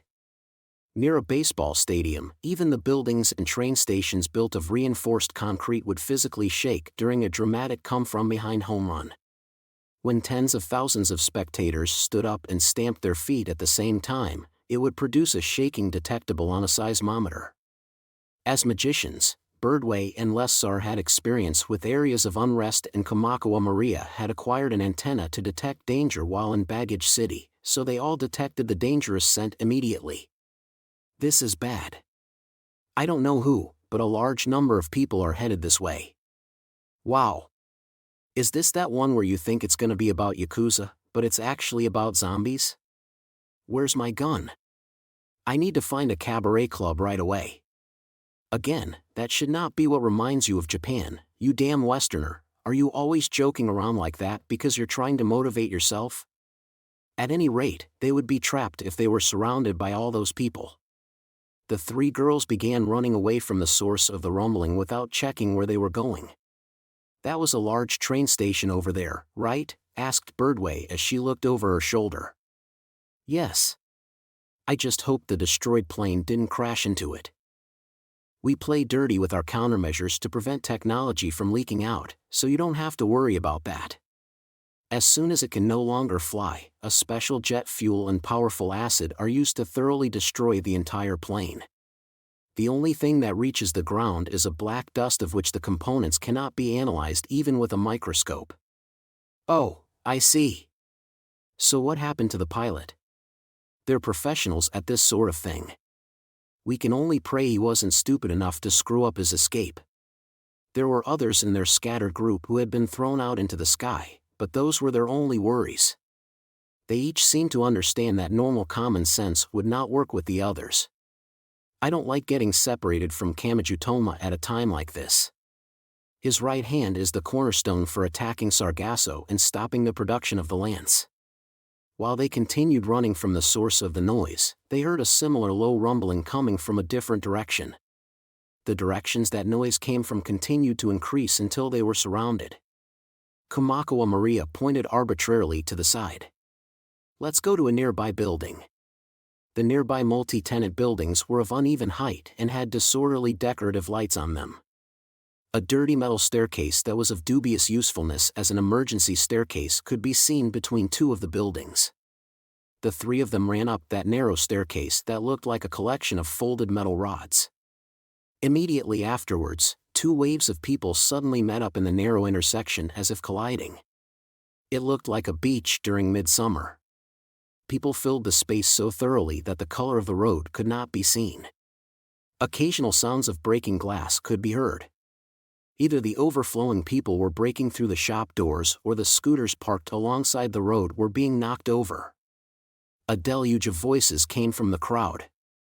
They sounded both angry and uncertain. Damn it. How far do we have to walk to catch a cab? Oh, no.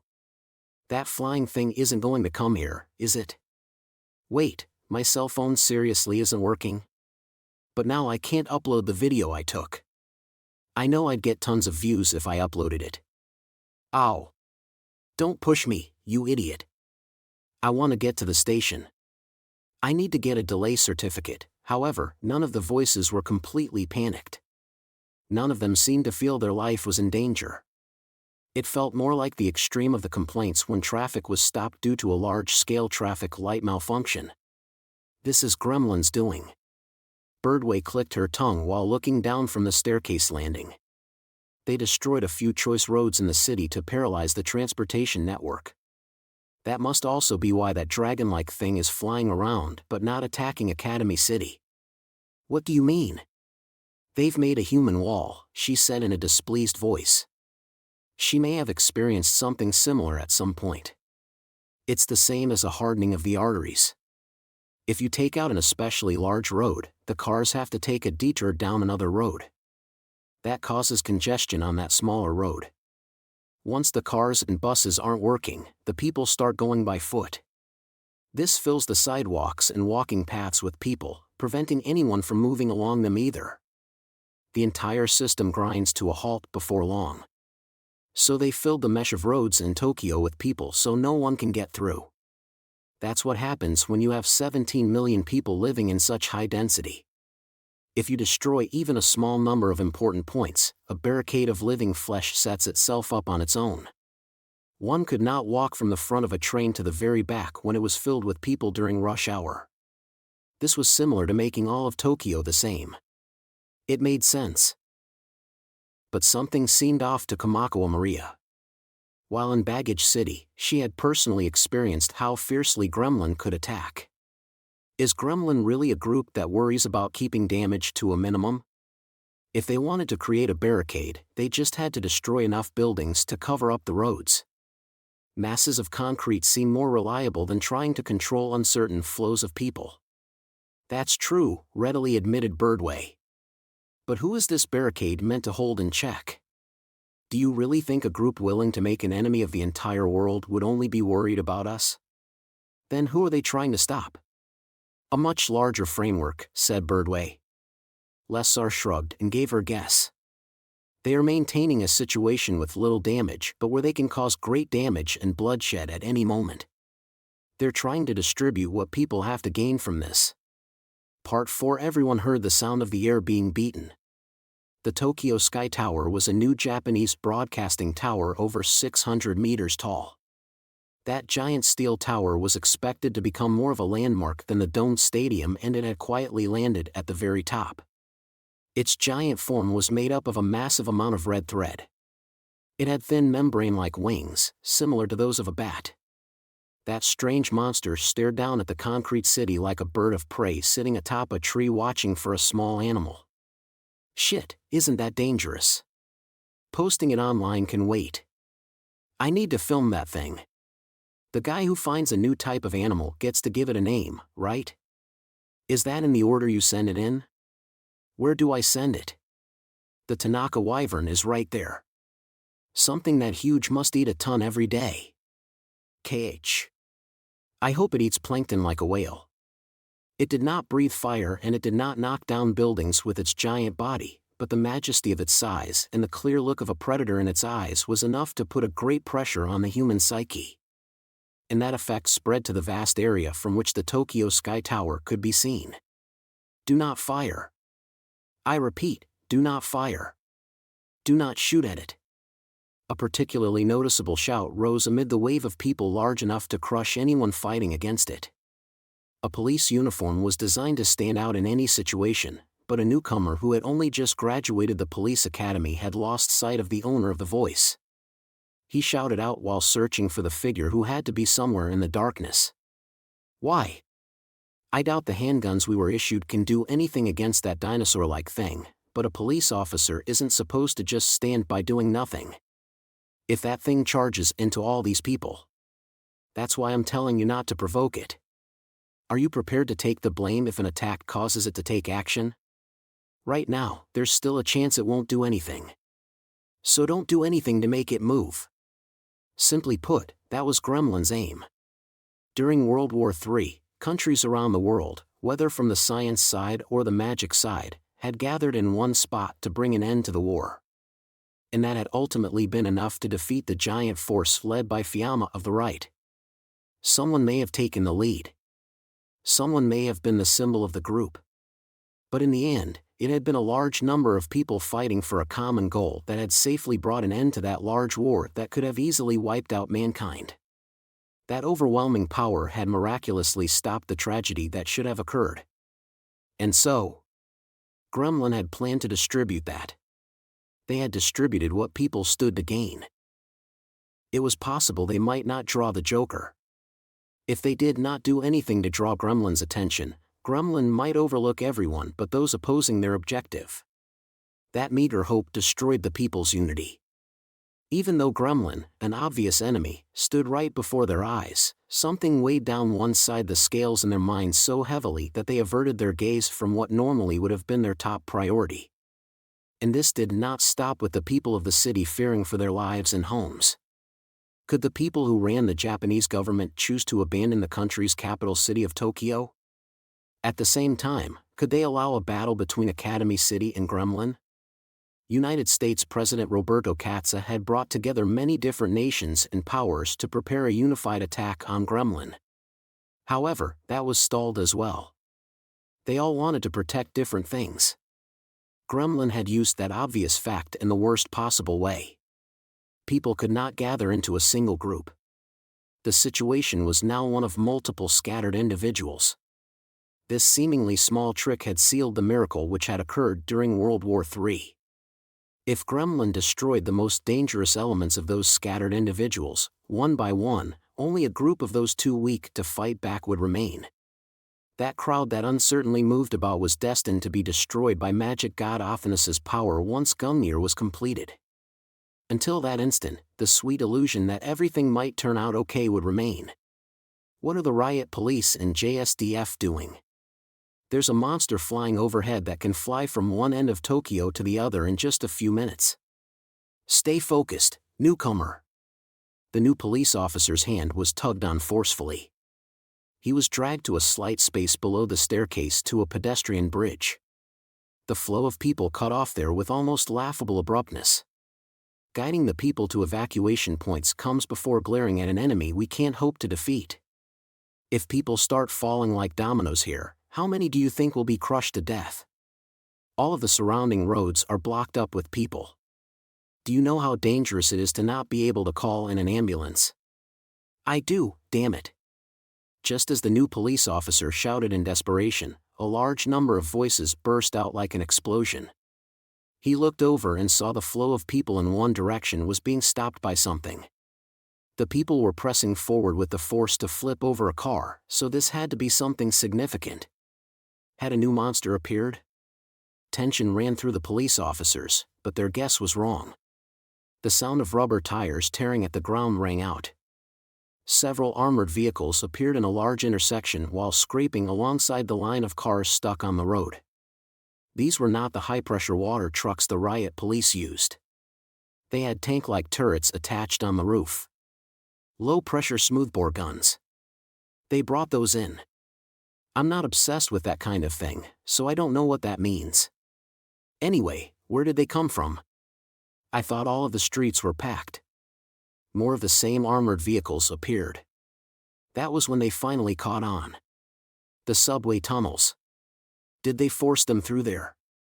Has the JSDF decided to seriously take that thing on? A few seconds later, the new police officer realized he was being too optimistic. The armored vehicles cut across the intersection and stopped such that they blocked off the flow of people. Their guns would never reach the monster on the tower from there. And most telling of all, the guns on top of the vehicles were not pointed toward the monster.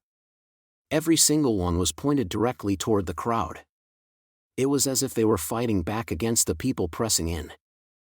That road, Roppongi Street, is one of the representative routes to Kasumigaseki. They're solely focused on keeping the VIPs happy at a time like this. Call center. Shut down all of the computers. Remove the server cables in order. Hurry! A middle-aged man in a plain suit shouted into a rectangular room filled with nothing but rows of computers like a school computer lab. An office lady inside was wearing the tight skirt uniform required for employees despite having no one around to see it. She whispered to a colleague in the neighboring seat. As this counted as work time on her time card, she made sure to keep her hands moving as she did so. What's that about? Are you serious? Have you not looked out the window at all? The city is in a complete panic. It seems the phones and internet are overloaded, so they can't check their SNSs and message boards. I don't want to hear that from the person who toys with her phone while handling customers. Anyway, what does that have to do with shutting down the server? Our selling point is our 24/7 consultation. Keeping the server up seems important to me. That's just how bad the panic is outside. They don't want to give any careless answers until coming up with a proper policy. If we start paying out insurance money to all of our clients, we'll go under. Is it that bad outside? Yes. Insurance companies were businesses that dealt with the small using the large. Statistically speaking, someone grew ill, had an accident, fell victim to a crime, or was hit by a natural disaster every day. However, those sorts of trouble would only happen a few times in any one individual's life. The company would gather an equal amount of money from a large number of customers and pay money back only to an extremely limited number. The company could provide a large amount of insurance money to each individual client by keeping that ratio intact. So, What if a nation's capital was utterly destroyed, over 15 million people received some kind of damage all at once, and 20% or 30% of an insurance company's clients requested insurance money at the same time? Simply put, the amount would instantly exceed their available funds, and a large corporation known as a financial monster would be felled overnight. The higher-ups are probably in a panic right now. They'll be digging through the contracts and usage agreements. They'll probably weasel their way out of it, similar to how normal fire insurance doesn't cover fires started in an earthquake. But that only works because they specifically state that it doesn't cover that. Insurance money is enough to influence the rest of one's life, so I think they'll get some arguments if they say they don't cover it just because it isn't mentioned. After all, as the office lady began to continue, the entire floor shook sharply. A female worker near the window let out a short shriek. Something large had flown right by the window, but it was not an aircraft. It was a living creature that resembled an eagle. The monster was made up of a great amount of red thread. It looked like a fighter one could only see in a movie. No one had ever imagined something like that would attack. And if no one had imagined it, it would not be described in the contracts. Yeah. I think it would be best to stay here for a while. I hope the company still exists tomorrow. I can only pray the higher-ups aren't gathering up all the contents of the safe. What do we do? Asked an annoyed man in a dark back alley. He was wearing a dark blue work uniform and a similarly colored helmet that did not look like it was for construction work. The front of the helmet had a clear face guard attached, and a simple baton made of oak wood hung at his waist. A dully shining silver duralumin case sat at his feet. He worked for a security company in a group that transported cash. Several men and women wearing the same outfit stood in that back alley. It was technically a private road, and a stainless steel fence and door were set up at the entrance to the alley, so it had not been swallowed up by the flood of people. However, that could change at any time. With that many people, the door could break from the great burden, and then people would surge in. We can't get back to the transport truck. And even if we could, it can't get through those crowds. The nearest branch office is 3 kilometers away, and it's possible it will have the shutters lowered and the drop-off window sealed up. How many hundreds of millions are in there again? Asked the youngest woman while kicking the silver case with the tips of her toes. A man with a slight beard and a constant smell of cigarettes spoke up from the side. If you hit it too hard, it will send an emergency alarm to the main office. Will they send a helicopter if that happens? If so, I'll beat the crap out of the thing. Their cell phones could not get through. Their company radios were filled with noise that could just barely be identified as human voices. Only the police and firefighters did not seem enough to overload that. Someone somewhere must have realized the radio was usable and was sending out signals everywhere. Radio laws be damned. All of them came up with the baseless assumption that it was a panicked investor trying to contact the financial market. Security guards who risked their lives transporting money naturally thought of investors when it came to selfish and senseless people. What are the company's regulations? What's the punishment for abandoning the money and running away? I doubt it's paying back the full sum. Even if that was the rule, no ordinary worker could hope to pay back that much. Then the company would go bankrupt. There are already only a small number of clients for cash transportation. Once the company loses trust in one neighborhood, the clients will disappear like the receding tide. Then will our manager sue us? Wow! So it's a life of hellish debt one way or another. However, it was likely impossible to transport hundreds of millions of yen 3 kilometers by any normal means. They understood how much of a commotion was occurring. Something similar to a giant dragon or bird was flying through the sky, and highways, elevated railways, and other important points of the transportation network had been destroyed. It was hard to tell if this was a coordinated attack or a natural disaster, but the people crowding the roads had lost any means of transportation. They were not boiling over with malice or hostility. However, that did not mean they could be 100% trusted. Someone might suddenly think they would not be caught because the phones were down and the police cars could not drive along the roads. That duralumin case was much too dangerous. It had enough destructive force to burn away someone's ability to reason. After thinking through the situation that far, one of the men from the security company moved his eyebrows slightly. "What is it?" "That's an odd expression." "Let's change clothes," said the man quickly as he glanced around. They were in a back alley which was a private road, so trash bags and plastic buckets had been gathered without worrying about complaints from the neighbors. He checked through those and chose a few old rags. The woman's face stiffened. "Seriously? It looks like this household put their kitchen trash and paper together as burnable trash. If we wear reinforced outfits as if we are protecting something important, people will target us. Let's go with this. If we're dressed like we dig through the trash for food, no one will think we're transporting cash." Their uniforms were made of synthetic fibers, so they were somewhat waterproof. They unlocked the duralumin case, divided the bundles of bills into a few different groups, threw them inside their coats after tying off the sleeves and collar, and finally tied off the bottom hole. They tossed those inside bags of kitchen waste. It would stink a bit, but they would have protected the cash as long as it was in good enough shape to be exchanged at a bank later. People's dissatisfaction could explode into a riot at any moment. But you want a fair maiden like me to change out in the open, won't that call in even more danger? Don't worry about it, Miss Judo. And if you were good-looking enough to draw in men like that, you wouldn't be stuck working at a security company that can call you in at all hours. I did Aikido, not Judo. That's the slender and delicate Yamato Nadeshiko course. And why are you all staring at me? Can't you be even a little considerate? No matter how unusual the situation was, it would not all end that day. In order to return to their normal lives tomorrow, they dove into the maelstrom themselves. A bitter look covered President Roberto Katz's face as he made a call over a phone line too crude to be called a hotline. "I don't care if it's at Tsuji, Yokosuka, or what. We are preparing to scramble right away. As soon as you give consent, we will help fight that thing." "Yes." The response from the phone was awkwardly spoken English as if the speaker was working to pronounce the words exactly as it was written in the textbook. "But we have a duty to protect our citizens, so we have decided the capital of Japan must not be made into a battlefield. Unfortunately, we also have not found another way of attacking the source of the problem. We are monitoring the situation in your country using satellite images. Your unit deployment has no connection to Gremlin's location.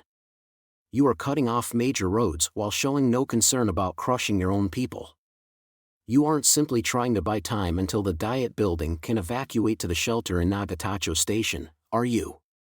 We would never dream of it. We always make the best decision to protect the people of our country.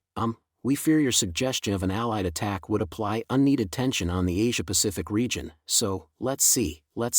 Are you holding the phone in one hand and a script in the other?" As soon as Roberto slammed down the receiver, the phone made a hard sound and broke. Queen Regnina Lizard disinterestedly raised her index finger and spun it around, and the Russian patriarch boy looked around nervously. The gloomy French woman sipped at her coffee that had long since cooled. The lizard stopped moving her finger while it was pointed at the president. "Before breaking the phone, you should have asked what Academy City intends to do. Everyone else there barely matters. Do you really think the people who barely matter will know what Academy City plans to do? That is a true monster that waged a major war as an independent city." The presidential aide, Rosaline, held her head in her hands. The Japanese government is divided on the issue. Academy City has made no announcement and they could view a force gathered to attack Tokyo Bay as an enemy. If Gremlin intentionally created this power balance, they did an amazing job. Sooner or later, someone had to make the decision to attack the Sargasso on Tokyo Bay. The Japanese government would not want their capital city trapped between Academy City and Sargasso for long. They would have to fight eventually. But the situation was currently a race against time. Japan would be having their politicians escape to shelters, preserving their assets, and transferring their administrative cloud systems and financial trading servers. However, Roberto could not wait around until they had backed up the functions of the capital, secretly dispersed them to several regional cities, and otherwise made sure they would be fine even if Tokyo was reduced to a pile of rubble. They only had half a day. Those 12 hours would decide the history of the world. Academy City should make their move soon, quietly said the Roman Pope, Pietro Iagdis. The question is whether they will bother distinguishing between Gremlin and our allied force. If they choose to kill everything that uses the phenomenon called magic which they cannot understand, the situation will fall into complete chaos. For one thing, it is hard to say we are completely trusted by Academy City. The French woman removed the coffee cup from her lips and spoke in almost a whisper. Academy City may think another magical group will try to attack them within the confusion caused by Gremlin. If so, they will begin an utterly meaningless multi-sided attack. They will increase the bloodshed that no one but Gremlin wants. But this doubt and these constraints are all part of Gremlin's attempt to buy time, right?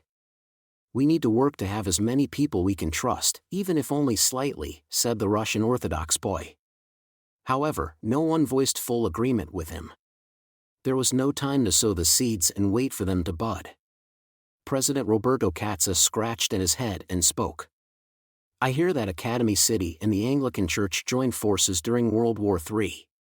Do you have a hotline we could use? That was the Anglicans' doing. The royal family was barely involved, but I doubt it would help. It seems they have been unable to contact Chairman Alistair since the war ended. Some have even questioned whether he is in the city at all.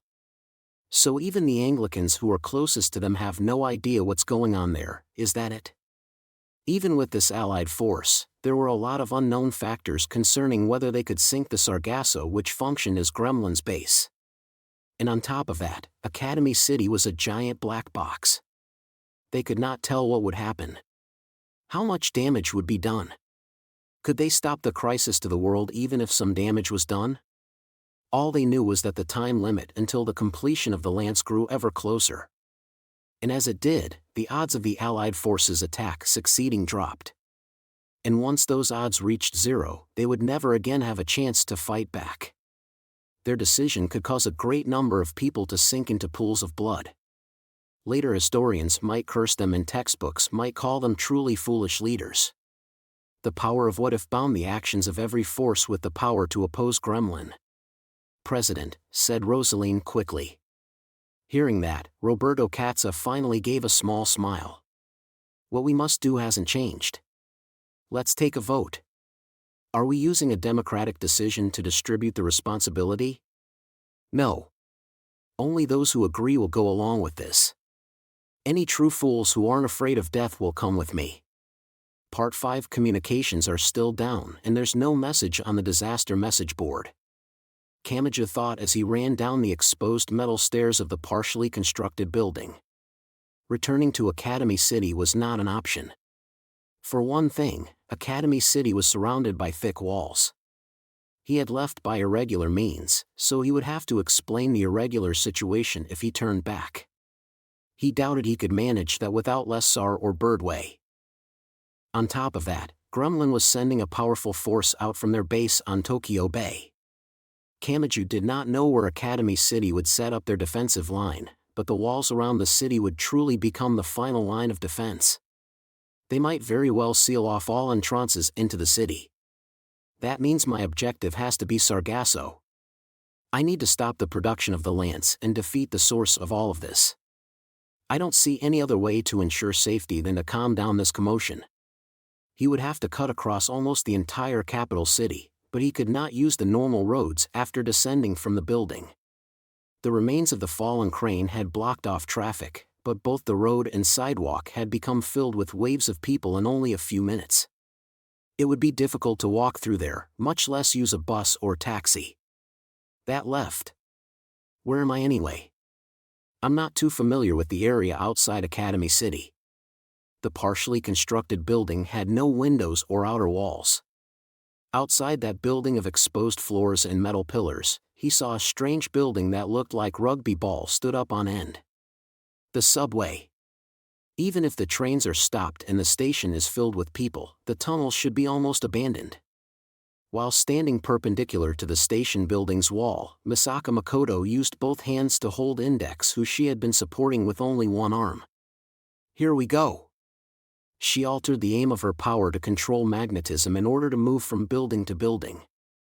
Index desperately held onto the calico cat so it did not fall and managed to shout out while being tossed about by their midair movement. Go where? If I know that idiot, he won't give any thought to retreating or getting to safety. The city may have fallen into chaos, but heading to that base called Sargasso should be the best way to meet up with him again. We may be taking different routes, but we all have the same goal.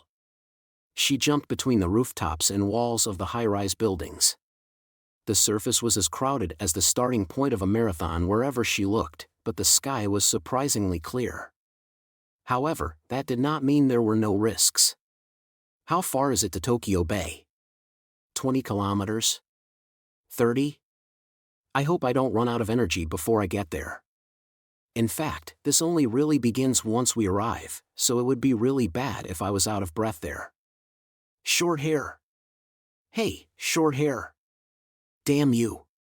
Is that any way to talk to someone who is currently in the process of saving your life?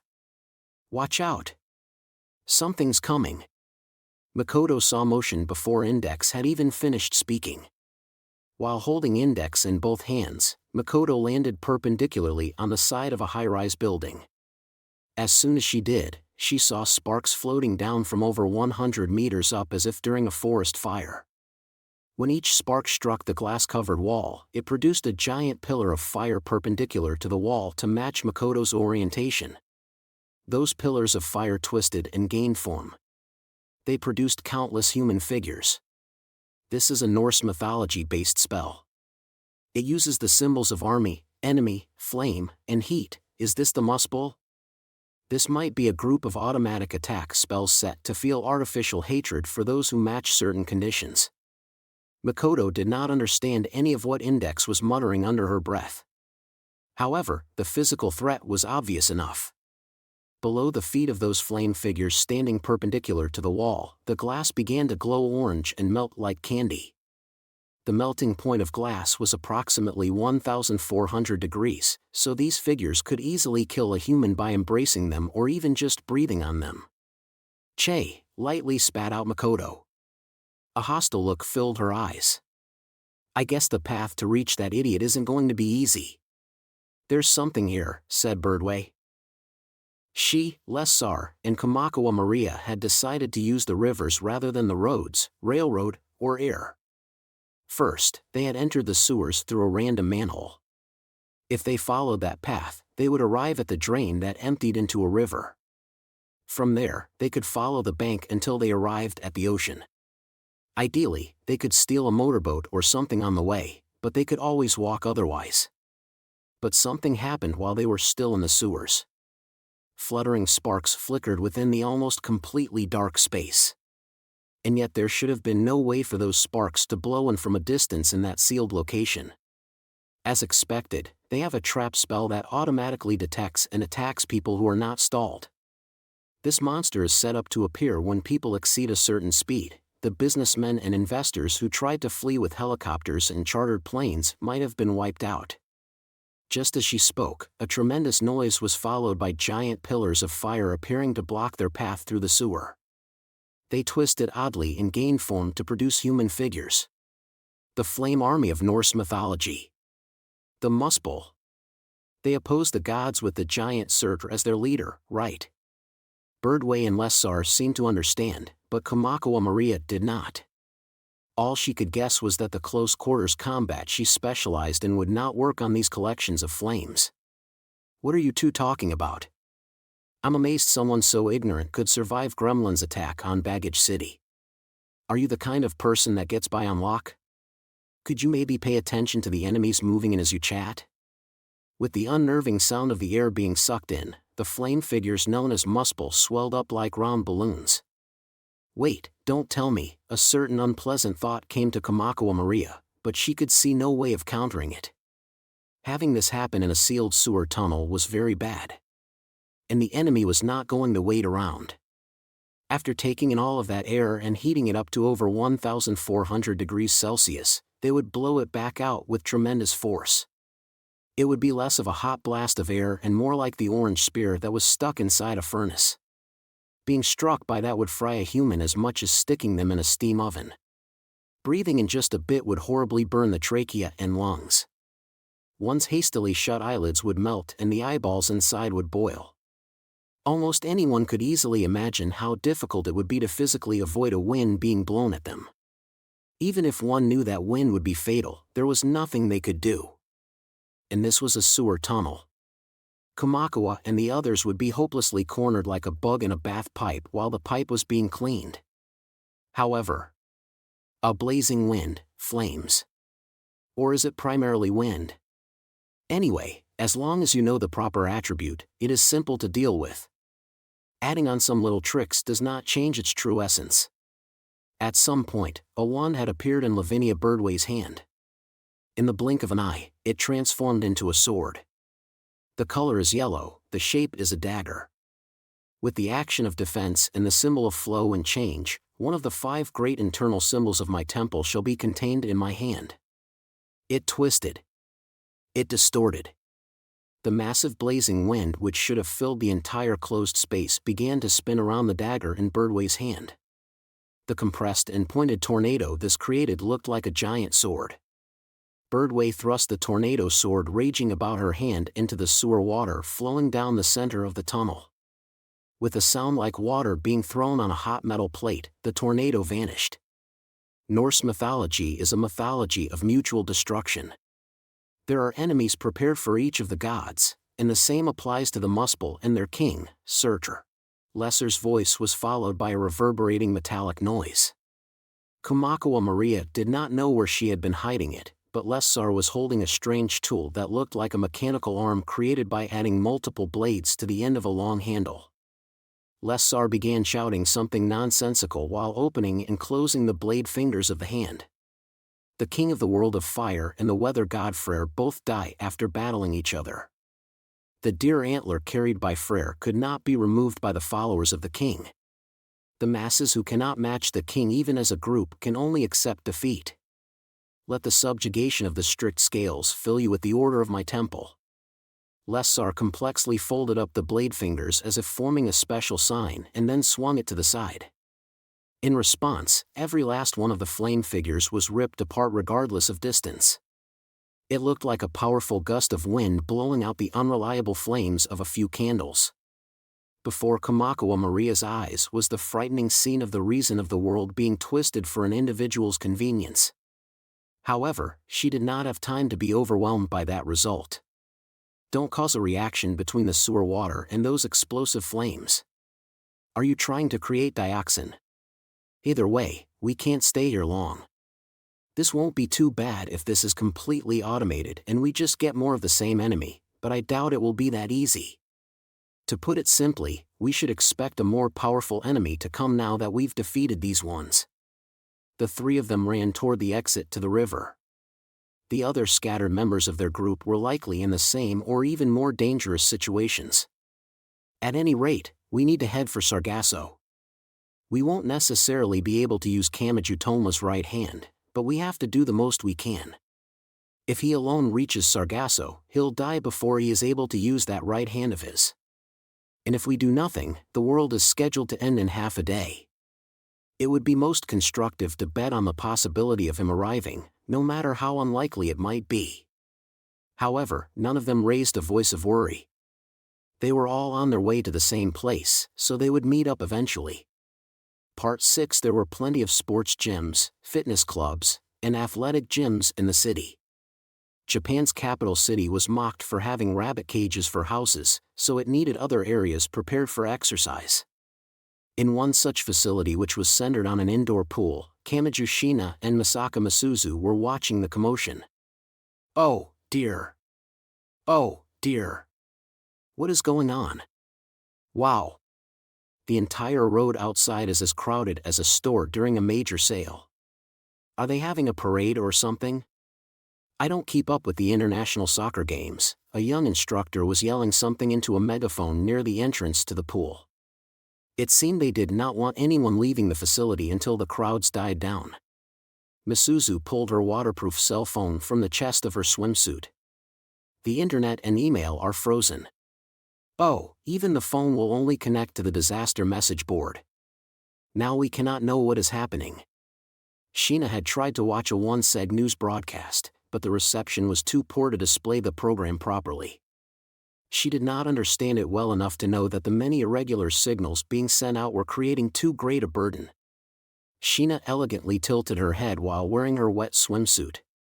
What should we do? I live alone, so I'll be fine even if I have to stay here. What about you? I should be fine. As she spoke, Shina held her cell phone in one hand and began pressing buttons one at a time with her other hand. Shockingly, she was operating it entirely with her index finger. Misuzu asked a casual question. Who are you calling? I don't think you can get through to anyone. Yes, but I thought I would leave a message saying I am fine on the message board. I see. I guess it would be best to leave a message. While chatting, the two housewives attempted to use the unfamiliar message service. Even as various boys and girls fought Gremlin with the fate of the world hanging in the balance, these two were as carefree as ever. Part 7. Unlike the ground, which was paved with asphalt roads, people often held an image of freedom and wide open space when it came to the sea and sky. However, reality was different. As the terms like sea route and airway suggest, the sea and sky had fixed routes as well. Focus was usually placed on the shortest distance in order to minimize fuel costs, but that was not always possible. There were power balances along national borders, weather conditions, and most importantly, the overwhelming number of ships and airplanes traveling every day. Those masses of steel filled the air like a mesh pattern, and it had become normal for takeoffs and landings to occur every few minutes at international airports. In these conditions, one had to follow a set route guided by a precise control system to avoid having ships or airplanes collide with each other. In that case, it was not too difficult to seal off the routes of the sea and sky that seemed to stretch on forever. It only took one point. If one controlled a single important point on the invisible traffic network in the sea or sky, one could paralyze transportation across those vast territories. In other words, it was not much different from causing a giant traffic jam by blowing up a highway or railroad. A formation of Russian Air Force bombers was flying through that constrained sky. The formation contained 3 subsonic bombers which could carry nuclear weapons and 8 large fighters for protection. They were not accompanied by an aerial refueling aircraft. In order to protect the world's most vast country, Russian-made aircraft were often developed for long-distance reconnaissance and could therefore fly for hours at a time. Those fighters even had a simple kitchen aboard. Is there any point in this? We don't have any bombs loaded. The world police told us to knock some sense into Japan's indecisive head. As usual, those comrade bastards get to be the allies of justice while we in Russia have to play the rogue villain. Someday, I want to blow away Geneva and New York. Do you think this will make those Hinomaru Bentos act? It's about having a nice balance. If America did it, it would cause an international incident. The bomber formation's mission was to send a threat to the Japanese government.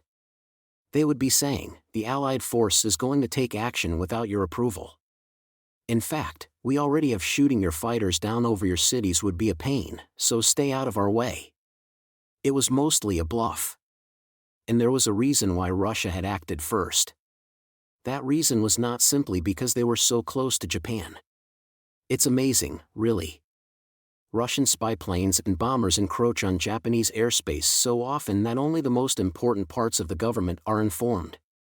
Talk about getting your priorities backwards. I heard that, during the Cold War, a bomber loaded with a nuke flew right over Tokyo for some sightseeing and they still didn't panic. They've been trained like Pavlov's dog. They baselessly assume they're safe no matter what we do. But then the Hinomaru Bentos won't act, will they? We're leaving a sign to show we aren't just sightseeing. The door boys will be making their way here before long. We'll shake their hand and without a rock-paper-scissors tournament. If we hit them with a targeting radar signal, they'll pale and report it.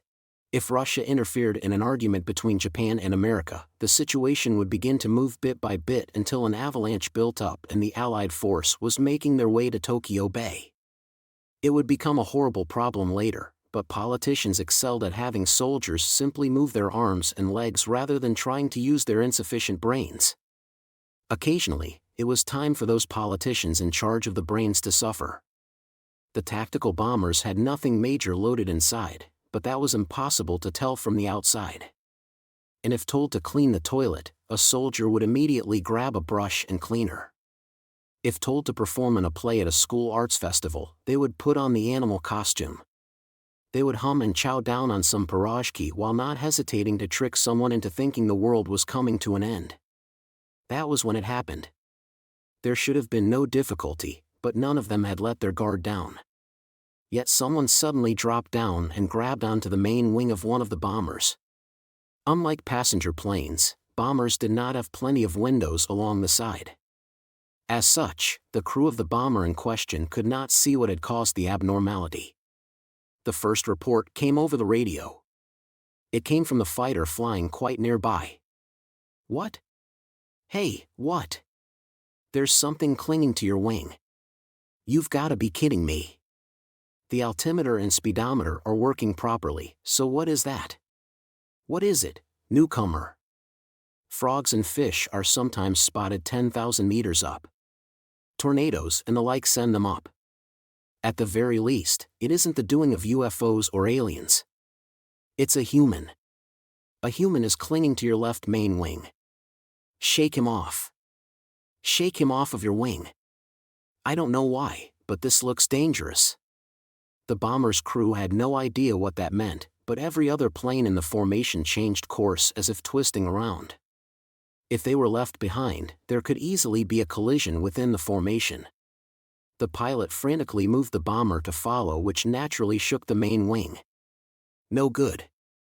He won't fall off. What is he? Newcomer, explain what's going on. Keeping this up will just leave us flying in circles. His hand is glowing. Hey! What is that? What is that? Is it a bomb or welding blowtorch? You're kidding. Is he trying to cut off the main wing? A horrible chill ran down the pilot's spine. And in the next moment, the giant bomber shook unnaturally. And the boy known as Jormungandr among his comrades jumped along the main wing of a Russian tactical bomber. He should have been blown away by the subsonic wind of the plane's speed, and even standing unprotected at 10,000 meters was not normal, but he landed a short distance away as easily as a child playing in a park.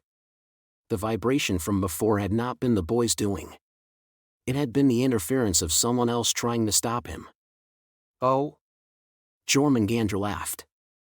He laughed as he saw the pillar of fire unnaturally spreading before his eyes. Technically, it was not just a pillar of fire. It was a 3-meter-tall monster in the shape of a human. It was a type of spell known as Innocentius. In modern magical combat, it is easy enough for magicians to fly, but causing them to fall is just as easy. That's why the standard theory is to not rise above 10 meters, said Jormungandr while ignoring the fact he had flown up there. He then used his index and middle finger to grab something that was flying through the air. It was a rune. That laminated card contained a character that held Norse power. By using no magic to send these up into the air, they can't be shot down with magic. Did you use the strange phenomenon you occasionally hear about where frogs and fish fall from the sky like rain? Did you blast a bundle of cards up in a tornado and only then activate the attack magic? A voice replied to Jormungandr. The boy could not tell if there was some other type of card or if Innocentius was speaking. You may think it is reliable and not very interesting, but that is why it has no weaknesses. For one thing, that which stands before you has no concept of damage. Go right ahead and attack it and crush it as much as you want. I do not have time to deal with small fries. Ha ha ha. The boy could not hold back his laughter as he clung to the main wing. Did you think the attacks would only go one way because you aren't here? Don't be so naive. I can find your true location from the site of the tornado. And, as he spoke, he raised his index finger. A sphere of purple glowing light grew to the size of a ping-pong ball on the tip of his finger. Jormungandr is a giant serpent that wraps around the entire world. However, the legends do not have it crush its enemies with its giant body or swallow its enemies whole. Jormungandr's greatest attack is the symbol of what allowed it to kill the lightning god while also being killed by him. He pointed that finger not at Innocentius before him but at the Sea of Japan far below. And he spoke. That is its immensely poisonous breath which can even kill the gods in heaven. Immediately afterwards, something purple and carrying lethality shot straight down toward the ocean like ultra-high-pressure water being used to cut sheets of steel. It was 1 against 1. A battle between magicians began with no safe areas and with both their lives hanging in the balance. Part 8. The area was filled with such great confusion that there was nowhere to stand. But at the same time, it had happened too suddenly for most stores to close their shutters. Part of it came down to not wanting to take unneeded actions. By not doing anything differently than normal, they hoped to avert their gaze and not accept reality. A lot of the store clerks had likely decided to stay at the register because they were afraid to go outside. At a fishing pond in Ichigaya near a subway station, someone halfway between being a girl and a woman had a fishing line dangling down while sitting on an upside-down beer case. She was fair-skinned, her eyes were blue, and her hair was short and wavy. She looked just barely old enough to be in college, but she was wearing a maternity dress and her stomach stuck out as if in the last month of pregnancy. Yes, yes. The fishing pole was not getting a single bite. After all, the entire area was filled with people. Just a single step outside of the fishing pond area was a crowd of people like in a train during rush hour. In fact, it was so packed that it made one doubt if they could enter into that wave of people. Just as a commotion at a large stadium or concert would shake the ground, the tension had to be transferring into the water. Yes, yes. Well, I went ahead into Tokyo just as Thor asked. I suppose Thor and Mokrakalf will take root at Tokyo Bay. What about Bercy? Well, that doesn't matter. This is so boring. Damn it. I haven't caught a single fish. I want a nice healthy one. And the woman in the maternity dress showed no sign of caring about the commotion.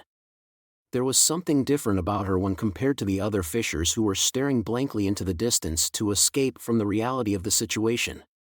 It was not that she was slow to accept reality. Instead, she had already adapted to it. The improvised NHGGR I gave birth to is resting on top of the Tokyo Sky Tower after circling around the city. Yes, and the Muspel are reacting here and there. Everything is going as planned. Ha ha ha. I knew it would. When we drive most of the people into a standstill by distributing what people stand to gain, a few irregulars are bound to appear, but that just means we have to crush them one by one before they can gather. The woman spoke disinterestedly while pressing something against her ear. Even if they did not know what she was saying, the people around her began to pay attention to this action. The great confusion in the city had left normal cell phones unusable.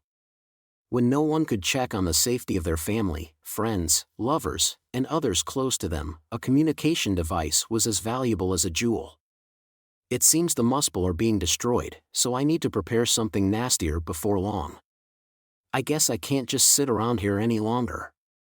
Hey, that woman with short wavy hair had a large protruding pregnant belly that did not match her young age. Some people felt they could not act violently toward her once they saw it. Some people felt they would have an easy time attacking her once they saw it. Wait a second.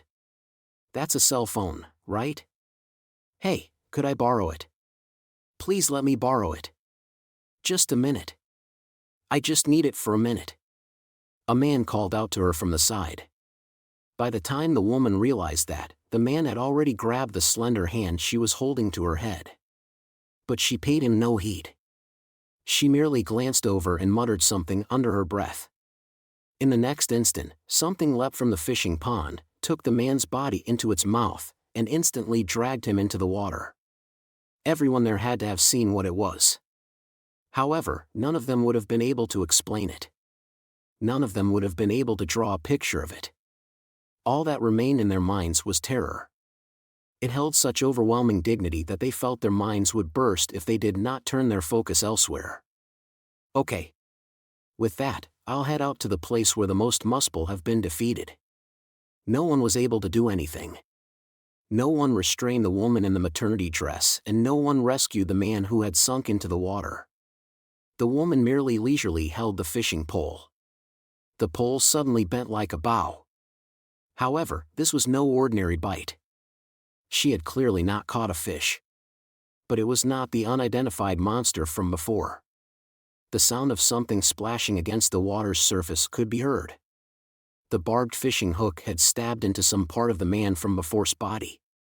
The woman in the maternity dress stood up from her seat made of an upside-down beer case and casually tossed the pole to the closest fisher. She yawned a bit and walked toward the exit without showing any concern for her large belly. She walked toward that crowd that looked like something a woman as pregnant as her would want to avoid at all costs. Lastly, what the woman held was not a cell phone. It was a wooden charm. It was a communication spiritual item that had a few runes burned into it. So wait for me, formidable enemy. The fertility goddess Freya will be your opponent. Part 9. The only way to the nearest subway station was to force his way through the crowds. After leaving the partially constructed building, Kamachi moved along with the flow of people and desperately made his way forward, bit by bit, even as the great crowd tossed him about. Once he arrived at the entrance to a subway station labeled Imperial Capital Metro Marunouchi Line, he opened an emergency disaster prevention door instead of using the normal stairway down. Bah! Finally freed from the waves of people, Kamachi placed a hand on the wall and let out a large breath. He felt so hot he almost forgot it was November, and an unpleasant sweat covered his entire body. How am I supposed to reach the platform from here? At any rate, I need to get back to the normal areas of the station. He began to run. Unnatural sparks floated about in the air. They produced pillars of fire and several flame figures appeared, but Kamachi did not stop running.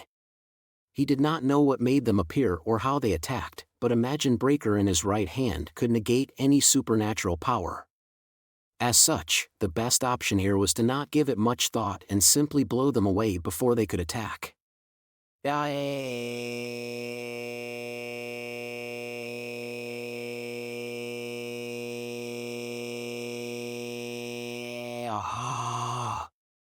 Flames and explosions were symbols that would bring fear to anyone, but Kamachi shouted as loud as he could and forcibly suppressed those instinctual feelings.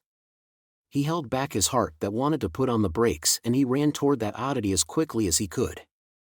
He approached, swung his fist up, and defeated them before he could even determine what they were. Fortunately, they did not seem to have the same extreme regenerative ability as Innocentius. He blew away that wall of flames and continued running. Is something calling these things in? Is it random, or are they targeting me? Are they locating me somehow? How does it work? A few theories appeared in Kamachi's mind, but his knowledge was no match for indexes or birdways. He merely had guesses floating around in his head with no proof or foundation. There we go.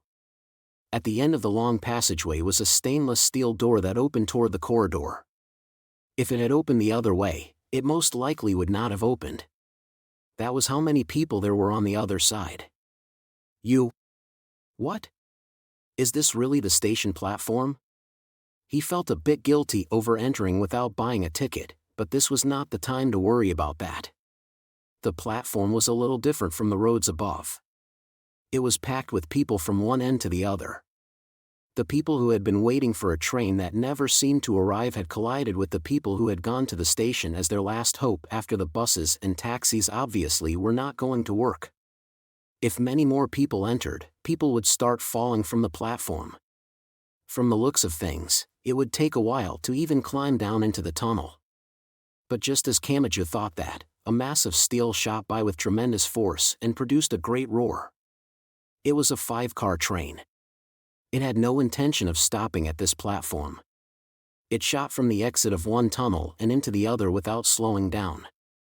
Even in this confusion, some people must have decided to complain to a station worker because angry shouts could be heard. The subway is running? They obviously aren't keeping the usual schedule, so maybe the police or the government are using them. At any rate, this means walking through the tunnels won't be safe. However, that presented a new possibility. Kamachi did not know how often the trains ran through the tunnels, but if he could jump onto the roof of one. The tunnel. Is there no way to get up above the tunnel? Is there a ventilation duct maybe? I need something to drop down onto a train from above the platform.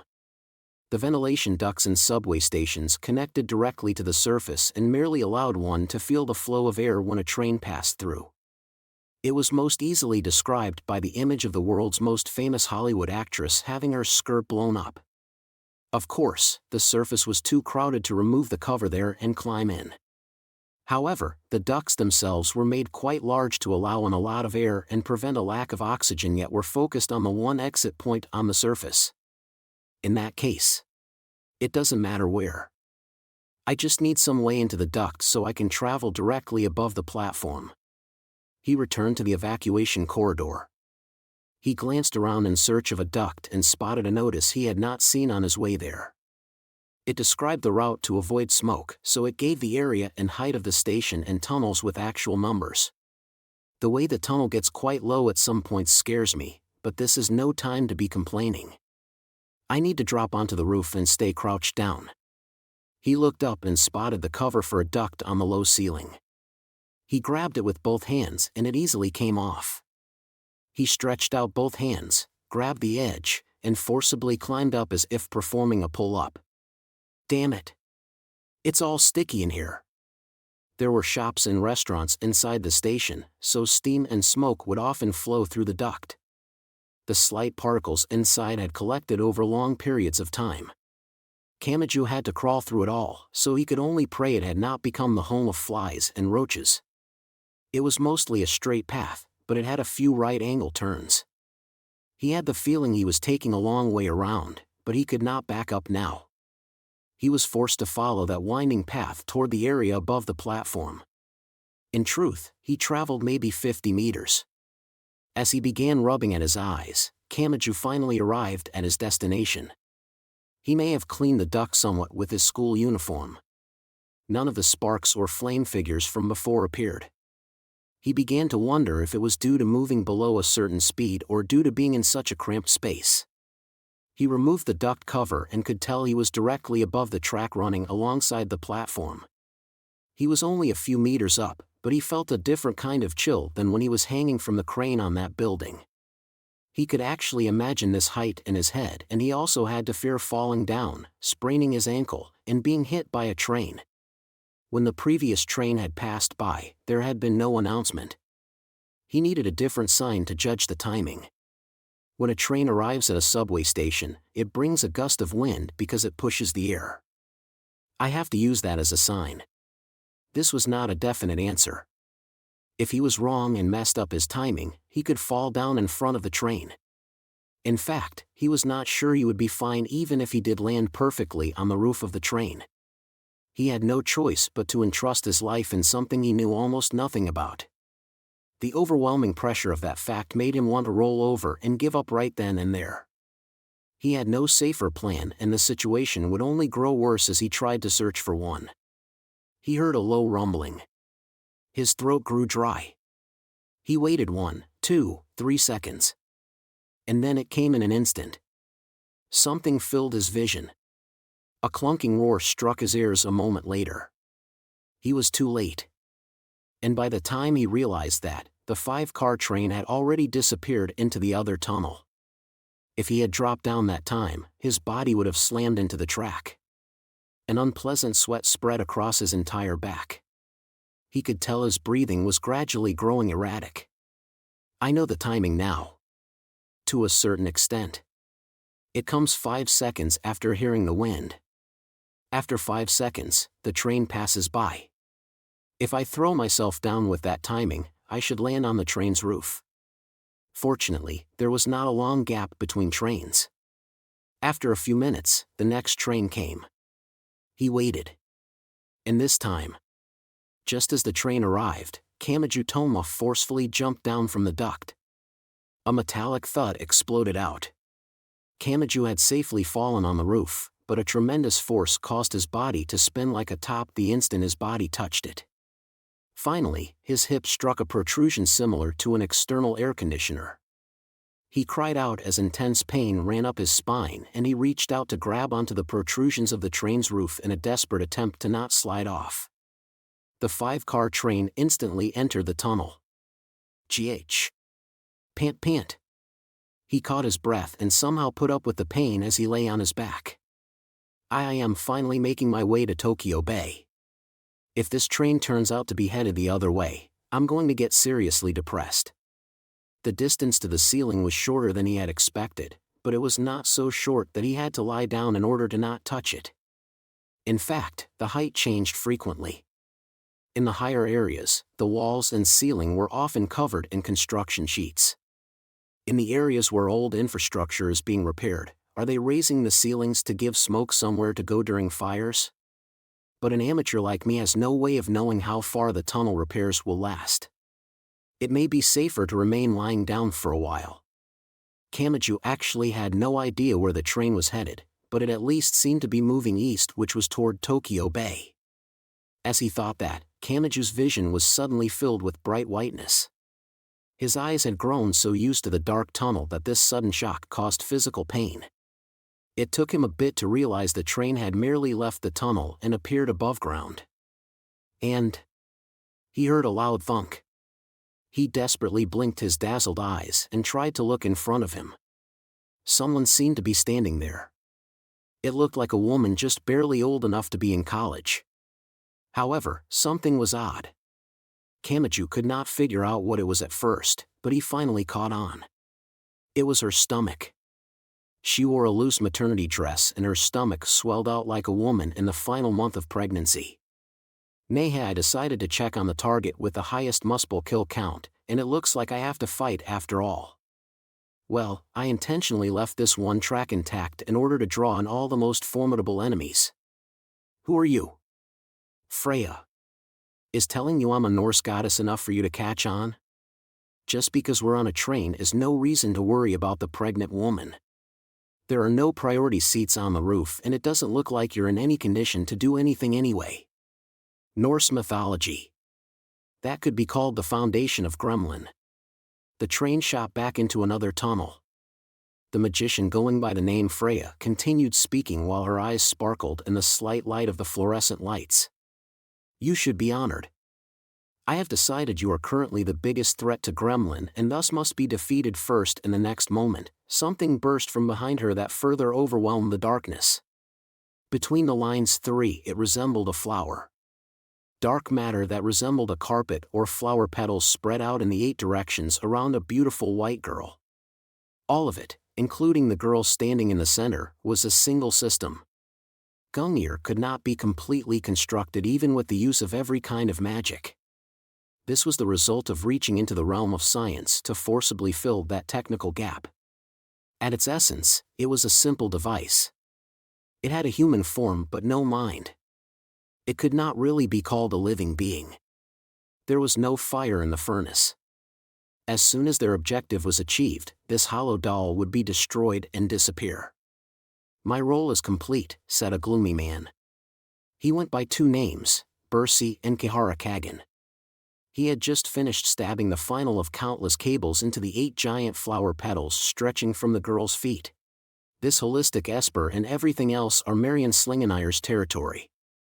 I see nothing more I must do. Give me my next instruction. The girl named Athanas did not even turn her one uncovered eye toward Kihara Kagan. Head out to intercept our enemies. Destroy everything you need to destroy and buy us time. That is all. Understood. The fact that Gremlin's base was located on Tokyo Bay was already known around the world. That was not a problem for them. They did not intend to hole up inside Sargasso forever. It was only meant to let them complete the lance.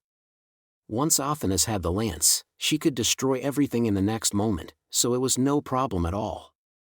Once that moment came, it would all be over. Kihara Kagan walked across the countless remnants of ships that made up Sargasso. His pace had the uniformity of the second hand on a clock as he walked to one end. A few usable motorboats were located there. He climbed aboard one and traveled out into the ocean.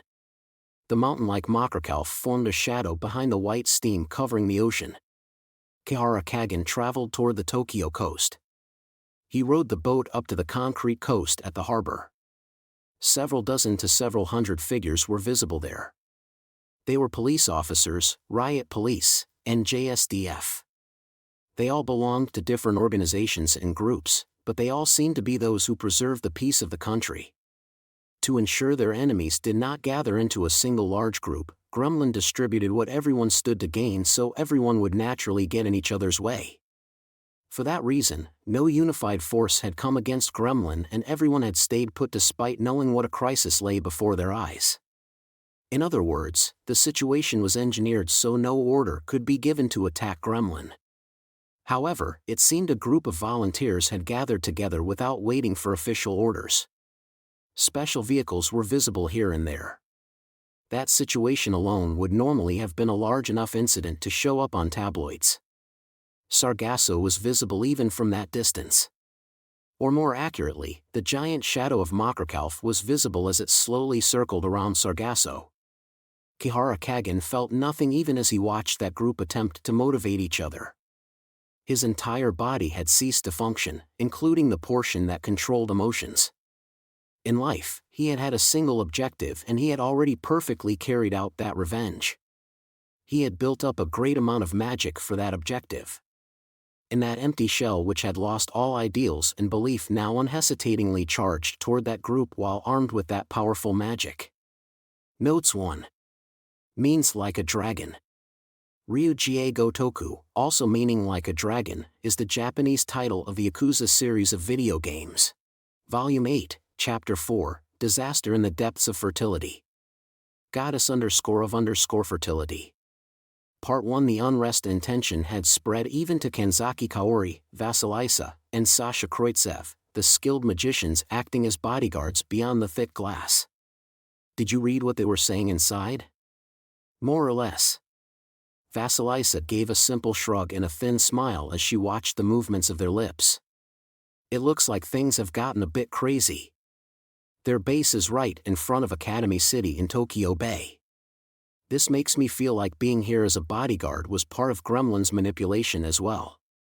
Some powerful people had to be sent to protect the VIPs, so they could remove us from the front lines by having an unofficial international conference held.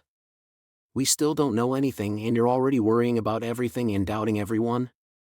You Anglicans are surprisingly weak to information warfare. Thinking about all that won't help.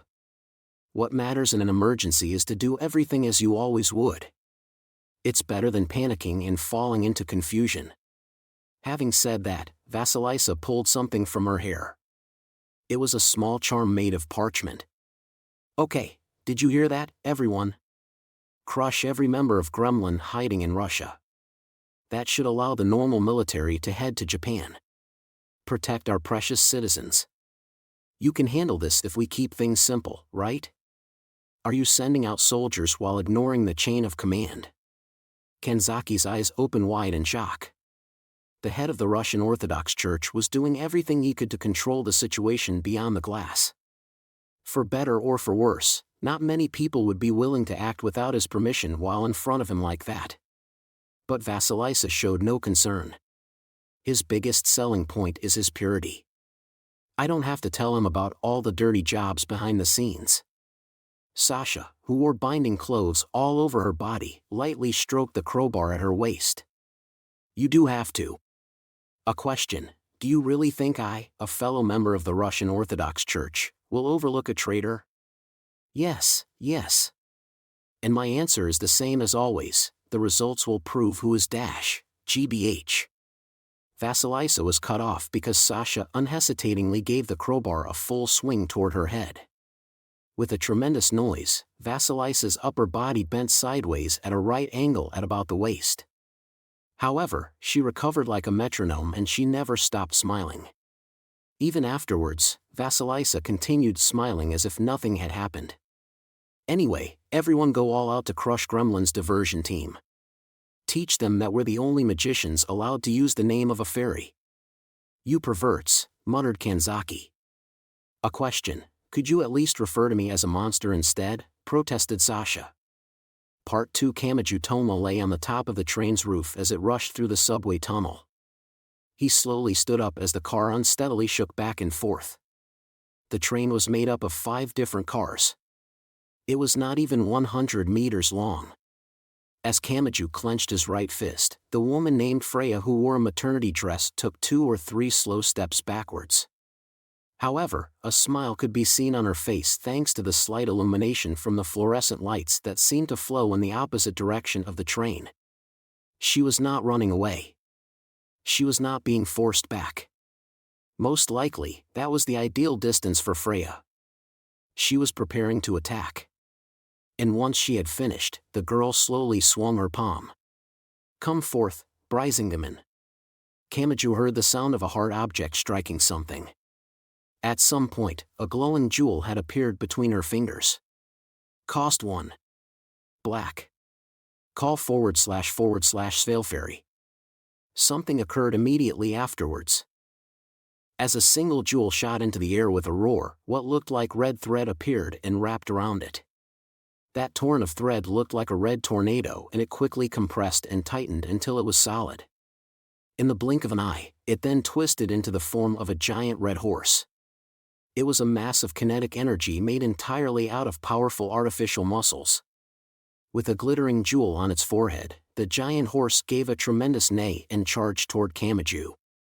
Depending on the breed, even normal horses could weigh 400 to 500 kilograms. This horse was 2 or 3 sizes larger than that, and it showed no concern over its head scraping against the tunnel ceiling that shot by at such high speed. If that thing struck a flesh and blood human, the human could easily be smashed to pieces. However, Kamachi Toma's right hand held a power called Imagine Breaker. The strength of his opponent did not matter. All that mattered was that his opponent was supported by the supernatural power known as magic. He could then smash them to pieces with a single fist no matter who or what they were. Oh! Kamachi stepped forward while desperately suppressing the desire to surrender to this giant horse that was even destroying the fluorescent lights on the tunnel roof as it advanced. He slammed his fist against the chest of the horse that looked more frightening than the bumper of a large truck. The aggregation of tightened red thread burst like a balloon and disappeared into thin air. Kamachi's weapon was his fist, so he had to approach Freya who was backing away. However, cost 1. White. Call / Munin. Cost 1. White. Call / Hugin. In the time it took Kamachi to destroy the giant horse, Freya had already thrown 2 new jewels into the air. Red thread appeared from somewhere and wrapped around them. They transformed into 2 giant birds that charged at Kamachi from the right and left. Not good. Kamachi had already grasped the overall situation. But even so, he could not find an effective way out of it. Freya could produce monsters faster than Kamachi could destroy them. In the time it took him to defeat one, she would produce 2. In the time it took him to smash 2, she would bring forth 4. In the time it took him to destroy 4, she would create 13. Her mass production would continue on and on. Freya only needed to use the slight time she built up to repeat the same simple task over and over again. It was similar to the summoners in RPGs, but Freya had no more attachment to the monsters she used than to a projectile in a barrage. Being on top of a train also helped her because Kamachi could not work his way around the monsters. Cost 1. Black. Call / Ratatosker. Cost 1. Black. Call / Hrungnir. Cost 1. Black. Call / Hymir. Cost 1. Black. Call / Arwymar. Cost 1. Black. Call / Svalefairy. My right hand isn't enough. I'm going to be pushed back by this barrage. 3 large, dark red men stood before him. Another giant horse stood with them. And a mass of muscles that looked like a squirrel chased after the others, causing them to charge in a frenzy toward Kamachi. It was not much different from having the quickly rotating blades of a lawnmower or shield machine approaching him. They mowed down and cut down everything in their path as they advanced.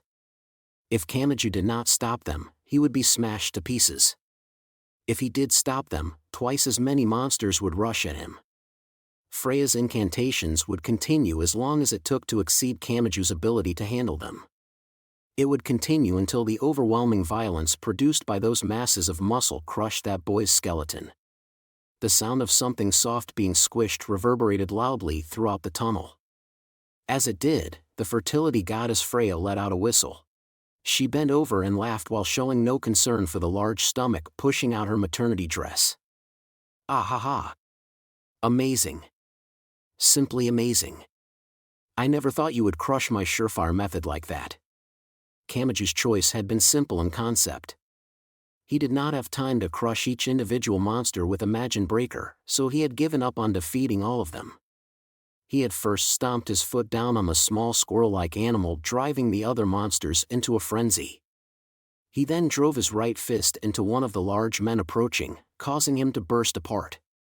The other large men and the large horse had been packed in closely as they rushed forward, so they recoiled from the impact of the man exploding. During that time, Kamachi had slammed his full body weight into one of them with his shoulder. Normally, that giant body would not have budged, but it toppled because it was already off balance. The rest fell like dominoes. The monsters fell from the quickly moving train and struck the ground rushing by down below.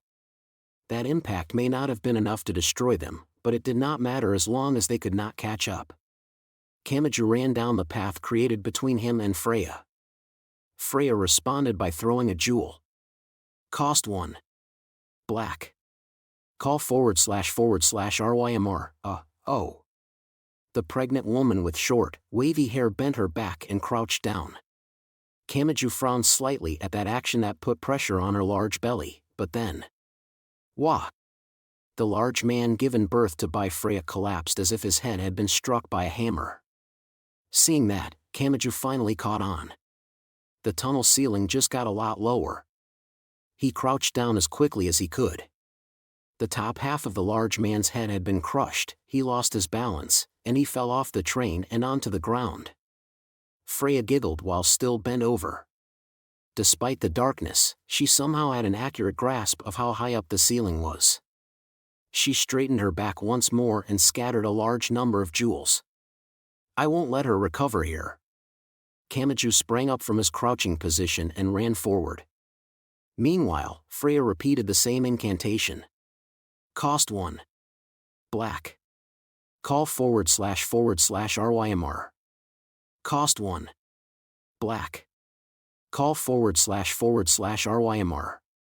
Cost 1. Black. Call / RYMR. Cost 1. Black. Call / RYMR. She sent forth a barrage that seemed to nullify all of Kamachi's efforts thus far. Multiple large men appeared. However, the variation from before was gone. That may have shown she did not have the leeway for creativity now that Kamachi had approached. And when the exact same type of monster charged down a limited route with the exact same movement pattern, Kamachi had a much easier time dealing with them. They did not fly around like birds and ignore the footing. They did not crawl along the walls of the train like snakes and circle around behind him. If they all charged at him at once, he would have an easier time of causing another domino effect. And if he could break through that wall. I can reach her. Kamachi tightly clenched his right fist. He charged toward the large men himself. I will reach you, Freya. However, Freya grinned in her maternity dress and flicked a single jewel up with her thumb. She gave the incantation. Cost 1. White. Call / Hildisvini. As she spoke, dark red thread produced a boar behind the men and closer to Freya. Kamachi was cautious, but it was smaller than the men. And more importantly, the men filled up so much of the limited space on the train that the boar would not be able to move properly. Once he began the domino effect, the boar would be struck by the other monsters before it could reach him. If it fell to the ground, that was the end of it. But even if it remained on the roof, he could destroy it with Imagine Breaker while it could not move. Either way, it would not be much of an obstacle. Or so he thought. It turned out he was wrong. Freya pointed her index finger forwards and made an announcement. "Eat them." Kamachi heard an unpleasant sound similar to something wet bursting. The boar at the back mercilessly bit into one of the large men that had his back turned to it. A crunching chewing sound followed. The aggregation of dark red thread wrapped around the boar, and the boar even took in the jewel. The boar's silhouette grew by one size. Cost 2. White. Shift //Hildisvini. Not good. Kamachi could instinctually tell this was bad. He could not let that boar continue to eat those men. He had a feeling the situation would change in some definitive way if it got any larger. He had to eliminate the boar's food before that happened. Cost 3. White. Shift //Hildisvini. Cost 4. White. Shift //Hildisvini. Cost 5. White. Shift //Hildisvini. But he was too late. He had miscalculated. Each time the boar known as Hildisvini grew, its mouth and stomach grew, so the time needed to swallow one of the men lowered. By the time Kamachi tried to defeat one of the giants, all of the food was already within the boar's stomach. Norse mythology is a mythology of mutual destruction. It was set up from the beginning so over 99% of the gods and their enemies would die while fighting each other. By constructing a spell that accentuates that fact, I can create an attack that allows good and evil, white and black to devour each other. And the boar had grown so large that it almost crushed the train car below it. It seemed to fill the entire half-circle space of the tunnel. Its body was constantly scraping against the walls, rushing by at high speed, but it did not seem to be taking damage. In fact, the tunnel was noticeably being destroyed. Kamachi naturally thrust his right hand forward. The number of enemies has decreased. This is my chance. If I can defeat any monster in a single strike, the strength of that monster doesn't matter.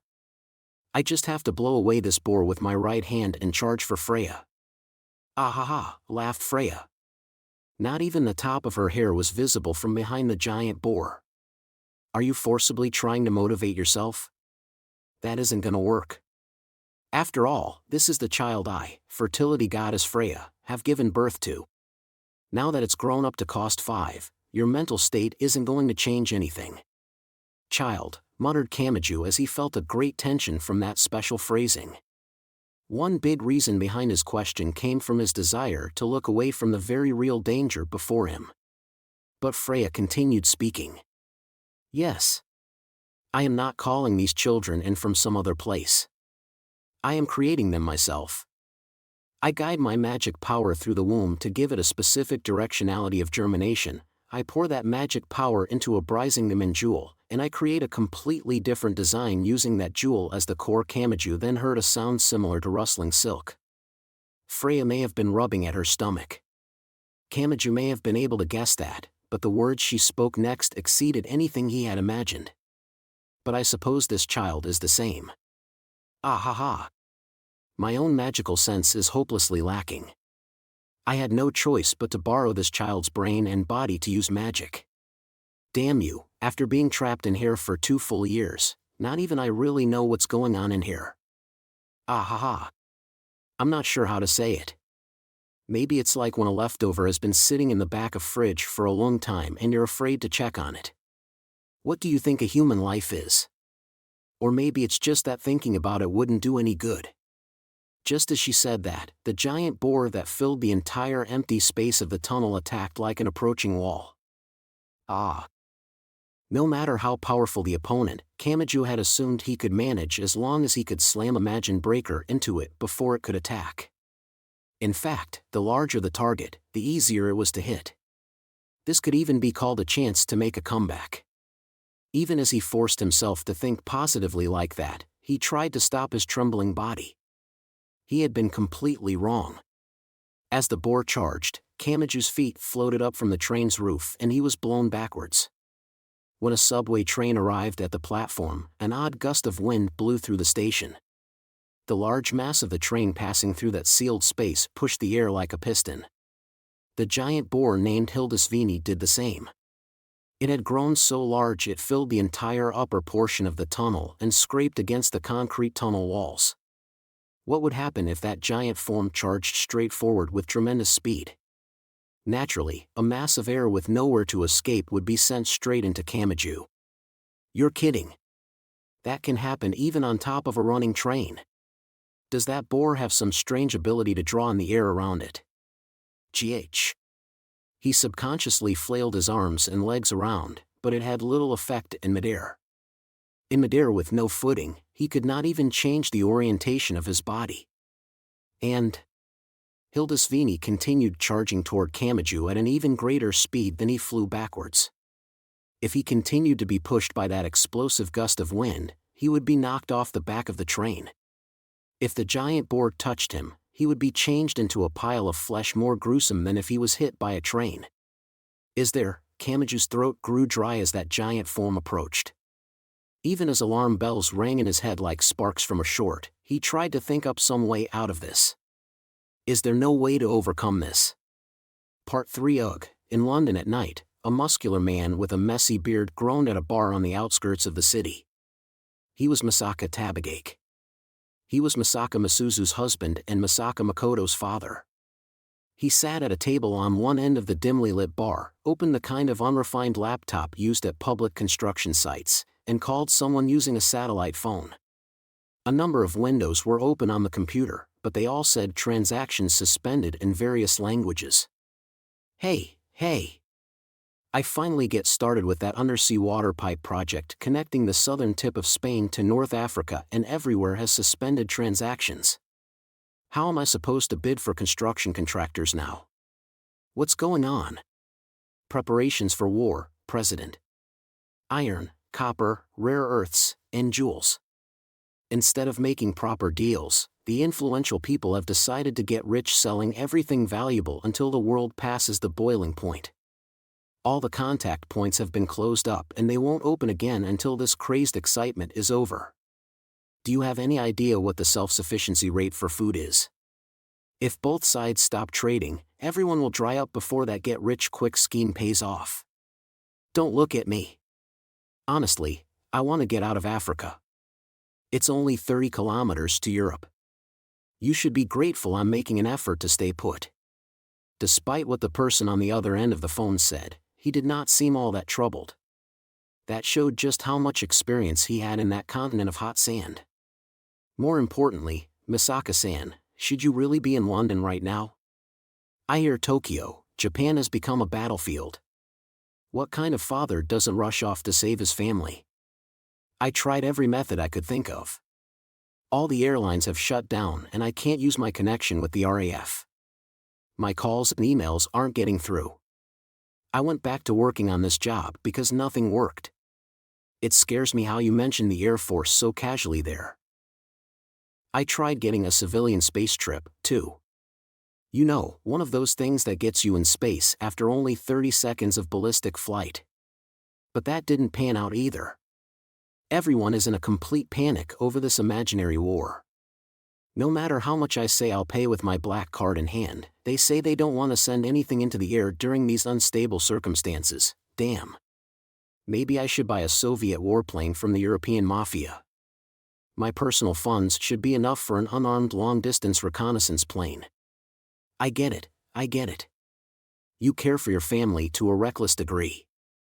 If I wasn't holding your reins, you'd probably split the planet in half. I get it, so let's focus on our work. Tabagake brought a hand to his forehead when he heard the voice coming from the satellite phone. He took a long, slow breath and consciously calmed his heart rate. Gwa. I can't stand it.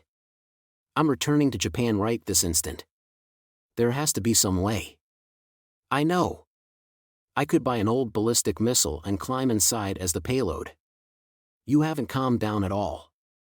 You wouldn't survive that even if you wore a spacesuit. Part 4. A single small boat floated under the sun in the chilly waters of the Pacific Ocean. The small boat seemed to be made of wood and might have appeared charming had it been floating in a pond at a park. But with only water visible in all 360 degrees, it gave the more sinister image of being stranded. A girl in a dress stood in the boat. The dress may have originally been as pure white as a wedding dress, but more than a third of it was stained red and black as if splattered in her enemy's blood. And the same was true for the girl herself. Her skin had sticks running in every direction like a battered stuffed animal that had been repeatedly repaired. And when the skin had been grafted onto her, it appeared there had been little concern over the moisture. Some of her skin had the youthfulness of a young girl's skin, some of it was as wrinkled as an old woman, and some of it was discolored a dark blue. This added to the cobbled-together impression she gave off. "Here they are," she said as lightly as someone who had spotted the person they were waiting for in front of a train station. The girl casually pulled out a small kitchen knife and threw it toward the ocean surface. The change only took a few seconds.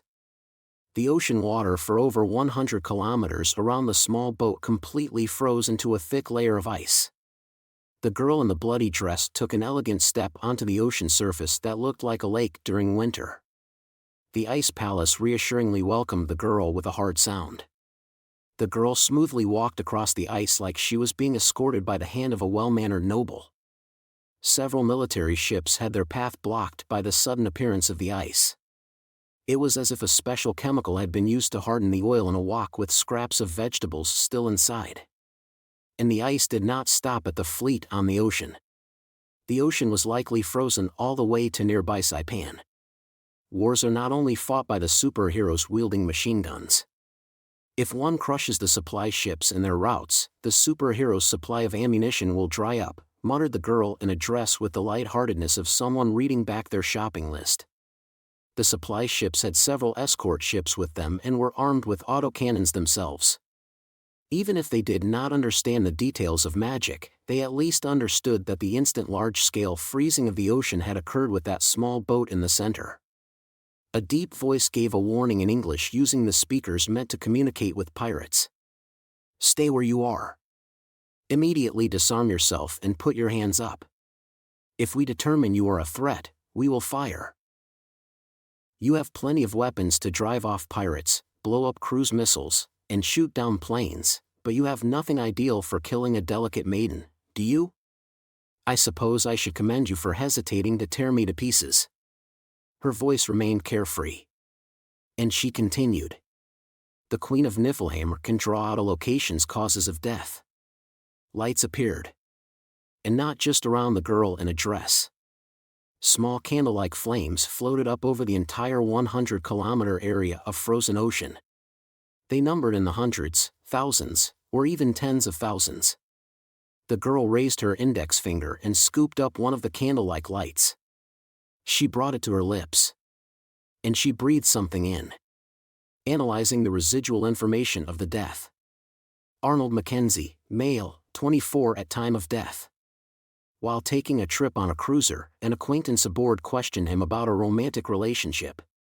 It developed into a fight and he was stuffed head first into the oven in the kitchen space. He died of shock due to the intense pain of burns all over his body. Oh? I wonder if he had any relation to Freya. She tilted her head and reached for the chest of her dress. She pulled out a shiny black revolver. The supply ship immediately reacted to this obvious weapon. She has a weapon. All crew on deck, stay on your guard. Throw the gun away within 5 seconds or we will assume you are hostile and dash. The voice suddenly stopped. A high-pitched sound similar to feedback came through the speaker and the girl stopped moving for a moment. Finally, a new female voice spoke over the speaker. "We quieted down those men who don't know how this works. It was very childish of you to use such a large spell on people who know nothing of magic. How about we actually enjoy a fight between experts?" "Wait. I'm not the type to enjoy fighting," said another female voice over the speaker. The girl in the bloody dress tilted her head so far one began to worry she would snap her neck. And she spoke. "Who are you?" "I am Sylvia and this is Brunhild Eichdebel. Simply put, we're your enemies." "Fine then." Without hesitating, the patched-together girl pulled the revolver's trigger. With a dry gunshot, a highly deadly .45 caliber bullet was fired, but it was no match for the massive steel that was the ship. It would do nothing more than scatter a few orange sparks and make a sound similar to a pot being struck. That was all it should have done. That was the common knowledge of the world. And yet, with a great roar, the entire steel supply ship was enveloped in crimson flames.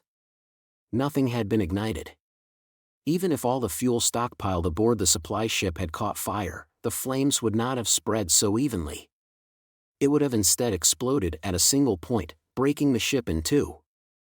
The unnatural flames had been caused by the girl in the bloody dress. I can draw out causes of death from the residual information of the dead, store them in existing weapons, and swap out the causes of death. I can strangle you with a sword, drown you with a train, crush you with a blowtorch, and burn you with a handgun. That is a suitable reason to bear the name of Hell, the Queen of Niflheim who rules over the dead. When the ship had been struck by Hell's bullet, it had been heated all over as if it had been stuffed head first into an oven. Everyone aboard, be they expert or amateur, soldier or magician, would be roasted like turkeys. However, a sound like shattering glass exploded out. The flames enveloping the supply ship were suddenly blown away and the ship appeared unscathed from within. It was similar to peeling away sunburned skin. The supply ship's exterior was actually a bit shinier than before. A woman's voice came from the speaker as if nothing had happened. "Sorry, but barriers are my specialty. If you want to kill the crew of this ship, you'll have to take care of me first." "I see," was the girl named Hell's only response. She spread her arms to show off the candle-like flames scattered as far across the icy ground as the eye could see. 10,053 causes of death have appeared here in all. As expected of a location deeply related to the world's largest gun nation, many people have died here. I will use all of these to kill you. And if I kill you, I will use your cause of death somewhere. "Hell," said the other female voice. It was a bored-sounding voice. "People once called me Hell. I never thought I would run across an idiot who proudly showed off the sinister name of that queen of the underworld. Now you have my interest. Not mine. Let's just get this over with." Part 5. Masaka Makoto held Index, who held the Calico Cat. While in that Matryoshka doll-like situation, Academy City's number 3 level 5 used magnetism to jump from wall to wall of the high-rise buildings. Orange sparks floated down from nowhere shortly after they passed through. A long line of those sparks trailed after them. At first, Makoto had repelled each and every one of them, but she had quickly learned they could not move quickly enough to pursue her. If she jumped away in the time it took the sparks to transform into pillars of fire and then flame figures, they would lose sight of their target and disappear. Once she knew that, she saw no point in wasting her time shooting at them. She manipulated great magnetic power more quickly and precisely in order to jump from building to building. Either due to the magnetism, the speed, or the height, the cat fiercely struggled. This stabbed at Makoto's heart. Where are we anyway? Is this Senegaya or Yatsuya? Damn, if only I could use my phone's GPS. How am I supposed to know? Are you useful for anything? Academy City was technically a part of Tokyo, but it was surrounded by large walls and one could not come and go freely. That was why Makoto had a poor sense of the area. She was boldly traveling through the air based on the vague idea that she would reach Tokyo Bay as long as she continued east. No matter where we go, the surface is covered in people. Is that idiot really trying to break through the center of all that? He could be crushed or, she trailed off. Multiple giant aircraft had flown by quite nearby while clustered together and seemingly competing with each other. A tremendous blast of air sent Makoto's body into a harsh spin despite her magnetic support. She concentrated entirely on the bottom of her left foot and focused on controlling her body. She finally fixed herself in position by pressing her foot against a sign sticking out from a wall. What was that? On one side was a next-generation fighter from Academy City. It was clearly different from the fighters people usually thought of that were approximately 20 meters long. This huge fighter was easily 70 or 80 meters long. The maneuverability and turning that was needed for the swift movements of a fighter were all forced through with trajectory alterations carried out by the engine. In fact, it overwhelmed other fighters in those regards. This was the monster that had swept across the battlefields of Russia. Just that fighter which could achieve a top speed of 7,000 kilometers per hour would have been surprising enough. Academy City has finally begun a rampage in the skies of Tokyo. However, a different shadow flew in the sky as well. It was less than 30 meters long, but it was not made of metal or composite materials. It looked like an eagle. It had no feathers. Its entire body was a mass of muscles formed from tightened wet red thread. It flapped its wings to travel at acute angles with supersonic speeds. When one side fired an air-to-air missile filled with precision electronics, the other side would complexly move its giant wings to produce a spear-like gust of wind to knock the missile out of the air. It would sometimes use the wind to throw the explosive back at the pursuing fighter. "That's Hraesvelgr," said Index while she held the cat and Makoto held her. "That is the great eagle that devours the dead in Norse mythology. It is so large that flapping its wings creates all of the wind throughout the world. Gremlin took portions of that legend to create this." Makoto did not understand what that meant, but the sight before her eyes was overwhelming. Multiple explosions occurred in midair. Two giant forms weaved through the gaps and repeatedly attacked each other and evaded. A spear-like gust of wind was fired and the giant fighter flipped over and just barely avoided it. The fighter then fired a missile, but more like it was placing it in the air than aiming and firing. The surrounding explosive blasts and spear-like gusts of wind knocked the unignited missile around like a pinball. It flew through a complex trajectory before dropping down. And it fell directly in front of the giant eagle known as Hraesvelgr. The explosive blast was filled with a wet sound that had been absent previously. The mass of muscles had lost its head and... "It's falling," shouted Makoto. Instead of a building-lined street overflowing with people, it fell toward a wide-open space that was either a park or a sports field. Thick trees were snapped apart as easily as a bundle of pasta before putting it in the boiling water, and a large cloud of dust rose into the air. The lack of screams led Makoto to assume no one had been there. The massive flood of people was formed from the people stalled after losing any means of transportation. People were still not trying to evacuate, so they had not yet started to gather in the parks. Or at least, Makoto hoped that was the case. Watching from where she was would change nothing, and remaining still would allow the orange sparks to surround her.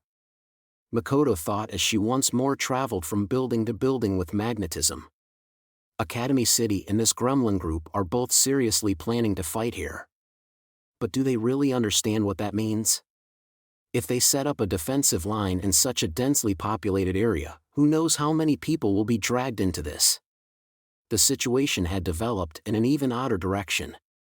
As Birdway, Lessar, and Kamakawa Maria traveled through the sewer to reach the river, they were forced to walk through the sewer all the way from Shinjuku to the Takadanobaba area. After exiting into a river, they had stolen a small boat as planned. However, the river was only knee-deep. They had obtained a dark rubber boat. Kamakawa Maria did not know enough to tell it was a JSDF military landing boat with an engine attached on the back.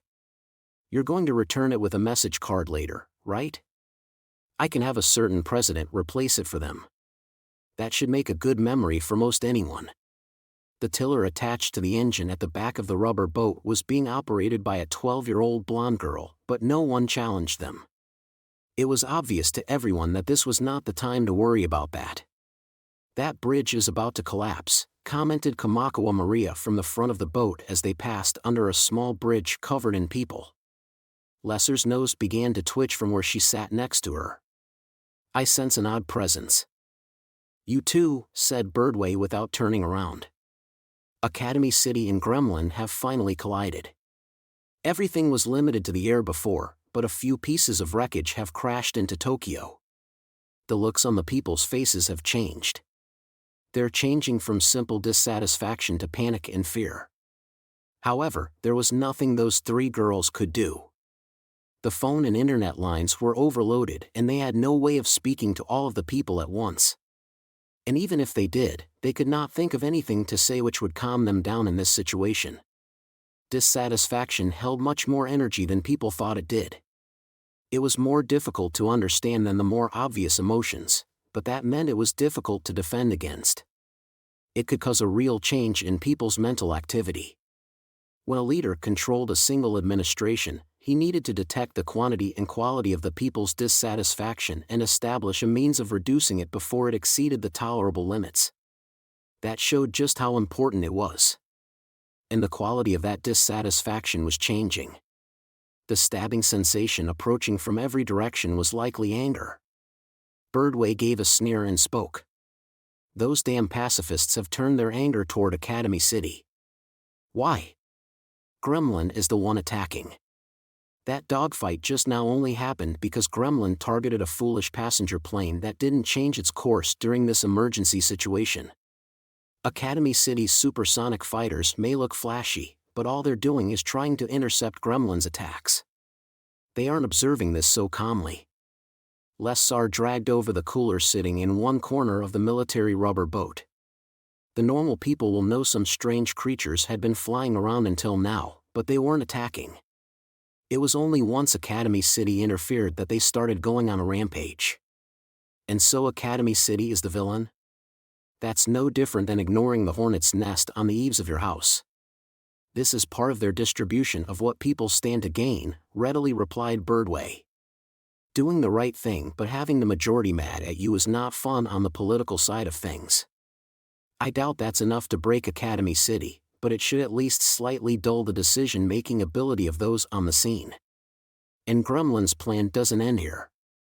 They're trying to tangle up hundreds of threads to bind everyone from multiple directions. Understanding even a bit of the structure is enough to know how unpleasant this is. Part 6. A bubbling sound could be heard.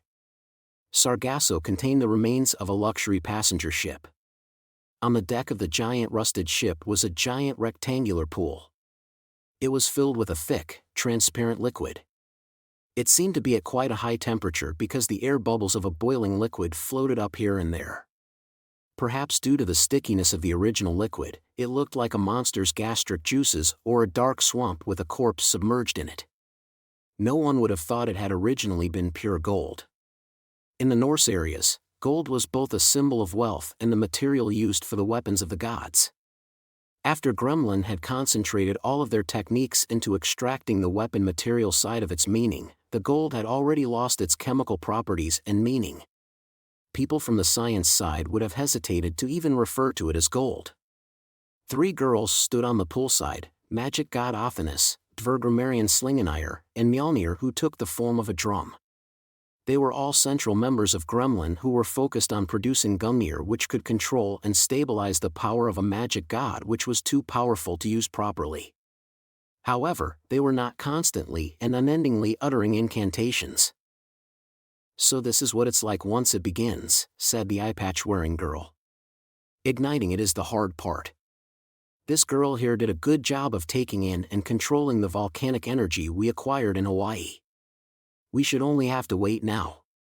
Marion traced her fingertips across the surface of the black drum, and the girl who had been given that form shook happily. Most people would associate the name Mjolnir with the weapon of the lightning god Thor. It had immense power, it would pursue and directly hit its target when thrown, and it would return to its owner like a boomerang. However, it was exceedingly heavy and could only be used by the chosen one. That was the standard image. But just as Thor was originally an almighty god in charge of the weather, terrain, and farming, the hammer that symbolized his power was a convenient tool that could be used for many different tasks. It could be viewed like a magic wand. Even after Thor's abilities were limited to those of the lightning god, that hammer retained the vestiges of his power over farming. Thor could eat the goats he owned and they would return to normal with just a wave of the hammer. Mjolnir was a spiritual item that could be used for anything. It was a joker that let one pass over a single hole in any experiment. Putting it that way showed just how rare an existence that drum girl was. She was so rare the entire magic side could easily fight a war over that single girl. Now that it started, we only have to watch the process. We only need to interfere if we decide a manual recovery is needed. Are you saying I should go take a nap? At the very last, I will not let my guard down until it passes that stage. Haha. Athanas, I'm surprised a magic god like you can still get nervous. This is not an issue with my abilities.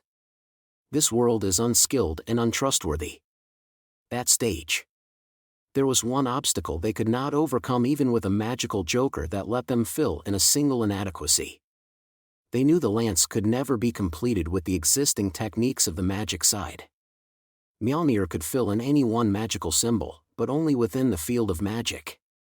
Mjolnir could do nothing when any kind of magic was useless. To fill in that deficiency, they had stolen the power of the science side. Specifically, a holistic esper. The remnants of Academy City's number 2 had been forced to create a specimen in the form of a girl, and Kihara Kagan had made some alterations to that specimen. They now had a truly unique, disposable item. Athanas would occasionally use the Einerjar who sat on the line between living and dead, so she knew the truth of the matter. That specimen was not an object created from a living human. It was a human-shaped object that had been altered. It was a soulless existence. What we are doing is essentially a magical ceremony, said Athanas. But it cannot be completed solely with magic. In other words, the automatic work will stall somewhere. To accurately throw in the holistic esper and continue the ceremony with the proper timing, it needs to be switched over manually. I remember a toy where you had to rearrange the rails a train was traveling along so it wouldn't derail. I guess this is similar. A bubbling sound could be heard. Something was visible at the bottom of the pool. It was a cylinder as thick as a 500 yen coin and as long as a ballpoint pen. That was the bottom of a lance. How long is it supposed to be? 250. It will grow quickly once it begins. Part 7 Che. I can only access the disaster message board service. Well, it's not like I could rush there even if I could contact them. A middle-aged man in a shabby suit and with a slight beard spoke in an exhausted voice. His name was Kamachi. He was the father of a certain high school student. He was a foreign capital salaryman who was on trips to other countries year-round. He was currently in America. Specifically, he was in a characteristic designer's building in the center of Silicon Valley. However, his thoughts were completely focused on Japan. His wife Shina lived in the 23 special wards of Tokyo. His son Toma lived in Academy City. The area they both lived in had fallen into complete panic. As a father, he could not help but be worried. From the simple sites he could browse on his phone, it seemed all of the airlines had shut down reservations for flights. It was not that all the flights were full. Instead, they were refusing to send out passenger planes when the safety of the air was not confirmed. Something was happening in Tokyo. No, that was only the tip of the iceberg. That was only the part that showed up the most. Tuya's expertise in finances showed him the greater confusion lurking below the surface. Sorry about the wait.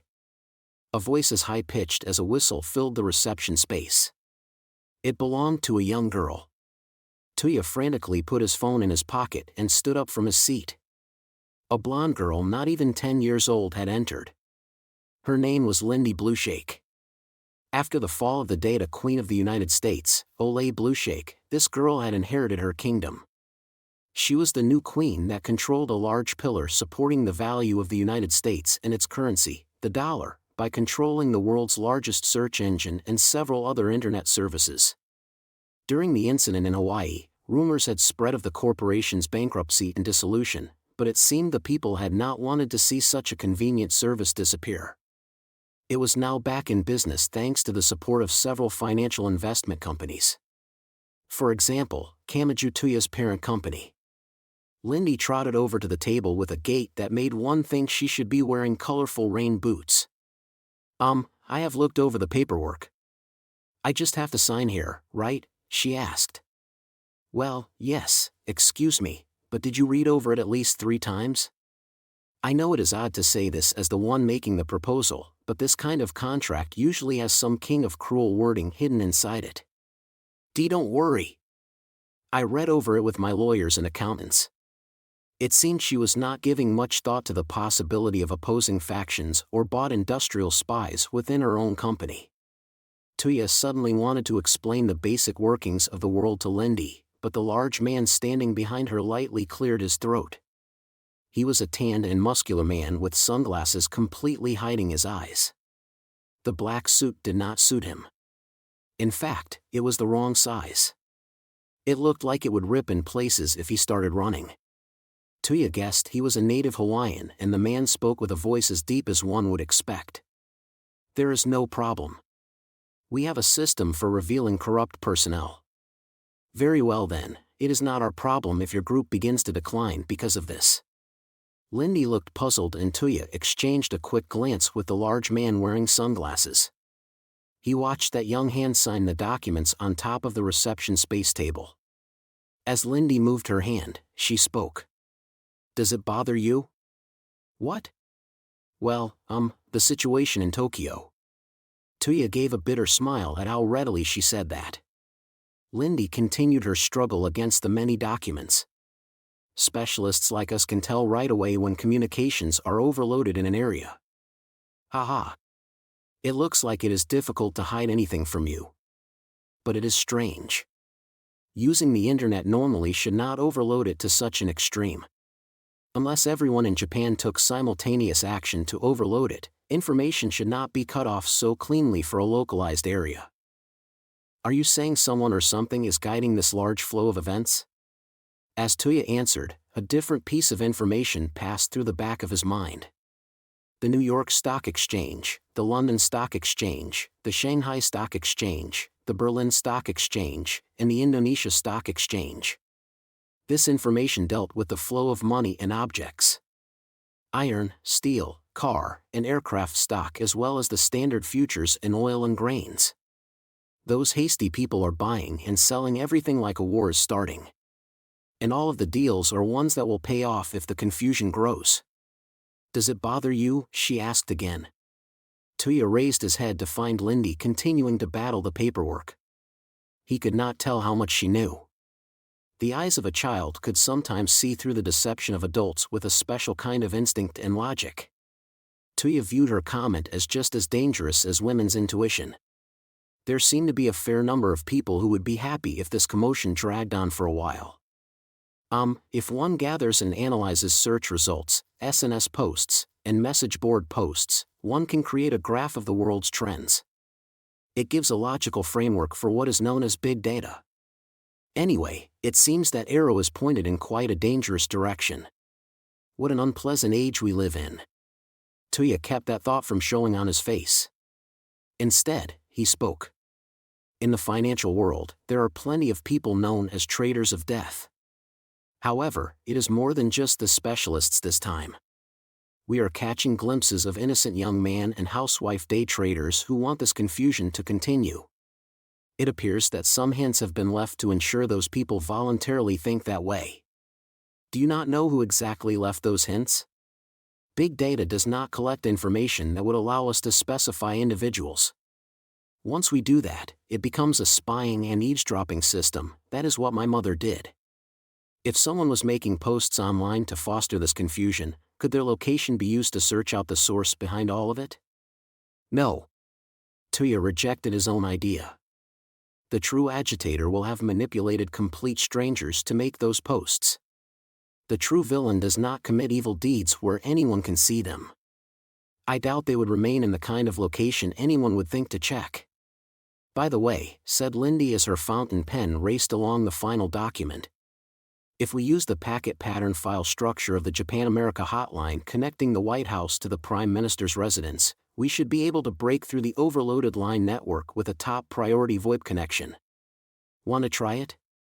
I wouldn't care if it got me arrested, but I can't have my wife charged on some national crime. Part 8 repeated sounds of solid objects being destroyed rang out. Those were the sounds of the giant boar Hildisvini charging toward the back of the train while destroying the fluorescent lights and other objects on the walls and ceiling of the tunnel. The boar was only a temporary mass of flesh, so it did not possess the standard instincts of a living creature. It ran right off the back of the train, and the crash of the track being crushed burst out. The maternity dress-wearing magician named Freya gave a long sigh. Nothing remained on top of the train's roof, and Hildisvini had not been destroyed by Imagine Breaker. After being thrown into the air, Kamajutoma had either been crushed by the giant boar or thrown to the side and fallen to the ground. Either way, he was certainly dead. With her job done, Freya reached into the pocket of her maternity dress and pulled out a communication spiritual item with several runes burned into it. Now then.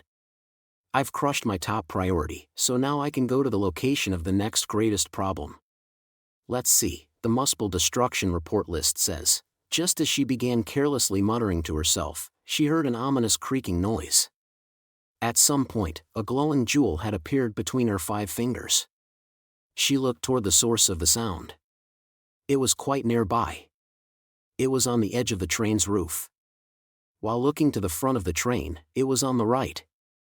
She saw what looked like fingers. No. They were fingers. There were 5 of them. Someone was holding onto the quickly moving train with just the strength of their hand. She peered over at this person and realized who it was. It was Kamajutoma. Well done. Freya grinned and began to release the jewel in her fingers. But before she could, Kamaji used his free arm to swing around the coat of his school uniform by the sleeve. He had removed it in advance. The powerful wind caused the cloth to swell out and it covered Freya's entire face. It robbed her of her vision. She lost her vision while peering down from the edge of the train. Part 9. There was one more. A young man named Fenrir walked through a dark snowy plain in Alaska. During the night in the Arctic, the air was cold enough to feel like a deadly weapon, but the young man showed no sign of caring. He was like a wolf walking through the snow. Is this the way to the secret NORAD base known for ballistic missile defense? Ultimately, the most effective means of stopping the Allied force was to seal off their intelligence network. In the modern age, intelligence killed more people than bullets. It could be military satellites, the internet, or anything else. If all of those communication methods were cut off, the globe that seemed so small would quickly return to being a vast planet. The more countries and people involved, the more area that had to be understood. And the more area that had to be understood, the more serious the effects of losing coordination. While walking through a conifer forest covered in white snow, Fenrir came across a rope stretched out between the trees. The rope had an upside-down triangular cloth attached and that cloth had a skull mark in the center. It seemed the area ahead was a minefield, but Fenrir ignored the warning and continued on. After walking a little further, the forest suddenly ended and he could see a large space surrounded by a chain-link fence. It was a radar base with a large number of parabolic antennae inside. Does the weight of the snow not break the dishes? After uttering that surprised comment, Fenrir heard a noise from the surrounding trees. He narrowed his eyes slightly. Immediately afterwards, all of the thick trees in the area were sliced in 2 at waist height. It seemed to have been a long blade using wind or something similar. The blade had been several dozen meters long and it had been created by a single card ripped from a set of flashcards held together by a metal ring. The card said wind symbol in yellow writing. This was known as shorthand. It was a disposable grimoire developed by a certain female courier. The structure that allowed an original grimoire to automatically send out spells had been extracted and weaponized. However, stop that. The traces of damage were interrupted around where Fenrir stood. A different color was mixed into the pure white of the snow. A number of black cracks had appeared as if space itself had been directly torn. One of those had bitten the wind blade. I don't even need my canine teeth for this.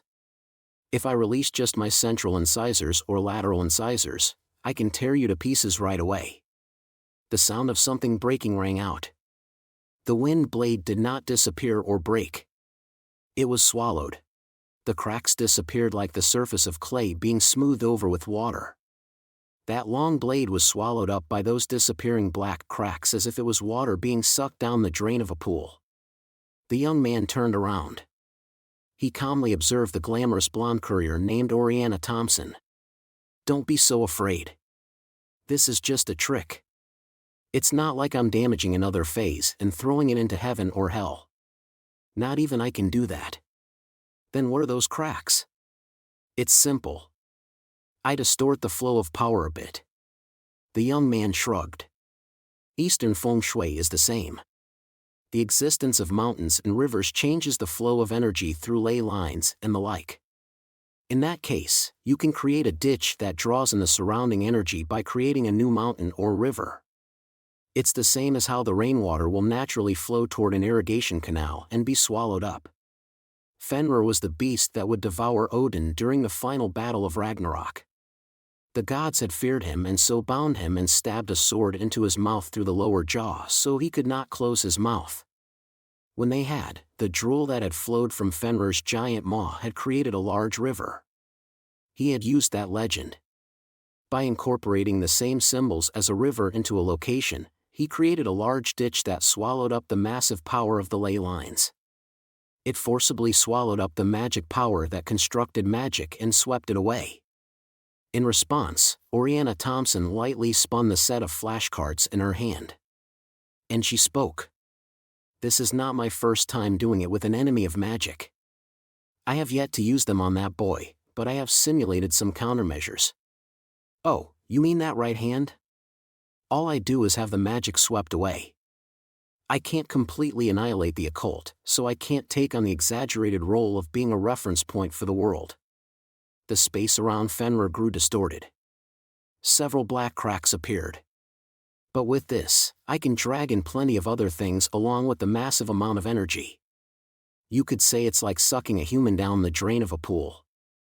Part 10. Even on Tokyo Bay, repeated earthquake-like rumbling noises could be felt vibrating in one's gut. A few more Hraesvelders that fertility goddess Freya had given birth to ahead of time flew from Gremlin's base of Sargasso. That base was only a few dozen kilometers from Academy City, which was sending out bombers and fighters which could fly at 7,000 kilometers per hour. It was even possible a shell fired from within the city's thick walls could fly in a large parabola and strike Sargasso. Lightning god Thor, or rather, Allarus disguised as Thor, stood directly on the ocean, listening to the rumbling. Technically, he was standing on a large amount of goat fur he had scattered on the ocean surface. Needless to say, this was a spell constructed using the symbols of the goats that pulled Thor's chariot. A disguise could be a lot of work. Now then. Everyone knows Sargasso is in Tokyo Bay, so there is no more need for me to remain within Gremlin. To reduce the danger from Academy City's attack or magic god Athanas tearing me apart if my cover is blown, I should leave here right away. On the other hand, he heard a great roar overhead that was deeper than the distant explosions. It came from Akerkalf. That giant was known as mountain-like, and it really was large enough to fit that description. Despite being made of dried clay, it rose almost 500 meters above the ocean surface, so its great mass alone could function as a weapon. And unlike Allarus, Makrkalf was not using a spell to float on the surface. It was so overwhelmingly large that one could forget its feet were touching the ocean floor. Makrkalf had been patrolling around Sargasso at a uniform speed, but it was beginning to focus primarily on the region of the ocean in the direction of Academy City to the west. A few shadows flying through the air slipped through the net of Hraesvelder giant eagles and charged toward Sargasso. They were Academy City bombers. Well, that isn't going to work. Even if I leave this to them, there is no guarantee they can do any real damage to Athanas. And if they do not stop the production of the lance, not even fleeing to the other side of the world will be enough to avoid the destruction. In that case, I should continue this recklessness for a bit longer. The force trying to destroy Gremlin approached. Allarus calmly calculated that they were not powerful enough and made an immediate announcement. Knock them from the air. Makrkalf mercilessly swung its giant arm, which produced a great roar as it tore through the air. It was because he could do this that he had been able to infiltrate Gremlin. It was because he could do this that he had grown somehow twisted. Part 11. Kamachi had been blown toward the back of the train by an artificial blast of wind, and the giant boar Hildisvini had tried to charge at him. However, he had grabbed at the coat of his school uniform. Even if he flailed his arms and legs around while in midair, he could not move as if swimming through water. But what if he had something that could fan the air even more? What if he unbuttoned his coat and spread it out? Kamachi intentionally opened up only the right side.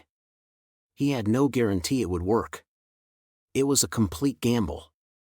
As soon as he did, his body moved as if being greatly twisted. The gust of wind was powerful enough to easily blast a human into the air, so it was obvious what would happen if he prepared a makeshift sail that increased the air resistance. As his body spun, he was pushed to the side. And he fell. As the giant boar scraped along the top of the tunnel, it ran directly along the roof of the train. By that time, Kamachi had already avoided it by grabbing onto the edge of the roof with both hands and pressing against the wall.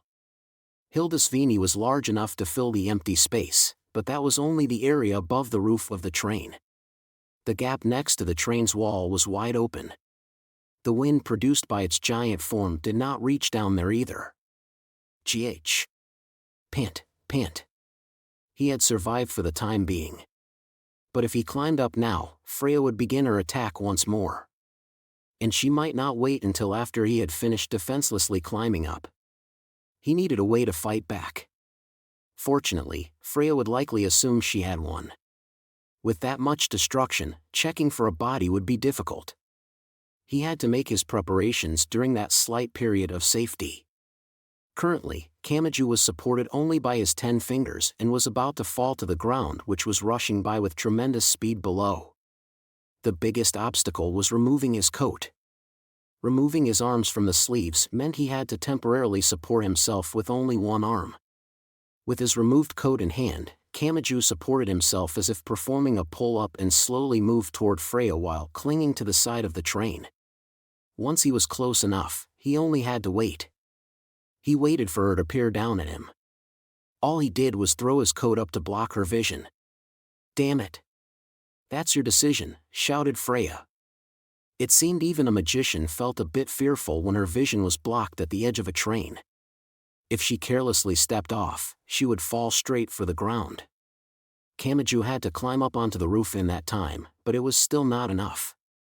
With her vision still blocked, Freya purposefully dropped the jewel in her hand. And she gave the incantation. Cost 1. White. Call / Munin. I don't have time to hesitate. Kamachi faltered because his opponent was pregnant. He was quite hesitant. However, hesitating here would mean his death, and Freya would continue to use the baby inside her for her own purposes. If her shocking statement about 2 years having passed was true, he could not leave this be. Japan's laws seemed to not give a fetus human rights as long as it was inside the womb, but he felt those laws could eat shit. He would bet on the possibility of saving that child no matter how slim it was. Sorry. While apologizing to the baby rather than Freya and supporting himself with one hand, Kamachi swept his other hand along the roof. While Freya struggled nervously with her vision cut off, he swept her feet out from under her from behind. Kamachi was considerate enough to have her collapse onto her back rather than her stomach. He had no way of knowing how dangerous an act it was either way, though. Kh. Before checking to make sure Freya had fallen to her butt, Kamachi climbed up onto the train's roof. While lying face down, Kamachi saw the jewel on the floor gathering wet red thread. He frantically stood up. Just as it took the form of a giant bird and attacked, he smashed it to pieces with his right fist. Her attacks come from those strange jewels she calls Brisingamen. After making sure the bird had been destroyed, Kamachi quickly turned toward Freya. If I can steal or destroy that, she won't be able to attack. I will settle this no matter what. If I don't take advantage of this timing, this will turn into a long, drawn-out fist fight. I want to avoid that for the baby's sake. A maternity dress was meant to reduce the burden on the mother. Its material was not made any thicker than necessary, and it did not have a large number of unneeded pockets. He could clearly see her body lines through the dress, and the only pockets were the ones on the left and right. There. If the Brisingamen jewels were supported by magical power, he would not even need to steal them. Simply sticking his hand in her pocket would destroy all of the jewels she had stocked up like bullets. This was checkmate. But as soon as he thought that, "Don't," he heard a horribly low-pitched voice. Freya bent her right knee just once and pulled it back like compressing a spring. Her heel shot forcefully toward Kamachi's gut. "Don't touch my mother." Kamachi felt an impact in his solar plexus and heard an odd shout. the breath was knocked out of him and he rolled backwards. Meanwhile, Freya stood up and threw away the coat covering her upper body. As the coat was tossed by the powerful wind, Kamachi coughed and caught it in one hand. And then he saw it. He saw the fertility goddess Freya. On the large stomach of the woman who had given that name, a complex pattern was written in light as if rising up from within the maternity dress. It can't be, he had been mistaken about something. He had made a misunderstanding during his initial assumptions. Kamachi could feel a strange chill running down his spine. He had thought he was faced with the magician known as Freya and the fetus being used as a calculation device. But he had been wrong. He recalled what she had said. The mother had no magical sense, so the fetus was using magic. In that case. "Is it you?" muttered Kamachi in shock. His voice said he still could not believe the thought that had entered his head. He was looking toward the woman in a maternity dress, but he was not looking at her. He looked at her large stomach as he spoke. "Are you Freya?" Part 12. It was often said that fetuses could hear the noises and voices of the surrounding world before leaving their mother's stomach. That was why she had understood. Even if she did not have the ability to accurately analyze and understand language, she had been able to distinguish the nuances and emotions of the words sent her way, at least to a certain extent. Even if she had not wanted to, she had understood her mother had lived while everything in the world tried to crush her. She had understood that this was due to her being inside the mother. She did not know how she came to be inside the stomach of a mother so young, but she was certain she was not a child that the world wanted to be born. From the moment she was born, no, even before that, she had been hated by a large number of people. And amid all that, her mother had desperately fought against that unreasonable world. Even as that world tried to crush her mother from every single direction, that mother had desperately tried to protect the new life growing inside her. In that crucible of malice, a deluge of verbal abuse had constantly washed over her mother. She had no way of knowing how painful that had been for her. But if her mother had abandoned her, wouldn't it have all been over? She had thought that but had been unable to do anything. Even as a baby inside the womb, she had at times been able to move her arms and legs with her own will. However, her readiness to give up her own life to save her mother had come to nothing. Each time she swung her arms and legs, her mother had misinterpreted the act and only smiled and kindly rubbed her belly. In the end, it seemed her mother was simply too kind a person. She had lost all of her personal relationships, her parents and siblings had stopped supporting her, and she had been driven from where she lived. Even as she watched everything she had built up come crumbling down around her, the mother did not hate her child. It was not that she worked to drive the thoughts from her mind, she never even considered it. Despite having no assurances of a place to sleep or food to eat, her mother had knitted, told old stories that focused only on the good, and enthusiastically repeated a baseless magical charm meant to ensure her child was born safely. That was the kind of person her mother had been. And it may have been because her mother was like that she had been able to think there was at least one good thing in that world otherwise blotted out by the color black. The mother had done everything she could to protect her child. The child had done everything she could to save her mother. However, Part 13. There is, while swaying, fertility goddess Freya slowly stood up on the train's roof. No, that was not technically accurate. She was controlling the mother through the umbilical cord connecting the mother and child. Someone I must save no matter what. The tunnel ceiling grew a bit lower. Kamachi bent his back without thinking, but Freya continued standing tall. Seeing the ceiling rushing past just above the top of her head squeezed at Kamachi's heart. There is someone in such a hopeless situation that they will receive no comfort whatsoever even after 10 years of work and 100 years of research. I know that to be the case. Kamachi did not know the exact situation, but he could take a guess as to who she was talking about. If the child really was controlling the mother and the mother could not even stand on her own feet without being controlled, what had happened to the mother? What does this have to do with Gremlin and all the destruction they spread everywhere? Something had to have happened to that mother and child. Something so terribly painful it would almost break his heart to hear it. They want to destroy the world. Are you saying you're going along with that? You still haven't truly seen what gremlin is. A self-deprecating smile appeared on the woman's face. That smile appeared based on the will of the child that was borrowing her body. Even if 10 years of work and 100 years of research would all be meaningless, that magic god can ignore those restrictions. It does not matter how much malice fills her. As long as the lance is completed, that person can be saved from this nightmarish situation in which she will hit an inevitable dead end.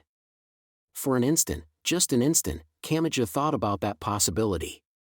What if magic god Athanas was not a bringer of destruction but instead reached out to help people? But that was not the case. Someone who could calmly call the incidents in Hawaii and Baggage City a success could never have such a decent heart. And once that lance is complete, Athanas won't have to listen to what anyone says. That's fine. Either way, this stopgap method will not last forever. I may be controlling my mother through the umbilical cord right now, but that is putting her in a detached state where her sense of self grows gradually thinner. She will eventually reach a limit and completely vanish. But if I am removed, my mother will not even be able to keep her organs running. It is over either way. There's only one way to protect my mother from the destruction that is coming before long. I can only take in the contradiction and borrow the power of that magic god. Do you still not see the truth? Athanas is only using that as a convenient tool to guide you. It's the exact same thing happening in this city. The people think something is wrong, but by making them think going along with it is to their advantage, everyone splits apart and no organized resistance rises up. That's all Athanas is thinking with you. My mother collapsed while protecting me. If she had abandoned me, she could have returned safely to her former life, but she stuck with me. Those words sounded like she was coughing up blood, and they seemed to be accompanied by a physical blow. A mere high school boy like Kamachi Toaru did not have the foundation needed to deny those words. However, he was sure that woman in the maternity dress had fought amid all that. She had fought to protect a life in some place Kamachi could not even imagine. So stay out of the way. Kamachi heard a sound like something solid being scratched at. By the time he realized something was wrong, it was too late. Until that time when I can return her body, I will not let anyone hurt my mother. It came from below. But there was nothing on the roof of the train below their feet. It came from further below than that. They were standing on a 5-car train. There was a large space inside that giant box. When he had outwitted Freya by climbing along the wall, he had been so focused on supporting his body that he had looked only at the hands supporting his weight. He had never looked inside the train car. But what if Freya had made effective use of that space? What if she had called in a large number of monsters while fighting Kamachi and had fed them all to a single monster to fatten it up? Cost 70. Black. Shift / NHGGR Volume 02. Just as the 5-car train left the tunnel and appeared above ground, Kamachi's entire vision was filled with bright sunlight. An attack came in that instant. He was blinded. Freya cried out and something inside the car Kamachi stood on ripped it apart like plastic. A much too large red dragon appeared with its maw pointed upwards. Freya took 3 or 4 steps backwards and moved to the next car forward. By the time Kamachi saw that, the entire destroyed car had already been tossed into the air. The following cars were dragged along and derailed. He could not land on the roof of the remaining cars. He would be smashed to pieces along with the back cars being turned to scrap. Shit. The woman in the maternity dress stood out of reach in front of him. That was the much too young magician named Freya and the mother who had tried to protect her. That mother and child had been forced to rely on the slight possibility of magic god Athanas's powers even if they knew Athanas was using them. I can't let it end like this. I still haven't grasped anything in my hand. Suddenly, the falling motion of Kamachi's body clearly changed. This was due to external interference. When he realized that, Kamachi finally noticed someone was grabbing onto the back of his school uniform. It was a girl who had fallen from the sky. It was a girl who had carried out the acrobatics needed to jump onto the roof of the subway train. It was a girl who could jump from high-rise building to high-rise building with her free control over magnetism. It was a girl who already held a white girl in one hand and had saved Kamachi from a hopeless situation with her other hand. It was Misaka Makoto. Academy City's number 3 level 5 and the ace of Tokuwadai Middle School landed on the roof of the train like an arrow stabbing into it. Only 2 cars remained. Even after they landed and Kamachi sank to the roof, he still lacked confidence that he was alive.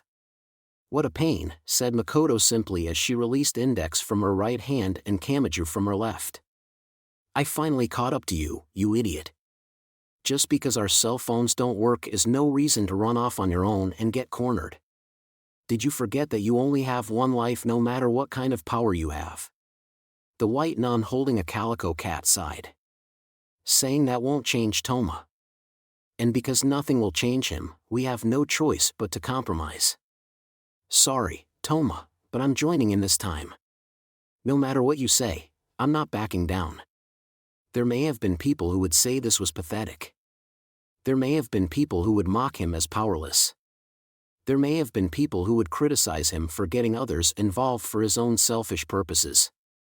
But a cell phone fell onto the train roof. It had fallen from Kamachi's pocket while he was thrown from the train and roughly rescued by Makoto. Some button must have been pressed during the fall because the small electronic device began playing a message. He had set it to record the message to his phone if there was a new message on the disaster message board service. It was a short message only a few dozen seconds long. He heard a familiar voice. "Hey. I wonder if they can hear me. Tuya-san, Toma-san. Is this reaching you?" It was a female voice without a hint of unease or worry, as if nothing at all was happening. A mother. That was a person that, unless special means were used such as Academy City's cloning technology, anyone born into the world had one of. That was an adult that it was perfectly normal but occasionally irritating to have around. "It looks like there is some kind of commotion outside, but I'm perfectly fine. Don't worry about me and wait until all this dies down, okay?" There was a mother and child who had not been allowed to give or be given that completely normal thing. Not even once. The child had not been born into the bright world and they had never seen each other's faces. That overwhelming unfairness lay before Kamachi's eyes. In that case, he could not worry about appearances. It did not matter if it was shameful, pathetic, or embarrassing. If it would allow him to destroy this nonsensical precipice, he would use anything. He would use anything and get anyone involved. That was definitely. That is Freya, a gremlin magician. Her true form is the baby in the woman's womb. It seems she used some method to save the collapsed mother, which gave her temporary control over the mother's body. Kamachi picked up his scratched cell phone, squeezed it, and spoke. And he thought. But that is definitely not wrong. Please. Lend me your power so I can save them both. In that instant, Index, the Anglican nun wearing a white habit and carrying a calico cat, fell silent for a moment. She slowly narrowed her eyes and thought on the meaning of the words coming from Kamachi Toma's mouth. In that instant, Misaka Makoto, the girl with the nickname Railgun and wearing the blazer of Tokuwadai Middle School's winter uniform, stopped moving as if thinking over the words she had heard. They did not think it was too much to ask. They did not find it to be a bother. They had been waiting for those words for so long. How long and painful had that wait been? The boy who had naturally spoken those words did not know how those girls felt. It would have taken hours or even days for them to say everything they wanted to say, but that did not matter for the moment. The answer they had to give here was not something so long and unending. They could take their time with that once this was all over. They knew what would currently feel best as an answer for that boy who felt cornered and was seeking help. Leave it to me. Leave it to me. The two girls took a large step forward to protect Kamachi Toma. At the same moment, the train shot back into a tunnel. Ahead of them was the gremlin magician named Freya. Behind them were the sounds of destruction as NHGGR Volume 02 charged into the tunnel. It was clearly too large for the half-circle space of the tunnel. If it continued forward, it could easily blow away the 2 remaining cars of the train. A powerful enemy lay ahead and behind, but Index and Masaka Makoto both gave thin smiles. They had nothing to be afraid of. Their enemy was most likely unaware that they now stood in the place they had long dreamed of being in. Part 14. It sounded both like the cry of silk being torn and the unique singing of an undiscovered culture. As the white girl stood in the center, 8 giant flower petals bloomed while fused to her ankles. It looked like the calculated beauty produced in nature to draw in insects for reproductive purposes. It looked like the artisanal beauty woven into the artificial subtleties of an analog clock face. A great number of electrodes were sticking into the petals and various signals were being sent into the girl via cables. For better or for worse, those signals were producing extended high-pitched screams that stabbed at one's heart. "Good, good, good," said Marion Slingeneier from the poolside on the ruined deck of the luxury passenger ship. A lance handle the length of a human arm sat at the bottom of the pool filled with a thick, transparent liquid. It was gradually growing like watching a burning candle in reverse. The growth was gradual but constant. The temporary switchover from magic to science went well. If this keeps up, we will surely make it through without issue. You should stop using the word surely. It is meaningless. The production of the lance could not be completed with a magical ceremony alone, but the solution involved more than simply switching over from magic to science. The ceremony was still based in magic. To avoid that insurmountable barrier, they would temporarily switch over to the rails of the science side, but they could not complete the lance if they remained in the realm of science to the end. After overcoming that great barrier, they had to switch the rails back to magic. Marion must have been nervous because she licked her lips even though they were not dry. Now then. This is the last tricky part. If we can manually overcome this, the rest will finish on its own. "No, wait," said the eye-patch-wearing girl in a low voice. The girl-shaped flower tilted to the side as it continued to emit that strange voice that sounded both like screaming and singing. Its lustrous and moisturized skin began to loosen like baggy clothing. Something was collapsing within. It resembled a decomposing corpse. Marion Slingeneier's expression changed. "Oh, crap. It's going to take another 10 minutes to switch back over. If the holistic Esper collapses before then, the ceremony will hit a dead end here. Where are the dregs of the number 2? He made this specimen, so he can replace the crumbling tissue." Athanas did not reply to Marion's cries. She instead took a step toward the white flower. She crushed one of the 8 petals underfoot and stared at the face of the girl-shaped specimen. With one hand, she thrust her fingers toward that specimen's chest as if attempting to crush it. The screaming and singing did not stop. Athanas forced her hand inside and grabbed the area corresponding to a human's lungs. She squeezed like a pump to force air out. "Athanas, do you really think that empty husk will help us if he knows our plan will fail without him? In the time we spent negotiating, the production of the spear would fail." Athanas used her one eye to stare at Marion. "Do it. We only need this thing to last the 10 minutes until you switch back over." The white flower crumbled. Brown and black stains and wrinkles spread across it, so it could no longer be called white. Even so, the voice continued. Dark red blood trickled from Athanas's eye patch. She had immense power, but things did not always progress as she wanted because her infinite possibilities held an equal number of successes and failures. Sticky sounds could be heard. It was impossible to distinguish the sounds of the magic god crumbling from those of the flower crumbling. Finally, the cruelly decomposed flower bent at the neck and the entire head fell to the poolside floor. It completely burst with a splatting sound. It looked like the remains of a fruit that no one had picked and not even any animals had shown interest in. The singing stopped. Marion Slingeneier collapsed to a sitting position on the ground. "We did it." "Not all of it." "Okay, fine. We managed to switch back. We can just sit back and watch the lance complete itself. There is no way it can fail now." "I see. The eye-patch-wearing girl removed her foot from the discolored remains of the flower petal that had completely crumbled. It was reminiscent of a flower that was returning to the earth after dropping its seeds and completing its role. The core of Athanas shook. Athanas? You said we can just take a nap now, right? I will focus on mending myself. If I did it here, the great power could blow away the ceremony. Then why don't you rely on one of the other members? You still might not succeed, after all. Let's see, I think Ian and Sif are free, so dash. The eye-patch-wearing girl held out a hand to stop Marion from continuing. She then walked away from the pool.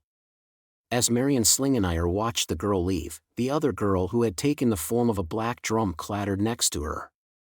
Marion looked toward the pool.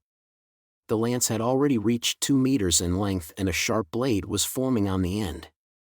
Just a bit more, she muttered. The lance was intended to reach 250 centimeters. Just a bit more and you won't have to go to all that effort, Athanas. With those last 50 centimeters, the world would change. Part 15. It did not matter how many new enemies arrived. Fertility goddess Freya held a key that ensured her victory. While ignoring the tunnel ceiling growing lower again, she stared at her enemies and shouted. Cost 1. White. Call / Hildisvini. She threw a jewel, a great amount of wet red thread wrapped around it, and a boar was born. That was all she had to do. Hildisvini was the beast the goddess Freya rode in Norse mythology. She would have it play that role here. Even Freya would be killed instantly if she jumped from the fast-moving train, but she could survive with a cushion between herself and the ground. She would use the boar for that. Now she merely had to send NHGGR Volume 02 charging in from behind. The attack would fill the entire tunnel and smash the train to pieces. That would annihilate her enemies. Both Freya and her enemies would be thrown into the air, but Freya alone would have a cushion to allow herself to escape unscathed. No matter how dirty the method, she would make sure to protect her mother. She would not let anyone lay another finger on her. Destroy everything, NHGGR Volume 02. She gave the final command. That giant dragon gained an extra burst of speed as if crossing the final line. That dragon had cost 70 jewels. Even if it ran headlong into a 10-car linear motor train, it would smash the train without taking any damage itself. However, something happened just before the dragon struck. Shut up. Makoto jumped back as if performing a backflip. Powerful magnetism pulled her forcefully toward the back of the train. It looked like she was throwing a dropkick with the force of a shell. That short and slender girl would be smashed to a pulp the instant she touched any spot on the tunnel, but she did not hesitate to jump from the safe zone and toward NHGGR Volume 02. The greatest roar yet burst out. And that roar was followed by many more. As Makoto launched herself horizontally toward the dragon, she could be seen pulling several arcade coins from her skirt. She fired repeatedly at point-blank range. This was the attack that gave her the nickname of Railgun, and she fired it again and again to her heart's content. The entire tunnel shook ominously and small fragments fell from the ceiling. It can't be. The giant dragon's advance was stopped in an instant. Freya and the others on the moving train saw what could only be called its remnants disappearing. Their minds had numbed to the point that they could understand nothing more than that. Now that NHGGR Volume 02 could not destroy the train, Freya had to rethink her entire plan. But Kamajutoma and Index were not going to give her that time. Just as the tunnel ceiling rose up, the two of them took a large step forward. They boldly moved straight toward her. TCH. Fertility goddess Freya scattered many, many jewels across the roof. Brisingamen was especially popular and well known even within Norse mythology, so it had been studied by plenty of researchers. Nevertheless, it remained a black box with unknown effects and unknown symbolism. When she threw the core which held that name, she would construct a unique spell using the mother's body and the womb. Cost 1. Black. Call / RYMR. Cost 1. White. Call / Rumfaxi. Cost 1. Black. Call / Hymir. Cost 1. White. Call / Hugin. Cost 1. Black. Call / Svalefairy. Who would produce what and what would eat what? She spread her options as wide as she could. She could force her way through with numbers, or she could crush them with one giant monster. She expanded a spider web-like flowchart that allowed her to adapt to any number of situations. However, SFOCICRYS. Fill in the missing gear of the song for the blessed child. Freya's entire body stiffened as the white nun gave her incantation. This was spell intercept. Index used a shorthand code called Notaricon to interfere with an opposing magician's incantation and take control of the spell. Index could not refine magic power on her own, but she had put together this single compilation of skills to take part in battles using the supernatural power known as magic.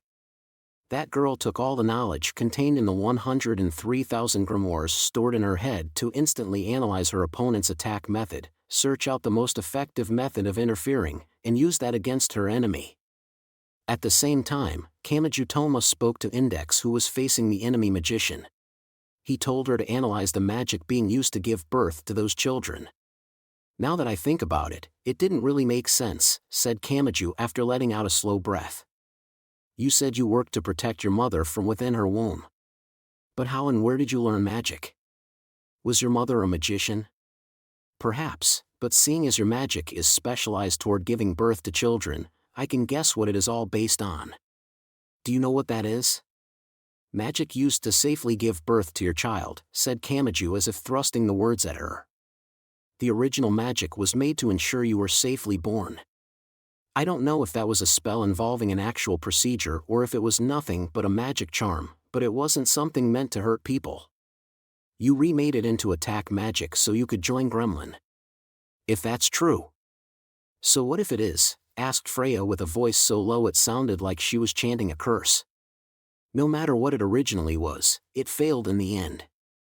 If I leave my mother and she loses my support, she will be unable to even breathe.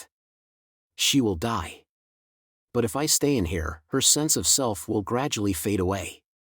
Either way, I can't protect her with any normal means. I can't escape this dead end without a magic god's power to make the impossible possible. Then let Index finish it. Let her use her collection of knowledge that can reach the level of a magic god if used all together, replied Kamajutoma without a moment's hesitation. Those 103,000 grimoires can bring this to an end without the power of a magic god. You could say you and your mother have reversed the normal relationship between a mother and fetus. Until a certain point, the fetus lives off of the blood, nutrients, and oxygen of the mother, but a switch is thrown so the child can supply all of those on her own once she is born. This is the same. If we can reveal the spell meant to allow the child a safe birth and send it into the mother that is fully reliant on you, your mother should be able to keep her heart beating on her own just as when a child leaves its mother. The magician named Freya was using her mother's senses to make her way through the world, but she was actually a tiny life curled up in that mother's stomach. In that instant, she was unable to grasp the identity of what it was descending upon her. The world was overwhelmingly dark and filled with malice pressing against her from all sides. She had been hated by a great number of people even before being born, and her mother had desperately tried to protect her amid all that. Just how great a disadvantage would her birth be? Even as her mother's body was about to break while desperately working to support her, someone had attacked that mother. Unable to fight back, she had been knocked to the dark road surface. At the very, very end, she had used her hands to protect not her own head but her large stomach. That was likely why the mother's life had been damaged beyond the point of no return. And so Freya had given up. She had given up on hoping for anything from that dark world. The one soft and bright thing in her life had been cruelly taken for someone else's benefit. In a world in which even that would be taken, there could not be any light remaining whatsoever. And so she had not hesitated to twist the laws of that world. As her mother lay on the road with something crucial broken within her body, Freya had not hesitated to take control of that body. She had instinctually known that her mother would stop breathing otherwise. And she had already decided she would do anything to protect her mother. What she had needed to do first was exterminate the masked attacker who stood before her mother's eyes. And so she had distanced herself from the warm future her mother had wished for her. That mother had been a truly harmless woman who knew nothing of magic. At some point, she had learned a magic charm to give birth to a healthy baby, and she had desperately repeated it over and over. Freya had thoroughly analyzed that charm down to its numerical values and the logic behind it. She had rewritten it and built up the magic she needed to endure fighting in that dark world filled with nothing but bogs and shed blood. She crushed her mother's ideals in order to save that mother. She had needed no reason. She had never thought up a single excuse. She had not seen herself as having fallen so low as to worry about that kind of thing when it came to rescuing her mother's life. However, for one thing, Freya's current state was not normal by any stretch of the imagination. Normally thinking, a fetus could never control the mother. Even if the pregnancy had lasted 2 years and even if she had taken control of a portion of the mother's brain, she should not have been able to fully use logic and language at such an immature state. She had used magic to twist all of that. Index was attempting to accurately analyze it all. It went beyond how she used the Brisingman jewels as an attack. Index was essentially attempting to hack into the single system known as fertility goddess Freya that was made up of the mother and the fetus. I decided I would protect my mother no matter what I had to do. Even if I had to sell my soul to a magic god, and even if I had to spill great amounts of innocent blood as a pawn of gremlin, I decided I would do this. I decided I would do it myself. It's over, cut in Kamachi. He repeated himself. It's over now. You no longer have to use that bare hostility as a weapon to protect your mother. That horrible unfairness is over, Freya. You can trust people now. A great cry exploded out. It was accompanied by a heavy roar. A large man and a giant horse had taken a step forward. They were both made from a complex collection of wet red thread. There was no meaning in this fight. Now that fertility goddess Freya no longer had to obey magic god Athanas, she had no more reason to fight for Gremlin. The reason Freya did not back down was because she did not know how to trust people. But Kamachi did not think that was wrong or meaningless. After all, it was completely natural. That was something she could learn bit by bit after being born and facing this wide world. What was wrong was the great burden that much too small body had borne for so long. Index. Kamachi once more stepped forward to face the approaching threat. He spoke without turning around. I'll take out everything that tries to interfere. I'll buy you the time you need to prepare. You can focus on this one thing without worrying. He stared forward. He confronted those monsters of muscle that held frightening strength. He confronted them and he spoke. So do this. Kamachi and the monsters ran full speed toward each other. Their clash lasted an instant. While it was an important element that would decide the trend of the situation, it was a trivial matter that did not produce a single scratch. The white nun muttered an accurate incantation under her breath. The young child trying to protect her mother let out a bestial cry. Kamachi naturally smiled as he used his right fist to blow away the monsters of muscle that were made up of dark red thread wrapped around a jewel. It's over, Freya, he said without thinking. All of this had just been a long rehearsal. Her true performance was yet to come. So let's end this and bring on the next age. We're waiting for you in the wide world ahead of you. The battered train left the dark tunnel.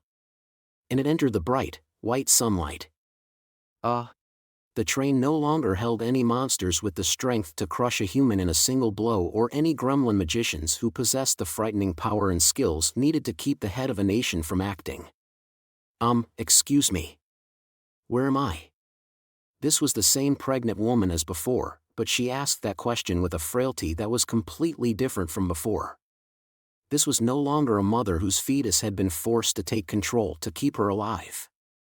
This mother and child were no different from those found anywhere. Part 16. The train carrying Kamachi, Index, And Freya continued on. Freya had lost consciousness as if sleeping, and Kamachi and Index did their best to stay down. They did not want to be thrown from the roughly shaking train, and the ceiling came frighteningly low at some points, so they did not want to stand up if they could avoid it. The subway train continued all the way to Tokyo Station before stopping. Damn. So it won't take us all the way to Tokyo Bay. Moving to a different train is a pain right now. Shinbashi or Shiodome would have been closer to Tokyo Bay. It was not that far from here, but that distance would feel a lot longer while walking through those crowds. They had to think up some other means of traveling. For some reason, the large station was completely deserted. The main entrances may have been sealed off early on, and the remaining people may have been let out through the staff entrances and evacuation corridors. They had actually wanted people out so they could use the station themselves, but the official reason had likely been to protect the people from being killed by the smoke if a fire broke out. This subway facility had handled the situation very differently from the one on Shinjuku. That alone showed just how confused the station workers were. What? The platform is covered in tons of wooden boxes. They could not stay on the train's roof forever. If it set off again, they would not be able to climb down. Now then. Kamachi had been worried because over half the train's cars had been damaged or derailed, but after climbing down and checking inside, it seemed the train had held no normal passengers. A single man sat in the driver's seat, and the passenger areas were filled with tons of wooden boxes. Kamachi did not even need to check on the contents.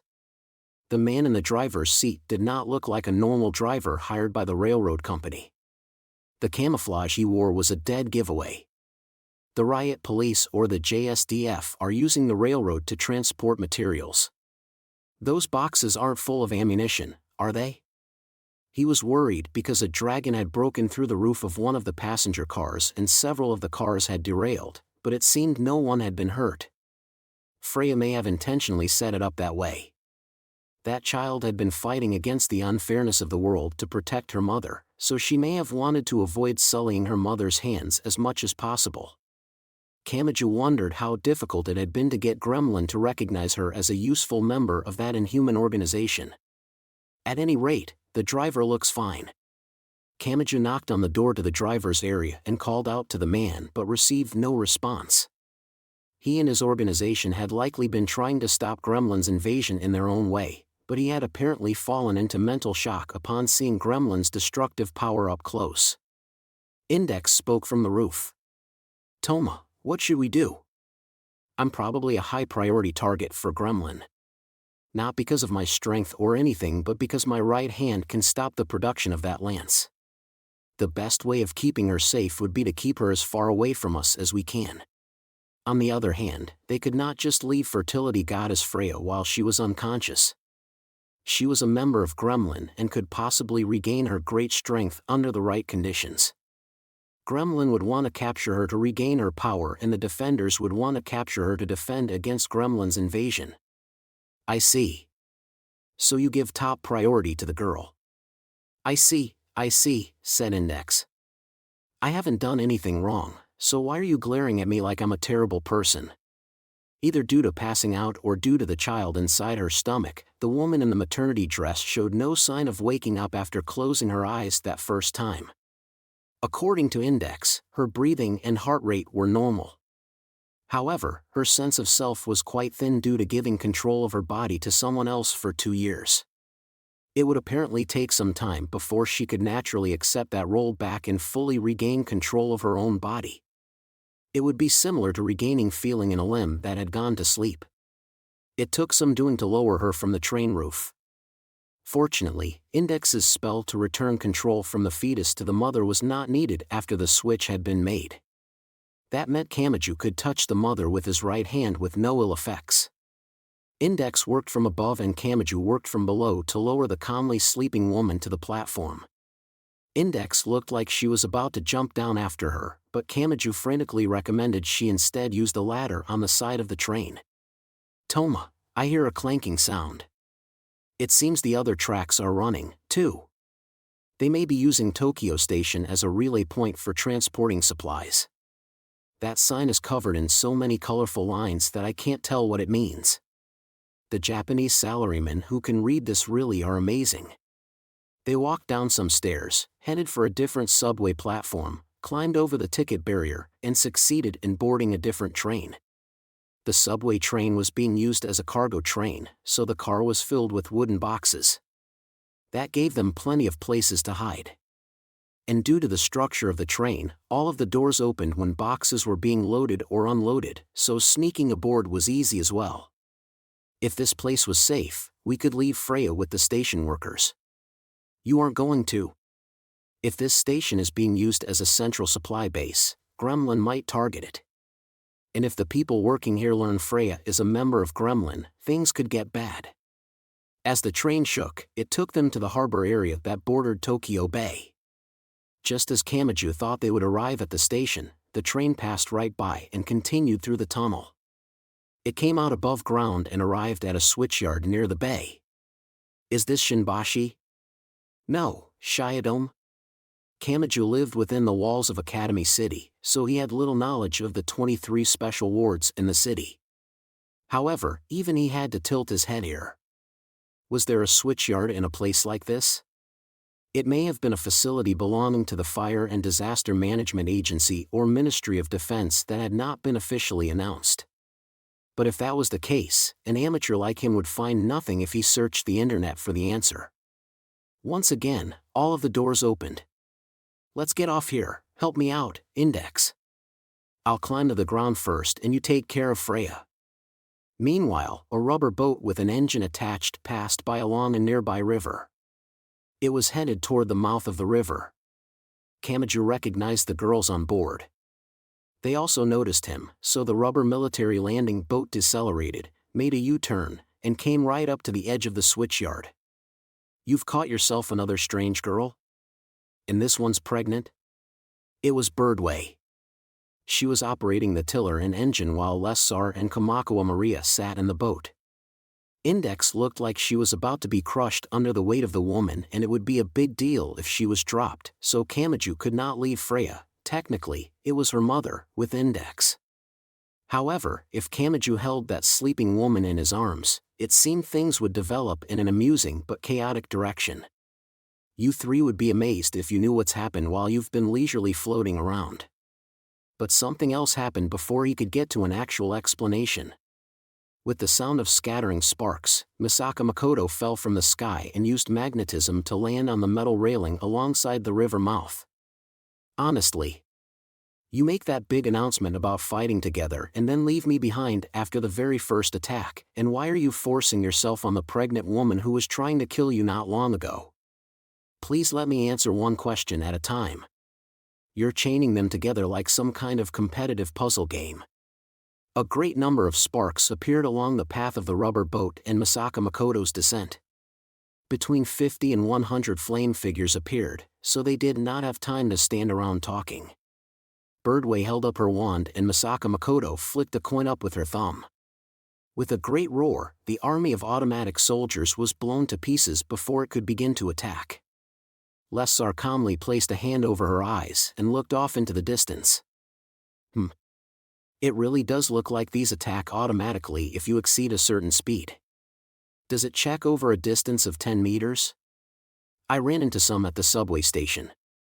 Is that what calls them in? By the way, I'm perfectly fine with a guy who can't help but go for a pregnant woman. I'm not fine with that, protested Kamachi. Kamakawa Maria wore a maid uniform colored in black and yellow like a bee, and she slowly looked away from Kamachi. That's going a bit far for me. I know you should try to value as many things as you can, but that's just, it's going a bit far for me, too. What is with this? Can no one see anything but what they want to see? If you think you can escape your lack of knowledge by typing your favorite words into a search engine, you are sorely mistaken. However, he did not have time to spend hours solving the misunderstandings. For one thing, Kamachi Toma's life was made up of a series of those misunderstandings. The bitter flavor of his life was stronger than that of a pain reliever made from 50% kindness. Birdway smacked the cover of the rubber boat's engine. Well, at least we managed to meet up. Gremlin's base of Sargasso is located on Tokyo Bay. We'll be heading straight there. They may have destroyed the major roads and railroads to set up a thick barricade of living flesh with the crowds filling Tokyo, but that has no effect on the ocean. Now that we've come this far, it finally looks like we can actually do something. Magic God Offinus. I have serious doubts whether that monster can be killed with direct strength. However, she's currently producing that lance. If we interfere in the large-scale ceremony that Gremlin is pouring all of their power into, the energy that has lost anywhere to go will bear its fangs toward the spell user. Even if we can't kill her, there is a decent possibility her own power can be used to kill her. Most likely, none of them fully approved of the word kill being used there, but they all knew Gremlin had to be stopped. Setting aside the question of how far they would go, they needed to prevent Magic God Offinus from doing anything more. If you understand, then get aboard. We can't waste any more time, and don't tell me you plan to bring that pregnant woman along with you. To be honest, I can't figure out what to do with her. Do you think the hospitals are running properly right now? And is there a safe route to get her there? From what I heard, the child has been in there for 2 years.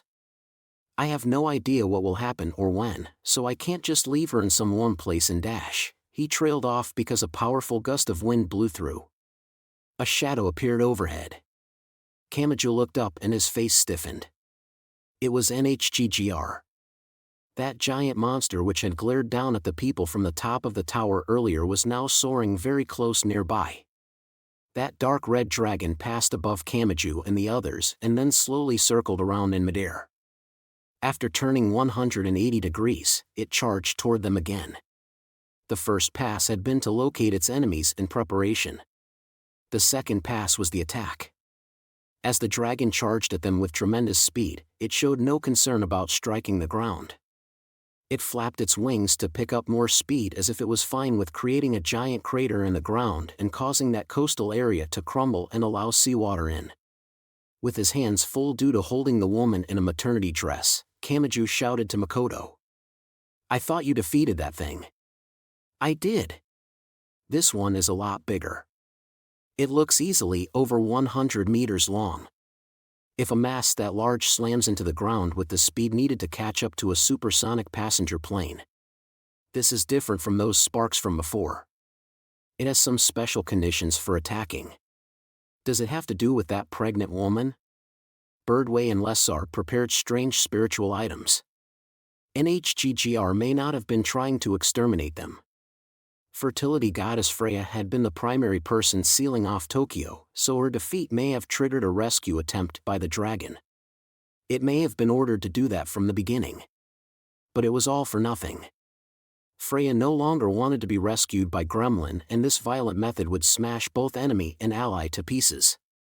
Freya may have originally intended to provide adjustments for this simple rescue order, but she could not do so anymore. The impact from that great mass would tear into the planet. None of them could stop it. Even if they tried to run, they could not escape that dragon. The destruction would be on too large a scale, and it was not a simple mass of stone falling from the sky. It flapped its giant wings to adjust its course and accelerate. It would follow them if they tried to run, so they had no way to escape. Damn it. The enemy was approaching from the sky, so Kamachi and Kamakawa Maria's hand-to-hand combat was of no use. They could only rely on Misaka Makoto, Birdway, and Lessar. But could those three push that dragon back? Kamachi glanced around in search of something to use as a shield or wall, but he found nothing. The switchyard had a number of trains stopped in it, and it had warehouses that were likely used for maintenance, but none of those were strong enough to withstand this attack. They had to worry about both the initial impact and the immense shockwave it produced. The trains would roll like empty snack boxes, and the warehouses would be smashed flat. When the attack would eliminate all unevenness in the area and leave only empty land behind, thinking about cover was hopeless. "What can I do?" "Stay out the way," roared Birdway. A coin was fired at 3 times the speed of sound and multiple explosions followed behind it. It did have an effect. The dragon's silhouette crumbled as if its temporary flesh was being torn away. However, the dragon ignored it. NHGGR continued charging toward the ground at full speed. It didn't work. Kamachi began to squeeze his eyes shut. But then he saw something else. He saw a man's silhouette. The man grabbed a crane's wire and flew through the air like a pendulum. He appeared in the space between the dragon and the ground. NHGGR did not hesitate to tear this intrusion to pieces with its giant maw. The man made no attempt to dodge. His body was taken between the dragon's teeth and the destruction began. It was as if the man had wanted that. Immediately afterwards, a bluish-white blade of light extended from the dragon's mouth and sliced its giant body 2 or 3 times. "Ah," said Kamachi Maria without thinking from aboard the rubber boat. She recognized the silhouette.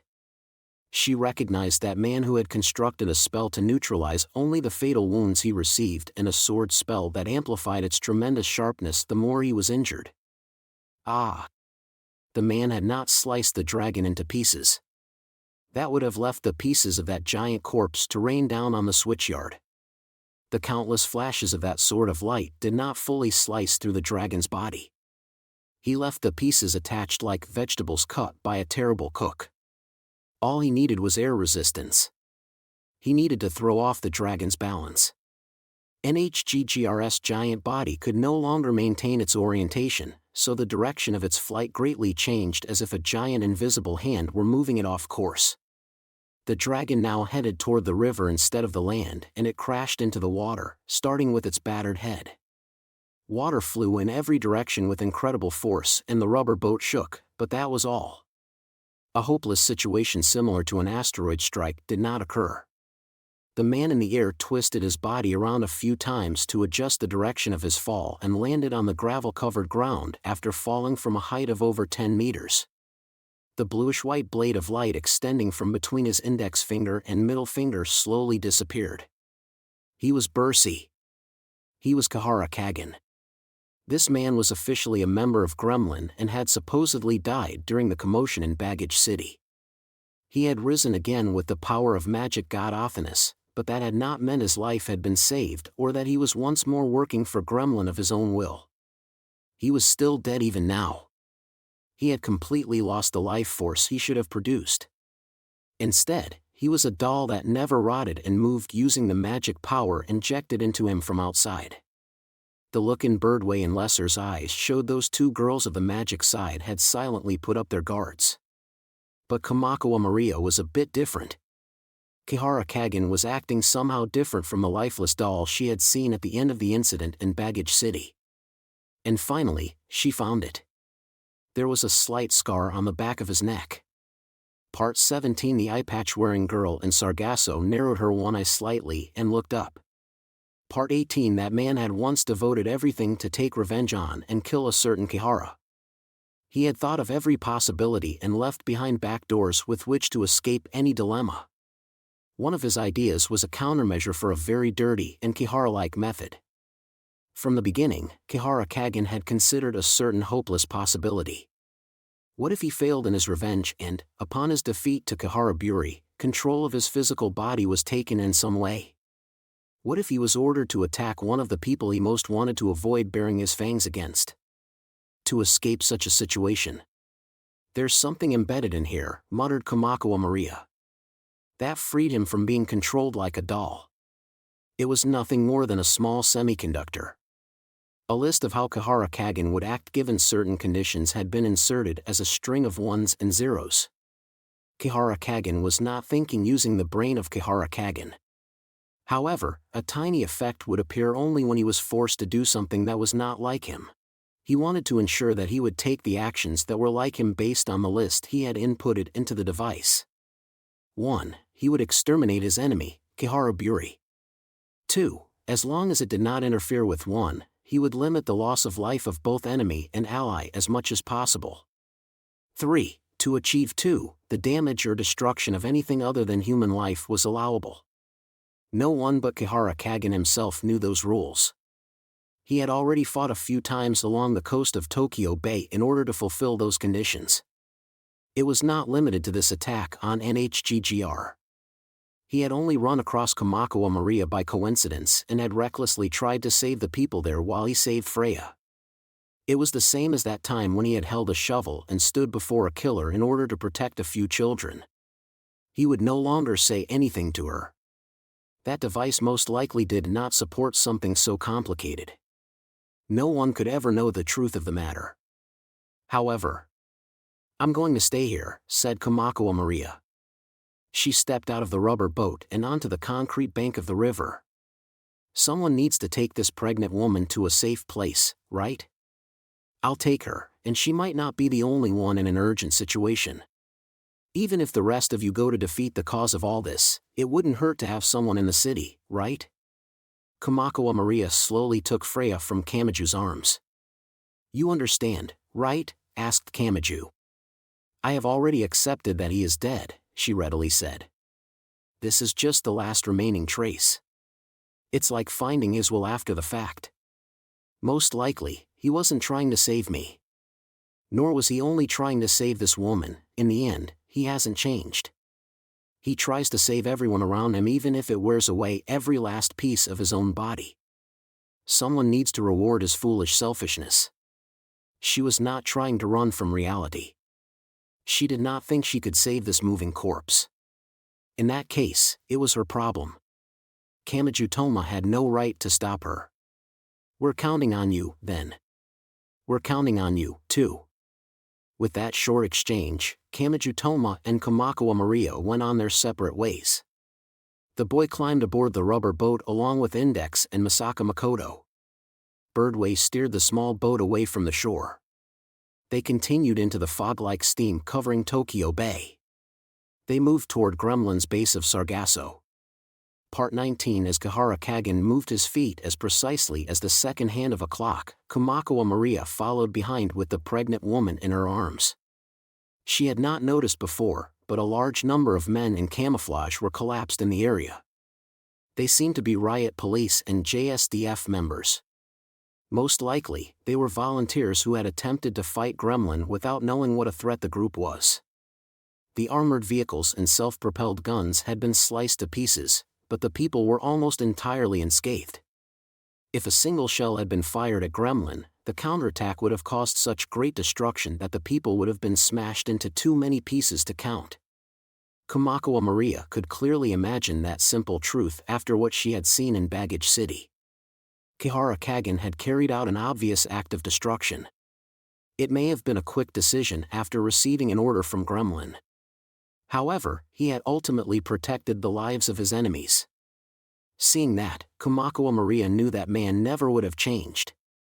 She had once viewed him with nothing but respect and admiration, but her impression of him had changed after her short but deep contact with him. He was definitely not suited to being part of a household. She doubted he could fit within the structure of society even in his job. No matter how old he grew, he spoke seriously of dreams and ideals. He refused to look at problems realistically, and he smiled at the small results he gained even as he lost so much more. That was likely who he truly had been. He had not been perfect. In fact, his personality had contained more negatives and problems than anything else. While young, Kamakuwa Maria had just so happened to see the lovely side of him. However, she did not feel disappointed. In fact, even if it was all over, she felt fortunate to have seen the human side of him that was closer to his true self. She no longer distorted her view of him or deified him. She could now speak properly about this man who had been lost. "I'll stay with you." Kamakuwa Maria walked alongside that man while holding that unconscious pregnant woman in her arms. "I have no choice, so I'll stay with you."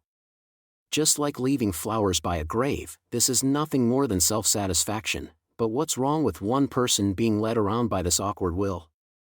"I will not stop you anymore. Just like in Baggage City, you will probably wear away every last piece of your body to achieve your goal, but I will watch over you as you do so." That man gave no response. She knew he would not. So, this was a living human replying to a will. It was no different from speaking to a grave. But Kamakuwa Maria did not think it was meaningless. Just because those words would not reach anyone's ears and just because science could not prove her actions would accomplish anything, this was not something one could make light of. Once you see this selfishness through until you cannot move a finger, you truly lose your human form, and you face true death as nothing but a pile of flesh, then we can return to our city. Below that chilly November sky, a certain girl was able to stand next to a certain man after several years had passed. In that instant, she accepted the death of someone she cared about. That was an instant anyone had to overcome at some point. Volume 8, Epilogue, Lance. Lance _of_ Gungnir. Birdway guided the rubber military boat through the steam-covering Tokyo Bay. In addition to her, the boat contained Kamachi Toma, Index, Misaka Makoto, Lessar, and the Calico Cat. A gray curtain that could cause one to lose their sense of direction filled the space around them evenly in all directions. The scenery looked like some kind of eerie illusion rather than a part of Tokyo. "They have to have noticed us," said Birdway quickly. Even now, those sparks floated down around the rubber boat because it was moving above a certain speed. However, Birdway did not wait around for them. She kept the boat running at full speed and passed by the sparks before they could materialize as fire figures. The fire figures therefore lost sight of their target the instant they were born, so they sank into the ocean without doing anything. Thinking back, Kamachi realized it had been NHGGR that initially attacked the supersonic passenger plane. No flame figures had appeared inside the plane. They may have divided up which targets they went after. The rubber boat continued towards Sargasso with an eerie trail of orange light behind it. Gremlin will have long since noticed our approach. The question is whether they're too focused on producing the lance to send anyone after us or, they then heard a low rumbling as if from an earthquake. A giant mountain-like shadow suddenly appeared in the gray fog surrounding them. They had to have been a few kilometers away still, so the overwhelming scale squeezed at Kamachi's chest. This was even larger than the dragon from before. That giant humanoid shadow rose over 500 meters from the surface of the ocean. Kamachi's common sense was shaken by the thought of something that large standing on two legs. "What is that?" he muttered. "Is that part of Gremlin, too? How much nonsensical power are they hiding?" This is the group that sent a mobile fortress several dozen kilometers long flying through the air. Don't act so surprised to see an enemy measured in kilometers. If they had truly wanted to destroy Tokyo, they could have done so at any time. The only reason the city still retained its form was because the strategy they chose had happened to be one of distributing what people stood to gain. "Don't let it get to you," snapped Birdway. "We can't get past without defeating this thing. If we focus our attacks on a single leg and keep it from moving, we can get past. Don't forget that this is just the opening act. We're here to stop the production of the lance." Before Kamachi could respond, the giant shadow split into a few chunks and sank into the ocean. "What?" "Before you start asking questions, shut your mouth and hang on. You don't want to bite your tongue or get thrown out, do you?" After a lag of a few dozen seconds, a great wave mercilessly struck the rubber boat. Birdway tried to keep the front of the boat as perpendicular to the wave as possible to ride over it. A few undulations measuring several meters passed by. The rubber boat was light and it could not right itself very well. It could have easily capsized. That's the cornerstone of Sargasso's defenses, right? I doubt it would crumble on its own. Did someone take it out? Don't ask me. Isn't there only one option if it wasn't us? Lesser's comment caused Birdway to frown as she desperately worked to control the combined tiller and engine. You mean it was done from within Sargasso? Amid the many remains of ships making up Sargasso sat a single plate. The plate was made from dried clay and a dark red heart sat atop it while continuing to beat.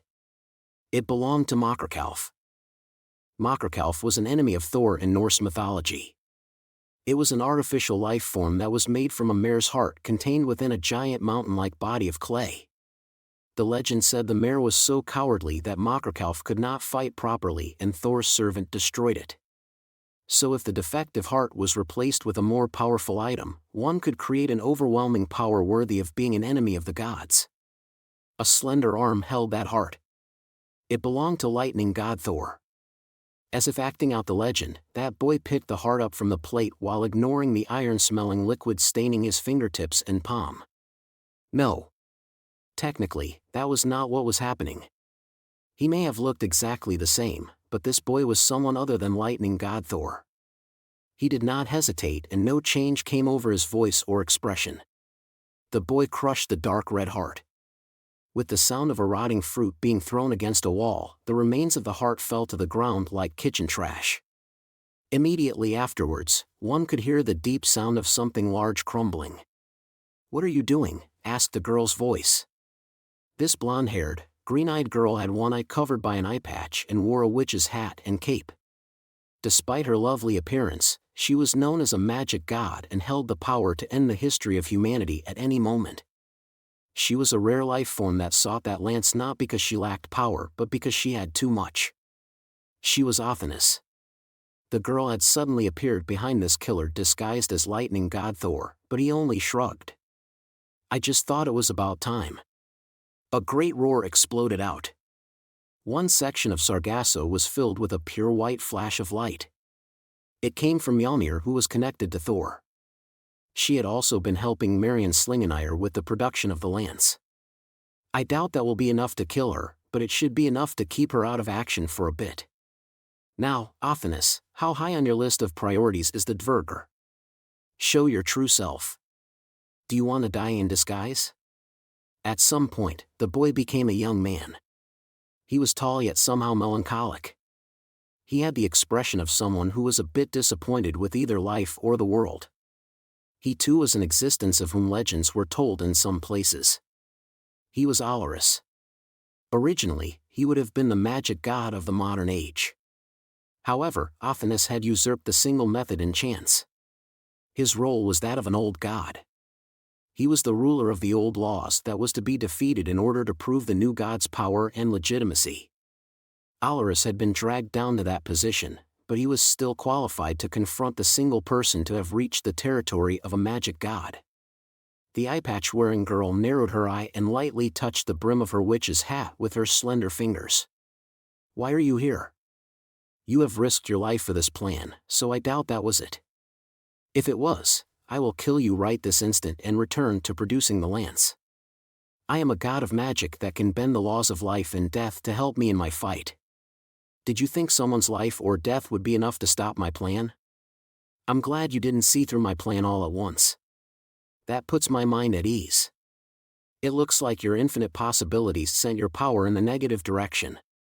I can only add humans to the ranks of my Einherjar," muttered the girl in disappointment. "I have no way of sending a god to join them. I will truly obliterate you. You don't mind, do you? Ha ha ha. Don't get so pessimistic, Miss Almighty Magic God. No one can stand on your level at the moment. Don't treat me like a true monster just because you're lonely." The girl known as a magic god closed her single eye just once. It looked like she was trying to take her mind off of some truly hideous clown. An instant later, the slight space between them was filled with tens of thousands or even hundreds of millions of strange explosions.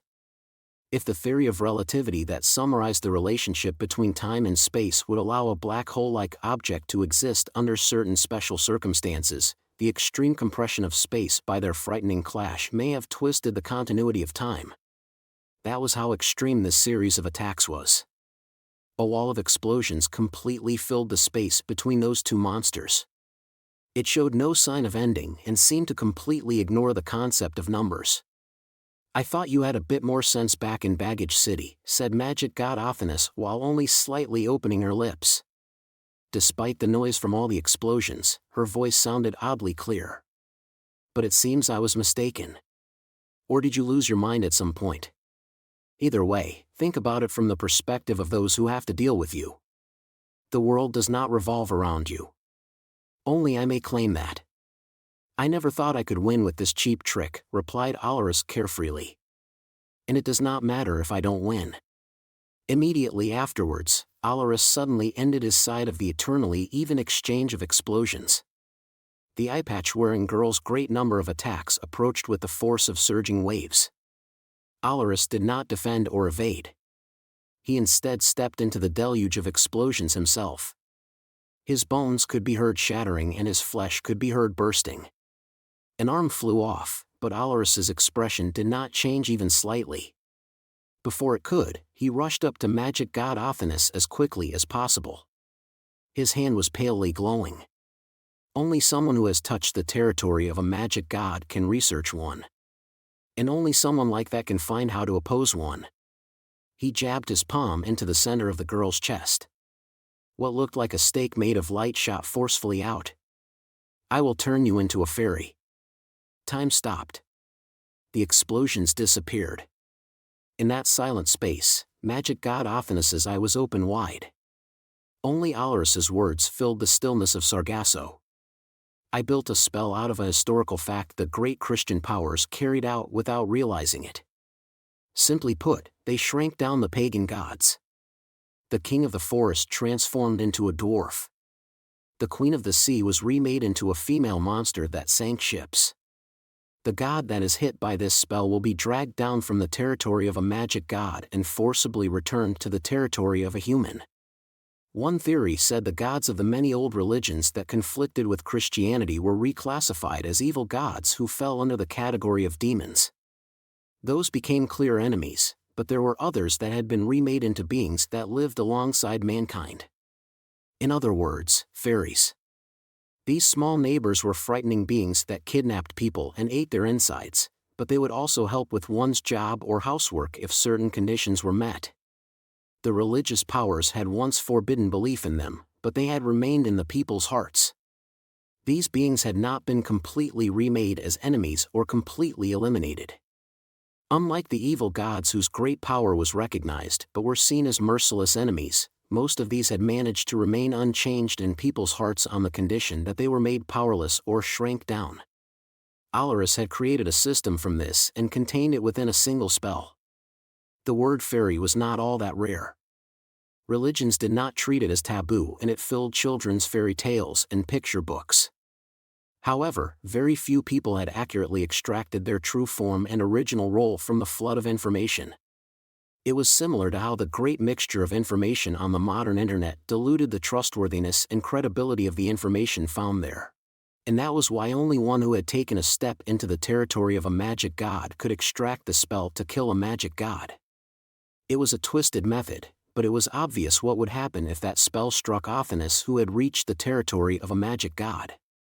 Even if all of mankind worked together, they would have no way of opposing the being known as a magic god. And that simple truth does not change even when one includes those of us who only barely remain within the territory of a human, said Alorus. He spoke of the beginning of a certain death.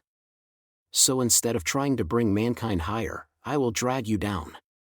I will tear off your wings, strike you from the air, and throw you to the throngs of people who can only crawl along the ground. This is the end. Even if humans cannot kill a god, we can manage against a fairy. GH. The eye-patch-wearing girl twisted her body and a groaning voice escaped her lips. Was she trying to endure the pain? Was she trying to suppress the rapid change occurring within her body? Alorus assumed that was the case. Heh. But he was wrong. He was naive. Athanas's shoulders shook and her voice reached his ears along with her sweet breath. Thank you, Alorus. For an instant, just for an instant, even Alorus's mind went blank. She laughed. He could not even imagine why that girl's shoulders would be shaking as she suppressed laughter. That was why it took him a moment to realize it. Despite having pressed his palm against the center of the magic god's chest and having fired the stake of light into her, the tip of that stake had not stabbed into Athanas. It was not that a thick wall had appeared to stop it. Alorus's senses told him it had long since extended all the way out, but Athanas's senses said it was only part way out. It is a simple thing, Alorus. A truly simple thing. I deceived your senses. You gave your victorious speech before you had pulled out your secret weapon. That is all. And once you know the trick, sleight of hand has nothing left to surprise you. Also, Alorus frantically tried to pull his arm back, but he was too slow. This had been a one-shot suicide attempt. He had given no thought to a way out. Magic god Athanas did not hesitate to grab Alorus's wrist. I can make use of this now that I know it exists. It may have been a waste of time for you, but it is an unexpected reward for me. After all, I finally have a way of finishing things with this damn annoying person from my past. You brought the means of your own defeat." A great noise rang out. Athanas had slammed her other hand against the young man's chest. Her hand was palely glowing. A sharp stake of light stuck out from her palm, thoroughly destroyed the interior of Alarus's body, and forcefully shot out his back. "Ha ha ha." She pulled back her hand and the stake sticking from it. The young man's body staggered. The eerie and overwhelming presence from before was gone. It had all vanished. "Ha ha ha ha ha ha. Ha ha ha ha ha ha ha ha ha." The eye patch-wearing girl's back arched backwards as she laughed. It was as if she felt this was much more of an accomplishment than completing the lance. "And?" The young man spoke even as it appeared he would collapse at any moment. "My first hope failed, but my second hope is still on track." Magic God Athanas's eyebrows moved in pure confusion. A moment later, another fairy stake accurately pierced straight through her heart. She did not even have time to turn around. She mercilessly filled the space behind her with explosions that's numbers reached at least 9 digits. Something was crushed and a great roar stabbed through the wrecked ships piled up around them. She could not breathe properly. Athanas turned around with the awkward motions of a machine in need of oil. Finally, she saw the second attacker. Fiamma, of the right. I performed a valuable experiment back in Academy City. The one-armed young man wearing red gave a slight smile while half buried in the wreckage of ships. A dark red liquid trailed down from the corner of his mouth. I checked to see whether I could completely hide my presence on a battlefield filled with powerful members of various powerful groups.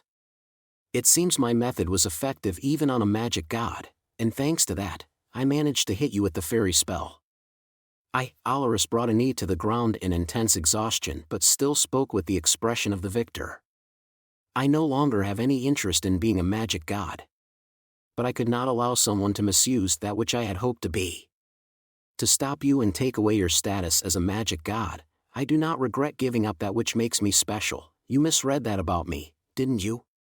That's why you thought you had one from the moment you turned me into a fairy." Now that it had come to this, the completion of Gungnir did not matter. It was not a spiritual item that amplified a magician's power. It was nothing more than a tool to control a magic god's great power and make it easier to use. Now that Athanas had lost her power as a magic god, it would not benefit her in any way. It was all over. The infinite possibilities had left her grasp. As those thoughts filled Alarus's mind, he saw something he could not believe. Even a monster like him could not believe it. "Heh heh heh." She laughed. The eye-patch-wearing girl had not broken. But that could not be. Alarus could not believe it. He could see no way it was possible. Athanas had been struck by the fairy spell and thus lost her power as a magic god. Creating the lance no longer had any meaning and Gremlin had lost the symbol behind the organization. There was nothing that could lead to her victory now. Or at least, there should not have been. "Even if I do not win, that's fine with me," said the eye-patch-wearing girl in a groan.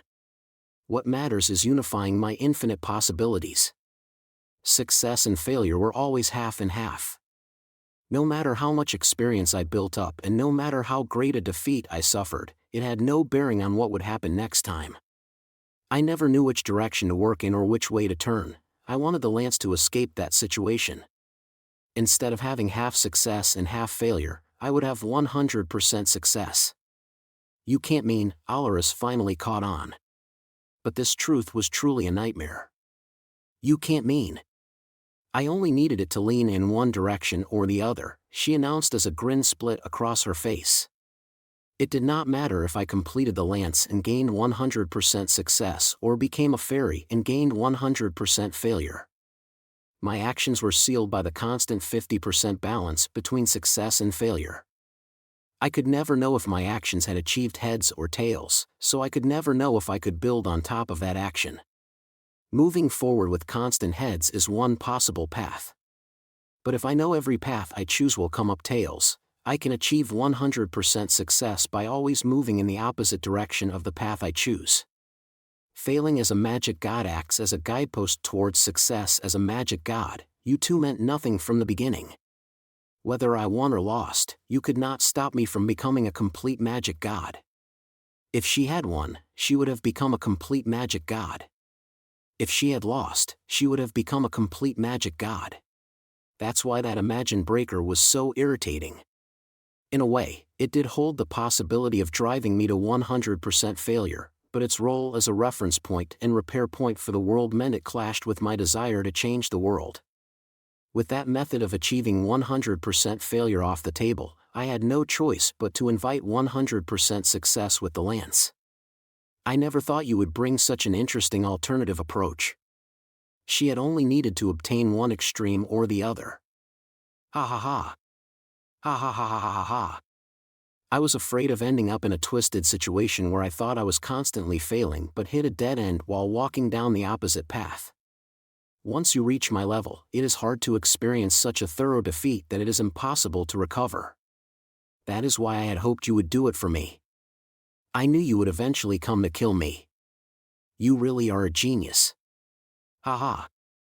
A genius at being used by me no matter what you do. By the point Athanas had built up that plan, her battle against the world had essentially been over. No matter what the result, she would accomplish her goal. The lance had not been an irreplaceable piece of her plan. It had been nothing more than one of a few different branches on a chart. And she had managed to hide that fact. So let me say it again, thank you, declared the eye-patch-wearing girl with a smile splitting across her face. To use your own words, the lance was my first hope and not using it was my second hope. I can't deny that this is making me feel a bit ill, but the end result is the same. Now, the time has come for me to spread my wings. I will rule over this world in my proper form. No one had done anything wrong. Her plan had been made so this result would be reached no matter what anyone did. Alaris and Fiamma of the right exchanged a quick glance. And they both took action. Success and failure, heads and tails. None of it matters to me anymore, said the girl with the smile splitting her face. She spread her arms as if welcoming an old friend. After coming this far, do you really think you have any chance of fighting back? The two of you were only able to crawl through the dirt because you could not leave the territory of fragile children of man.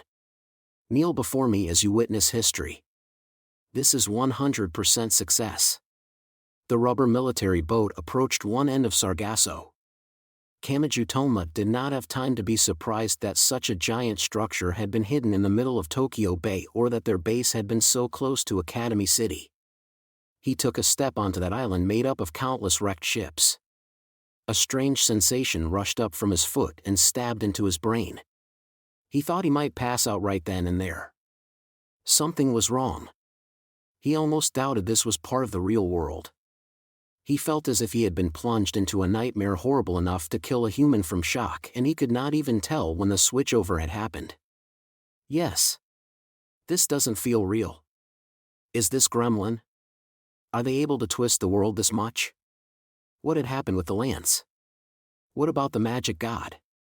With those questions in mind, Kamachi saw something fall from the deck of a passenger ship that had broken in half. It was the man named Alaris. Kamachi could not tell if the bloody young man was breathing. "Hi there," said a girl standing atop the passenger ship. Kamachi's head slowly turned in that direction. It was as if his head were being forcibly pulled up by an invisible wire. He could not tell what was happening outside his vision. Index, Misaka Makoto, Birdway, Lessar, and the Calico Cat had been aboard the boat with him, but he could not hear any of them speaking and could not catch even a glimpse of them out of his peripheral vision. Were they frozen in place like him? Or, as much as he did not want to think of the possibility, had they disappeared somewhere? Standing above was a human-shaped singularity that distorted the world more than a black hole. Magic god Athanas alone smiled. "It's already over. You were too late, but none of that matters now. This was destined to happen whether you were late or early." "I was too late." Kamachi's eyelids twitched oddly. He could not believe it. "Are you saying that the lance, that gungnir, was already completed?" "Oh, the lance," said the eye-patch-wearing girl with the look of someone recalling a trivial fact. Marion Slingenire failed. Hawaii, Baggage City, and the attack on Academy City over Fräulein Kruten all ended in failure. Alaris destroyed it all. He could not relax even for an instant. Despite what she said, Athanas was not concerned or angry. But none of that ever really mattered. The eye-patch-wearing girl gave a light shrug. The lance was nothing more than an item used to complete my position as a magic god. As long as I had a way of doing that without using the lance, it didn't matter at all. For example, there was the one and only means of killing me that Alaris secretly developed. Also, all of Gremlin's actions may have been working toward the production of the lance, but that was not necessarily the only way of creating it. The method using Dvergamarian Slingenire was just one more decoy. I could have made the lance on my own, but if I revealed that, all of you might very well have interfered. I went out of my way to gather those weaklings and had them carry out that decoy plan alongside my own. It was all so all of you would work to stop that decoy instead. You're kidding, about what? That I could so easily overturn the assumption that there was only one method of producing the lance? Or that my subordinates and your comrades could be so easily deceived? Mockingly asked the eye-patch-wearing girl. Did you know this? The Norse god from whom I took the name Athanas is known as the god of war, magic, art, and also betrayal. He would deceive people to spread chaos and cause unnecessary disputes, all to more efficiently gain the souls of dead warriors. All of your information about that lance was spread by me.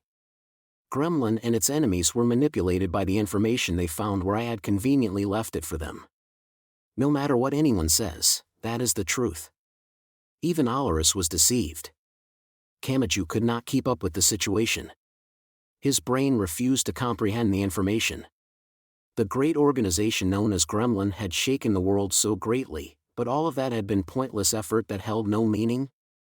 Hawaii, Baggage City, and the fighting over Fräulein Kruten had been nothing but a safety measure meant to hide the true time limit. She had done it all alone. The eye-patch-wearing girl known as a magic god had manipulated the entire world. Now, it's time for some fun. Kamachi heard a sound like a rock landing in some mud. It came from the head of the blonde-haired, green-eyed girl named Athanas.